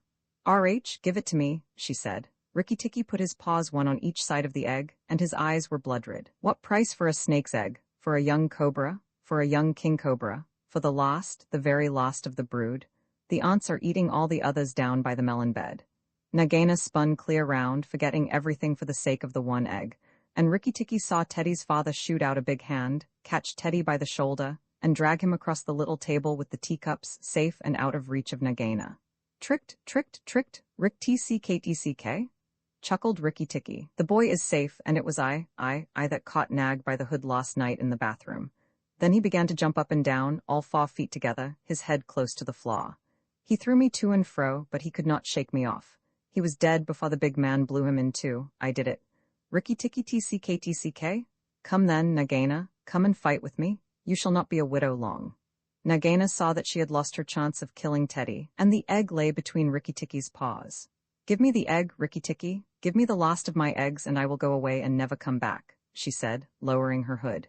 Yes, you will go away, and you will never come back, for you will go to the rubbish heap with Nag. Fight, widow? The big man has gone for his gun. Fight? Rikki tikki was bounding all round Nagaina, keeping just out of reach of her stroke, his little eyes like hot coals. Nagaina gathered herself together and flung out at him. Rikki tikki jumped up and backward. Again and again and again she struck, and each time her head came with a whack on the matting of the veranda, and she gathered herself together like a watch spring. Then Rikki tikki danced in a circle to get behind her, and Nagaina spun round to keep her head to his head, so that the rustle of her tail on the matting sounded like dry leaves blown along by the wind. He had forgotten the egg. It still lay on the veranda, and Nagaina came nearer and nearer to it, till at last, while Rikki tikki was drawing breath, she caught it in her mouth, turned to the veranda steps and flew like an arrow down the path, with Rikki tikki behind her. When the cobra runs for her life, she goes like a whiplash flicked across a horse's neck. Rikki tikki knew that he must catch her, or all the trouble would begin again. She headed straight for the long grass by the thorn bush, and as he was running, Rikki tikki heard Dazi still singing his foolish little song of triumph. But Dazi's wife was wiser. She flew off her nest as Nagaina came along, and flapped her wings about Nagaina's head. If Dazi had helped they might have turned her, but Nagaina only lowered her hood and went on. Still, the instant's delay brought Rikki tikki up to her, and as she plunged into the rat hole where she and Nag used to live, his little white teeth were clenched on her tail, and he went down with her, and very few mongooses, however wise and old they may be, care to follow a cobra into its hole. It was dark in the hole, and Rikki tikki never knew when it might open out and give Nagaina room to turn and strike at him. He held on savagely, and struck out his feet to act as brakes on the dark slope of the hot, moist earth. Then the grass by the mouth of the hole stopped waving, and Dazi said, "It is all over with Rikki tikki. We must sing his death song. Valiant Rikki tikki is dead, for Nagaina will surely kill him underground." So he sang a very mournful song that he made up all on the spur of the minute, and just as he got to the most touching part the grass quivered again, and Rikki tikki, covered with dirt, dragged himself out of the hole leg by leg, licking his whiskers. Dazi stopped with a little shout. Rikki tikki shook some of the dust out of his fur and sneezed. "It is all over," he said. "The widow will never come out again." And the red ants that live between the grass stems heard him, and began to troop down one after another to see if he had spoken the truth. Rikki tikki curled himself up in the grass and slept where he was slept till it was late in the afternoon, for he had done a hard day's work. "Now," he said when he awoke, "I will go back to the house. Tell the coppersmith, Dazi, and he will tell the garden that Nagaina is dead." The coppersmith is a bird who makes a noise exactly like the beating of a little hammer on a copper pot, and the reason he is always making it is because he is the town crier to every Indian garden and tells all the news to everybody who cares to listen. As Rikki tikki went up the path, he heard his attention notes like a tiny dinner gong, and then the steady ding-dong talk. "Nag is dead, dong. Nagaina is dead, ding-dong talk." That set all the birds in the garden singing, and the frogs croaking, for Nag and Nagaina used to eat frogs as well as little birds. When Rikki got to the house, Teddy and Teddy's mother, she looked very white still, for she had been fainting, and Teddy's father came out and almost cried over him, and that night he ate all that was given him till he could eat no more, and went to bed on Teddy's shoulder, where Teddy's mother saw him when she came to look late at night. "He saved our lives and Teddy's life," she said to her husband. "Just think, he saved all our lives." Rikki tikki woke up with a jump, for all the mongooses are light sleepers. "Oh, it's you," said he. "What are you bothering for? All the cobras are dead, and if they weren't, I'm here." Rikki tikki had a right to be proud of himself, but he did not grow too proud, and he kept that garden as a mongoose should keep it, with tooth and jump and spring and bite, till never a cobra dared show its head inside the walls. Dazi's chaunt, sung in honor of Rikki tikki tavi, singer and tailor am I, doubled the joys that I know, proud of my lilt through the sky, proud of the house that I sew. Over and under, so weave I my music, so weave I the house that I sew. Sing to your fledglings again, mother, oh lift up your head. Evil that plagued us is slain, death in the garden lies dead. Terror that hid in the roses is impotent, flung on the dunghill and dead. Who hath delivered us, who? Tell me his nest and his name. Rikki, the valiant, the true, tikki with eyeballs of flame. Rik tikki tikki, the ivory-fanged, the hunter with eyeballs of flame. Give him the thanks of the birds, bowing with tail feathers spread. Praise him with nightingale words, nay, I will praise him instead. Here, I will sing you the praise of the bottle-tailed Ricky with eyeballs of red. Here Ricky-Ticky interrupted, and the rest of the song is lost. The white seal, oh, hush thee, my baby, the night is behind us, and black are the waters that sparkled so green. The moon, the commas, looks downward to find us at rest in the hollows that rustle between. Where billow meets billow, there soft be thy pillow. Ah, weary wee flipperling, curl at thy ease. The storm shall not wake thee, nor shock overtake thee, asleep in the arms of the slow-swinging seas. All these things happened several years ago at a place called Novostoshna, on northeast point, on the island of St. Paul, away and away in the Bering Sea. Limoshin, the winter wren, told me the tale when he was blown on to the rigging of a steamer going to Japan, and I took him down into my cabin and warmed and fed him for a couple of days, till he was fit to fly back to St. Paul's again. Limoshin is a very odd little bird, but he knows how to tell the truth. Nobody comes to Novostoshna except on business, and the only people who have regular business there are the seals. They come in the summer months by hundreds and hundreds of thousands out of the cold gray sea, for Novostoshna Beach has the finest accommodation for seals of any place in all the world. Sea Catch knew that, and every spring would swim from whatever place he happened to be in, would swim like a torpedo boat straight for Novostoshna, and spend a month fighting with his companions for a good place on the rocks as close to the sea as possible.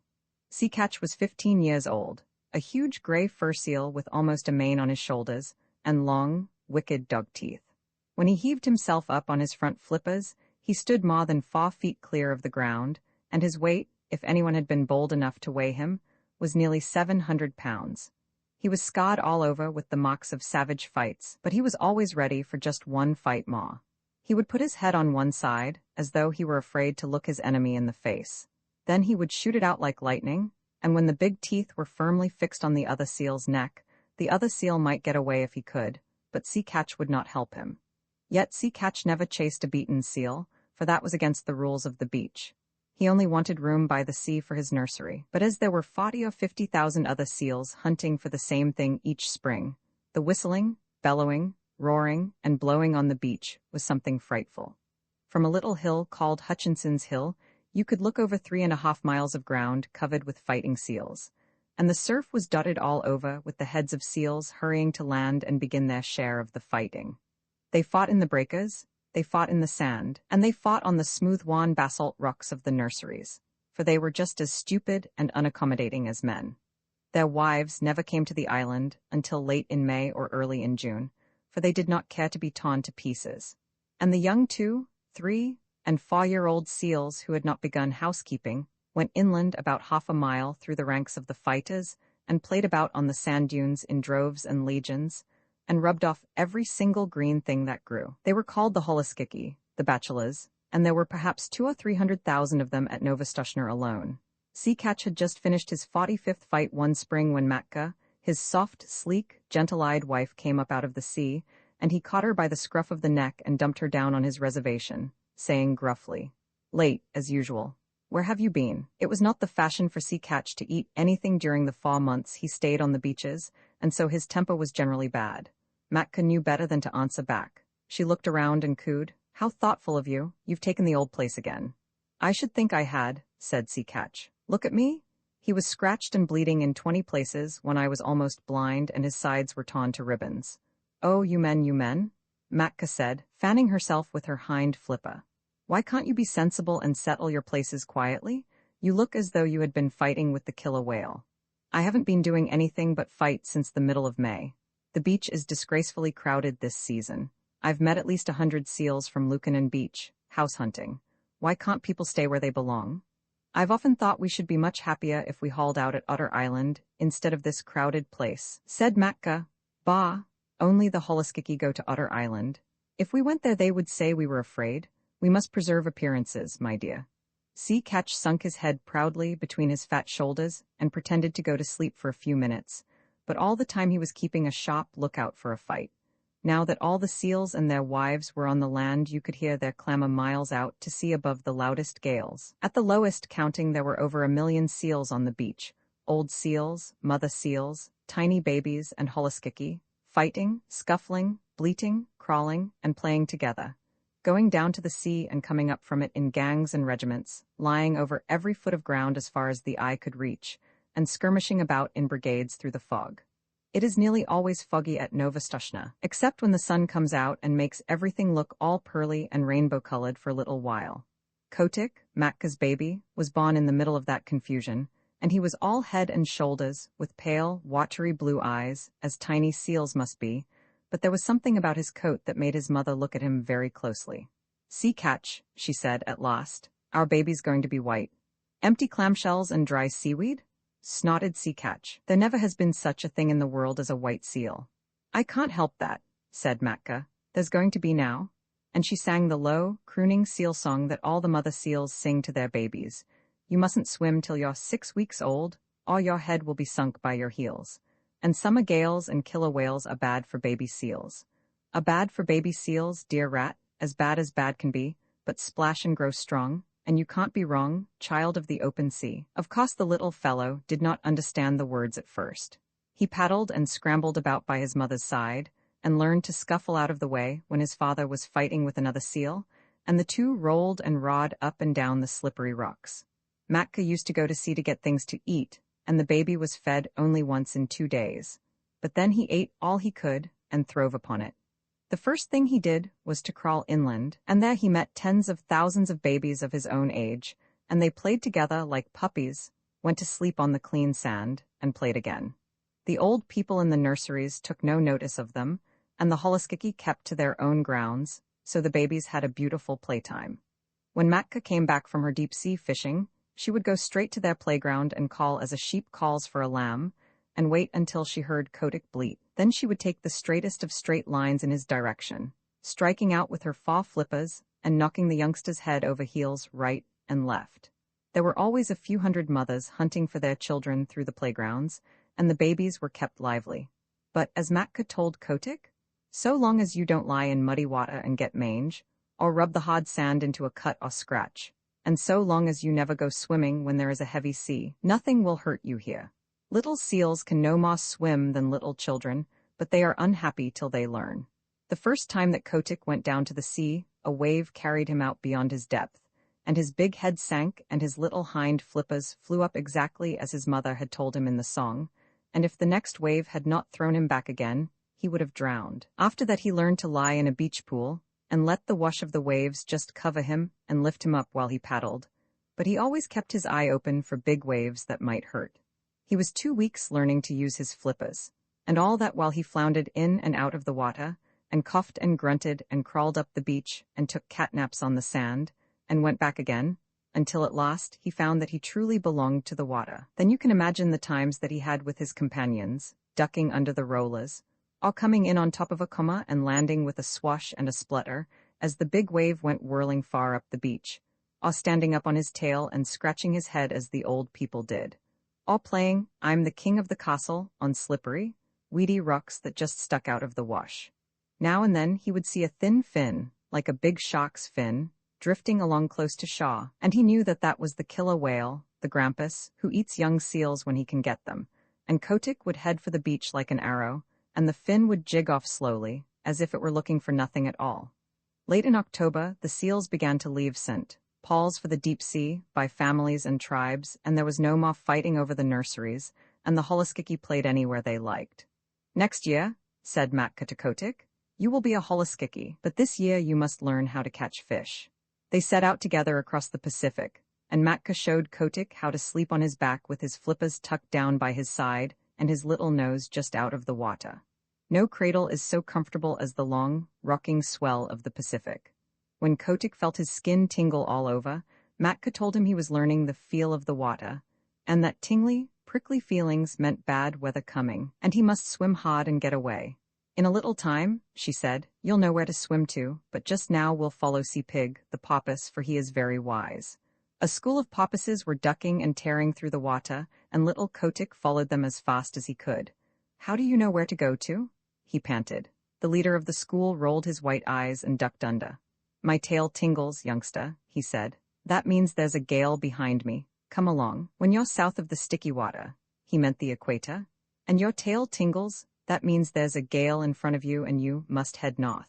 Come along." The The water feels bad here. This was one of very many things that Kotick learned, and he was always learning. Matka taught him how to follow the cod and the halibut along the undersea banks, and wrench the rockling out of his hole among the weeds, how to skirt the wrecks lying 100 fathoms below water, and dot like a rifle bullet in at one pothole, and out at another, as the fishes ran. How to dance on the top of the waves when the lightning was racing all over the sky, and wave his flipper politely to the stumpy-tailed albatross and the man-of-war hawk as they went down the wind. How to jump 3 or 4 feet clear of the water, like a dolphin, flippers close to the side and tail curved, to leave the flying fish alone because they are all bony, to take the shoulder piece out of a cod at full speed 10 fathoms deep, and never to stop and look at a boat or a ship, but particularly a rowboat. At the end of 6 months, what Kotick did not know about deep-sea fishing was not worth the knowing, and all that time he never set flipper on dry ground. One day, however, as he was lying half asleep in the warm water somewhere off the island of Juan Fernandez, he felt faint and lazy all over, just as human people do when the spring is in their legs, and he remembered the good firm beaches of Novostochna 7,000 miles away, the games his companions played, the smell of the seaweed, the seal raw, and the fighting. That very minute he turned north, swimming steadily, and as he went on he met scores of his mates, all bound for the same place, and they said, "Greeting, Kotick. This year we are all holoskiki, and we can dance the fire dance in the breakers off Lukannon and play on the new grass. But where did you get that coat?" Kotick's fur was almost pure white now, and though he felt very proud of it, he only said, "Swim quickly. My bones are aching for the land." And so they all came to the beaches where they had been born and heard the old seals, their fathers, fighting in the rolling mist. That night Kotick danced the fire dance with the yearling seals. The sea is full of fire on summer nights all the way down from Novostochna to Lukannon, and each seal leaves a wake like burning oil behind him, and a flaming flash when he jumps, and the waves break in great phosphorescent streaks and swirls. Then they went inland to the holoskiki grounds, and rolled up and down in the new wild wheat, and told stories of what they had done while they had been at sea. They talked about the Pacific as boys would talk about a wood that they had been nutting in, and if anyone had understood them, he could have gone away and made such a chart of that ocean as never was. The 3- and 4-year-old holoskiki romped down from Hutchinson's Hill, crying, "Out of the way, youngsters! The sea is deep, and you don't know all that's in it yet. Wait till you've rounded the Horn. Hi, you yearling, where did you get that white coat?" "I didn't get it," said Kotick. "It grew." And just as he was going to roll the speaker over, a couple of black-haired men with flat red faces came from behind a sand dune, and Kotick, who had never seen a man before, coughed and lowered his head. The holoskiki just bundled off a few yards and sat staring stupidly. The men were no less than Karic Buterin, the chief of the seal hunters on the island, and Patalaman, his son.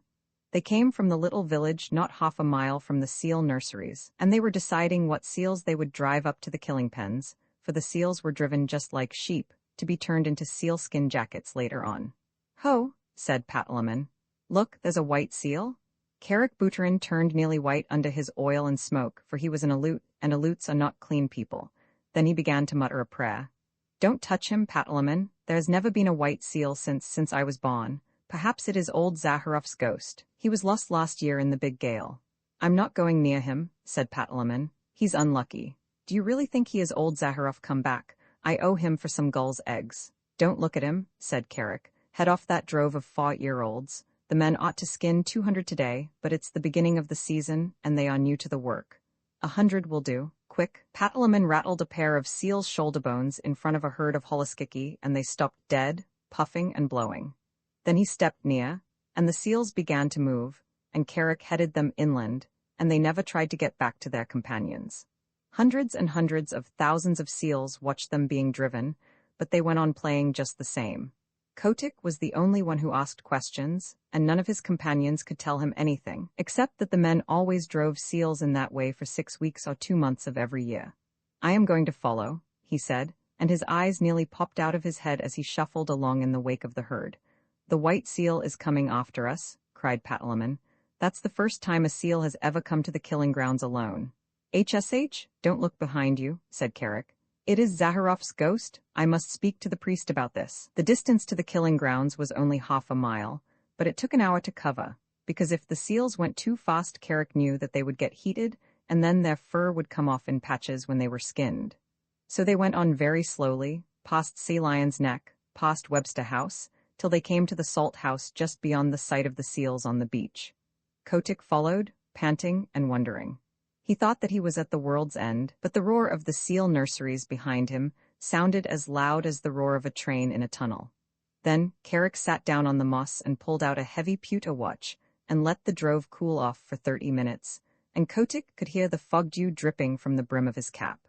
Then 10 or 12 men, each with an iron-bound club 3 or 4 feet long, came up, and Carrick pointed out 1 or 2 of the drove that were bitten by their companions or were too hot, and the men kicked those aside with their heavy boots made of the skin of a walrus's throat, and then Carrick said, "Let go," and then the men clubbed the seals on the head as fast as they could. 10 minutes later little Kotick did not recognize his friends anymore, for their skins were ripped off from the nose to the hind flippers, whipped off and thrown down on the ground in a pile. That was enough for Kotick. He turned and galloped. A seal can gallop very swiftly for a short time, back to the sea, his little new mustache bristling with horror. At Sea Lion's Neck, where the great sea lions sit on the edge of the surf, he flung himself flipper overhead into the cool water and rocked there, gasping miserably. "What's here?" said a sea lion gruffly, for as a rule the sea lions keep themselves to themselves. "Scoochny, Ocean Scoochny?" "I'm lonesome, very lonesome," said Kotick. "They're killing all the holoskiki on all the beaches." The sea lion turned his head inshaw. "Nonsense," he said. "Your friends are making as much noise as ever. You must have seen old Carrick polishing off a drove. He's done that for 30 years. "It's horrible," said Kotick, backing water as a wave went over him, and steadying himself with a screw stroke of his flippers that brought him up all standing within 3 inches of a jagged edge of rock. "Well done for a yearling," said the sea lion, who could appreciate good swimming. "I suppose it is rather awful from your way of looking at it, but if you seals will come here year after year, of course the men get to know of it, and unless you can find an island where no men ever come, you will always be driven." "Isn't there any such island?" began Kotick. "I've followed the poltoos the halibut for 20 years, and I can't say I've found it yet. But look here, you seem to have a fondness for talking to your betters. Suppose you go to Walrus Islet and talk to Sea Vitch. He may know something. Don't flounce off like that. It's a 6-mile swim, and if I were you, I should haul out and take a nap first, little one." Kotick thought that that was good advice, so he swam round to his own beach, hauled out, and slept for half an hour, twitching all over, as seals will. Then he headed straight for Walrus Islet, a little low sheet of rocky island almost due northeast from Novostoshna, all ledges of rock and gulls' nests, where the walrus herded by themselves. He landed close to old Sea Vitch, the big, ugly, bloated, pimpled, fat-necked, long-tusked walrus of the North Pacific, who has no manners except when he is asleep, as he was then, with his hind flippers half in and half out of the surf. "Wake up," barked Kotick, for the gulls were making a great noise. "Ha-ho, HMPH, what's that?" said Sea Vitch, and he struck the next walrus a blow with his tusks and waked him up, and the next struck the next, and so on till they were all awake and staring in every direction but the right one. "Hi, it's me," said Kotick, bobbing in the surf and looking like a little white slug. "Well, may I be skinned?" said Sea Vitch, and they all looked at Kotick as you can fancy a club full of drowsy old gentlemen would look at a little boy. Kotick did not care to hear any more about skinning just then. He had seen enough of it, so he called out, "Isn't there any place for seals to go where men don't ever come?" "Go and find out," said Sea Vitch, shutting his eyes. "Run away, we're busy here." Kotick made his dolphin jump in the air and shouted as loud as he could, "Clamita, Clamita?" He knew that Sea Vitch never caught a fish in his life, but always rooted for clams and seaweeds, though he pretended to be a very terrible person. Naturally, the chickies and the guvaruskis and the epatkas, the burgomaster gulls and the kittiwakes and the puffins, who are always looking for a chance to be rude, took up the cry, and so Limoshin told me, for nearly 5 minutes you could not have heard a gun fired on Walrus Islet.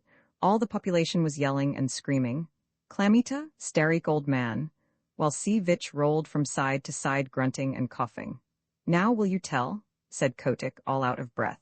"Go and ask Sea Cow," said Sea Vitch. "If he is living still, he'll be able to tell you." "How shall I know Sea Cow when I meet him?" said Kotick, sheering off. "He's the only thing in the sea uglier than Sea Vitch," screamed a burgomaster gull, wheeling under Sea Vitch's nose. "Uglier and with worse manners, Starik?" Kotick swam back to Novostoshna, leaving the gulls to scream. There he found that no one sympathized with him in his little attempts to discover a quiet place for the seals. They told him that men had always driven the holoskiki. It was part of the day's work, and that if he did not like to see ugly things he should not have gone to the killing grounds. But none of the other seals had seen the killing, and that made the difference between him and his friends. Besides, Kotick was a white seal.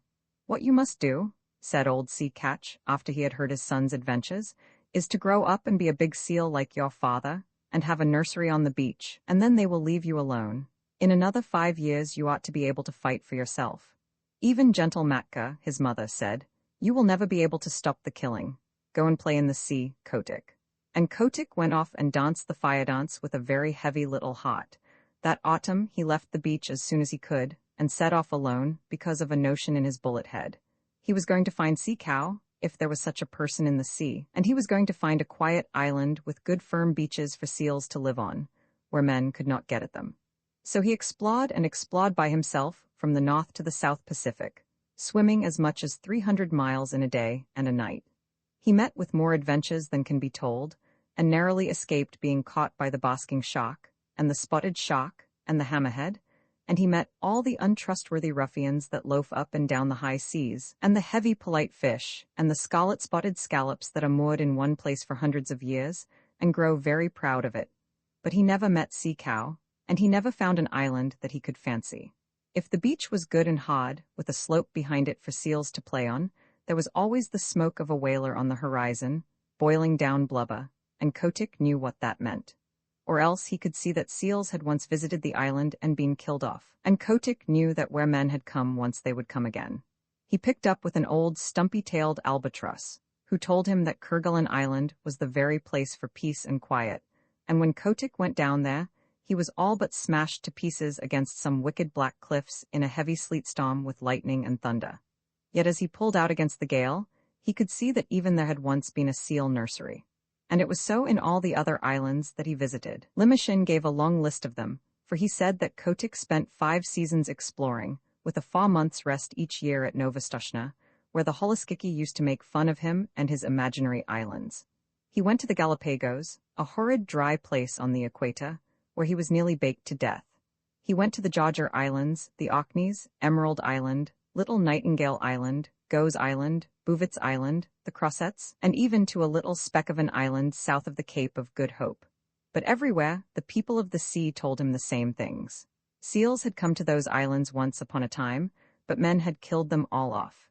Even when he swam thousands of miles out of the Pacific and got to a place called Cape Corrients, that was when he was coming back from Goes Island, he found a few hundred mangy seals on a rock, and they told him that men came there too. That nearly broke his heart, and he headed round the Horn back to his own beaches, and on his way north he hauled out on an island full of green trees, where he found an old seal who was dying, and Kotick caught fish for him and told him all his sorrows. "Now," said Kotick, "I am going back to Novostoshna, and if I am driven to the killing pens with the holoskiki, I shall not care." The old seal said, "Try once more. I am the last of the lost rookery of Massafura, and in the days when men killed us by the 100,000, there was a story on the beaches that someday a white seal would come out of the north and lead the seal people to a quiet place. I am old and I shall never live to see that day, but others will. Try once more." And Kotick curled up his mustache, it was a beauty, and said, "I am the only white seal that has ever been born on the beaches, and I am the only seal, black or white, who ever thought of looking for new islands." That cheered him immensely, and when he came back to Novostoshna that summer, Matka, his mother, begged him to marry and settle down, for he was no longer a holoskik, but a full-grown sea catch, with a curly white mane on his shoulders, as heavy, as big, and as fierce as his father.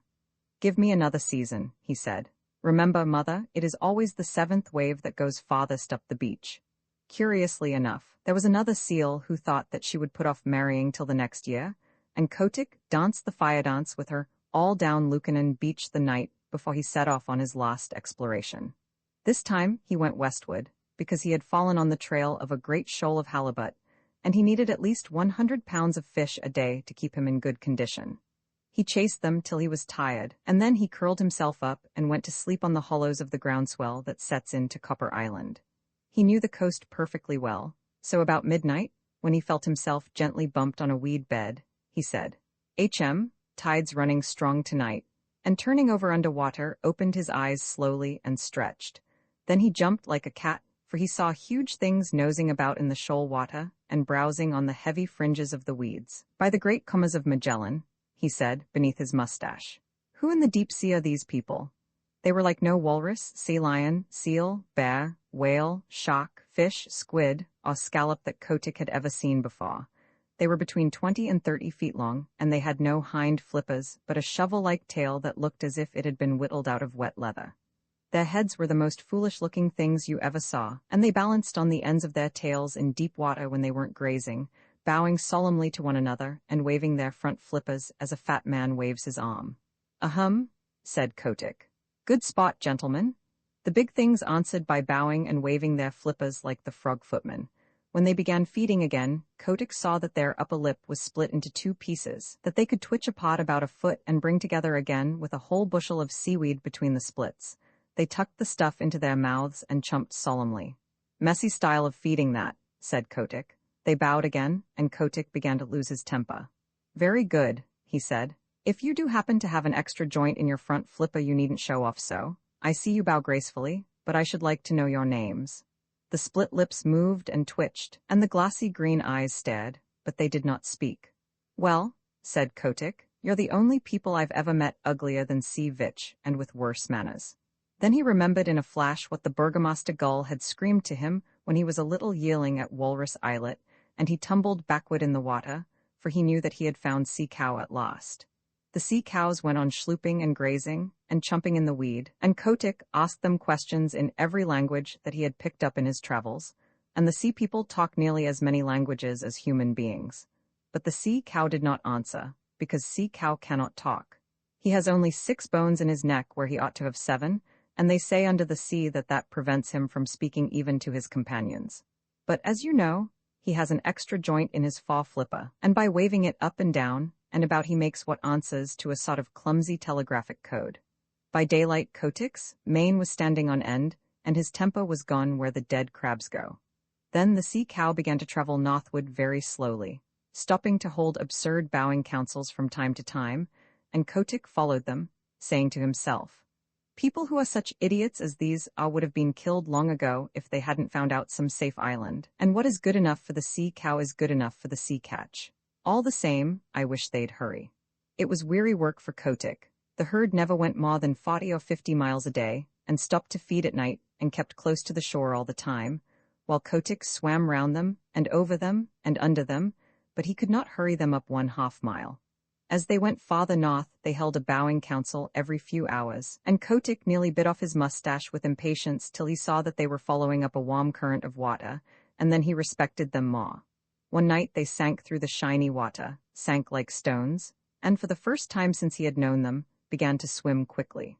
Kotick followed, and the pace astonished him, for he never dreamed that sea cow was anything of a swimmer. They headed for a cliff by the shore, a cliff that ran down into deep water and plunged into a dark hole at the foot of it, 20 fathoms under the sea. It was a long, long swim, and Kotick badly wanted fresh air before he was out of the dark tunnel they led him through. "My wig," he said when he rose, gasping and puffing, into open water at the farther end. It was a long dive, but it was worth it.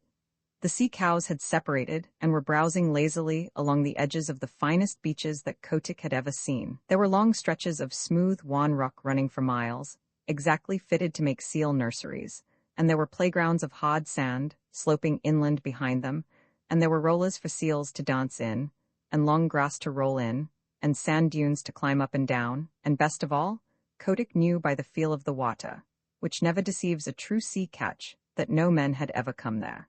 The first thing he did was to assure himself that the fishing was good, and then he swam along the beaches and counted up the delightful low sandy islands, half hidden in the beautiful rolling fog. Away to the northward out, to sea ran a line of bars and shoals and rocks that would never let a ship come within 6 miles of the beach, and between the islands and the mainland was a stretch of deep water that ran up to the perpendicular cliffs, and somewhere below the cliffs was the mouth of the tunnel. "It's Novostoshner over again, but 10 times better," said Kotick. "Sea cow must be wiser than I thought. Men can't come down the cliffs, even if there were any men, and the shoals to seaward would knock a ship to splinters. If any place in the sea is safe, this is it." He began to think of the seal he had left behind him, but though he was in a hurry to go back to Novostoshna, he thoroughly explored the new country, so that he would be able to answer all questions. Then he dived and made sure of the mouth of the tunnel, and raced through to the southward. No one but a sea cow or a seal would have dreamed of there being such a place, and when he looked back at the cliffs, even Kotick could hardly believe that he had been under them.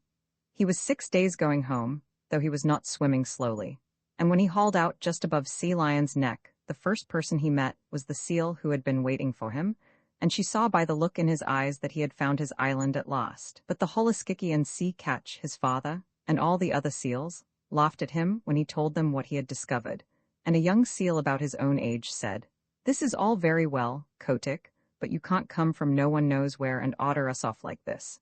Remember, we've been fighting for our nurseries, and that's a thing you never did. You preferred prowling about in the sea." The other seals laughed at this, and the young seal began twisting his head from side to side. He had just married that year, and was making a great fuss about it. "I've no nursery to fight for," said Kotick. "I want only to show you all a place where you will be safe. What's the use of fighting?" "Oh, if you're trying to back out, of course I've no more to say," said the young seal, with an ugly chuckle. "Will you come with me if I win?" said Kotick, and a green light came into his eyes, for he was very angry at having to fight at all. "Very good," said the young seal, carelessly. "If you win, I'll come." He had no time to change his mind, for Kotick's head darted out, and his teeth sunk in the blubber of the young seal's neck. Then he threw himself back on his haunches and hauled his enemy down the beach, shook him, and knocked him over. Then Kotick roared to the seals, "I've done my best for you these 5 seasons past. I've found you the island where you'll be safe, but unless your heads are dragged off your silly necks you won't believe. I'm going to teach you now. Look out for yourselves." Limoshin told me that never in his life, and Limoshin sees 10,000 big seals fighting every year, never in all his little life did he see anything like Kotick's charge into the nurseries. He flung himself at the biggest sea catch he could find, caught him by the throat, choked him and bumped him and banged him till he grunted for mercy, and then threw him aside and attacked the next. You see, Kotick had never fasted for 4 months as the big seals did every year, and his deep-sea swimming trips kept him in perfect condition, and best of all, he had never fought before. His curly white mane stood up with rage, and his eyes flamed, and his big dog teeth glistened, and he was splendid to look at. Old Sea Catch, his father, saw him tearing past, hauling the grizzled old seals about as though they had been halibut, and upsetting the young bachelors in all directions, and Sea Catch gave one roar and shouted, "He may be a fool, but he is the best fighter on the beaches. Don't tackle your father, my son, he's with you?" Kotick roared in answer, and old Sea Catch waddled in, his mustache on end, blowing like a locomotive, while Matka and the seal that was going to marry Kotick cowered down and admired their menfolk. It was a gorgeous fight, for the two fought as long as there was a seal that dared lift up his head, and then they paraded grandly up and down the beach side by side, bellowing. At night, just as the northern lights were winking and flashing through the fog, Kotick climbed a bare rock and looked down on the scattered nurseries and the torn and bleeding seals. "Now," he said, "I've taught you your lesson." "My wig?" said old Sea Catch, boosting himself up stiffly, for he was fearfully mauled. "The killer whale himself could not have cut them up worse. Son, I'm proud of you, and what's more, I'll come with you to your island, if there is such a place. Hear you, fat pigs of the sea, who comes with me to the sea cow's tunnel? Answer, or I shall teach you again," roared Kotick. There was a murmur like the ripple of the tide all up and down the beaches. "We will come," said thousands of tired voices. "We will follow Kotick, the white seal." Then Kotick dropped his head between his shoulders and shut his eyes proudly. He was not a white seal anymore, but red from head to tail. All the same, he would have scorned to look at or touch one of his wounds. A week later, he and his army, nearly 10,000 Holoskiki and old seals, went away north to the sea cow's tunnel, Kotick leading them, and the seals that stayed at Novostoshna called them idiots. But next spring, when they all met off the fishing banks of the Pacific, Kotick's seals told such tales of the new beaches beyond sea cow's tunnel that more and more seals left Novostoshna. Of course, it was not all done at once, for the seals need a long time to turn things over in their minds, but year by year more seals went away from Novostoshna, and Lukannon, and the other nurseries, to the quiet, sheltered beaches where Kotick sits all the summer through, getting bigger and fatter and stronger each year, while the Holoskiki play round him, in that sea where no man comes. Lukannon, this is the great deep-sea song that all the St. Paul seals sing when they are heading back to their beaches in the summer. It is a sort of very sad seal national anthem. I met my mates in the morning, and oh, but I am old. Where roaring on the ledges the summer groundswell rolled, I heard them lift the chorus that dropped the breakers' song, the beaches of Lukannon, 2,000,000 voices strong, the song of pleasant stations beside the salt lagoons, the song of blowing squadrons that shuffled down the dunes, the song of midnight dances that churned the sea to flame, the beaches of Lukannon, before the sailors came. I met my mates in the morning, I'll never meet them more. They came and went in legions that darkened all the shore. And through the foam-flecked offing as far as voice could reach we hailed the landing parties and we sang them up the beach. The beaches of Lukannon, the winter wheat so tall, the dripping, crinkled lichens and the sea fog drenching all, the platforms of our playground, all shining smooth and wan, the beaches of Lukannon, the home where we were born. I meet my mates in the morning, a broken, scattered band. Men shoot us in the water and club us on the land. Men drive us to the salt house like silly sheep and tame, and still we sing Lukannon, before the sailors came. Wheel down to southward, oh, Guvaruska go, and tell the deep-sea viceroys the story of our woe. Empty as the shark's egg the tempest flings ashore. The beaches of Lukannon shall know their sons no more.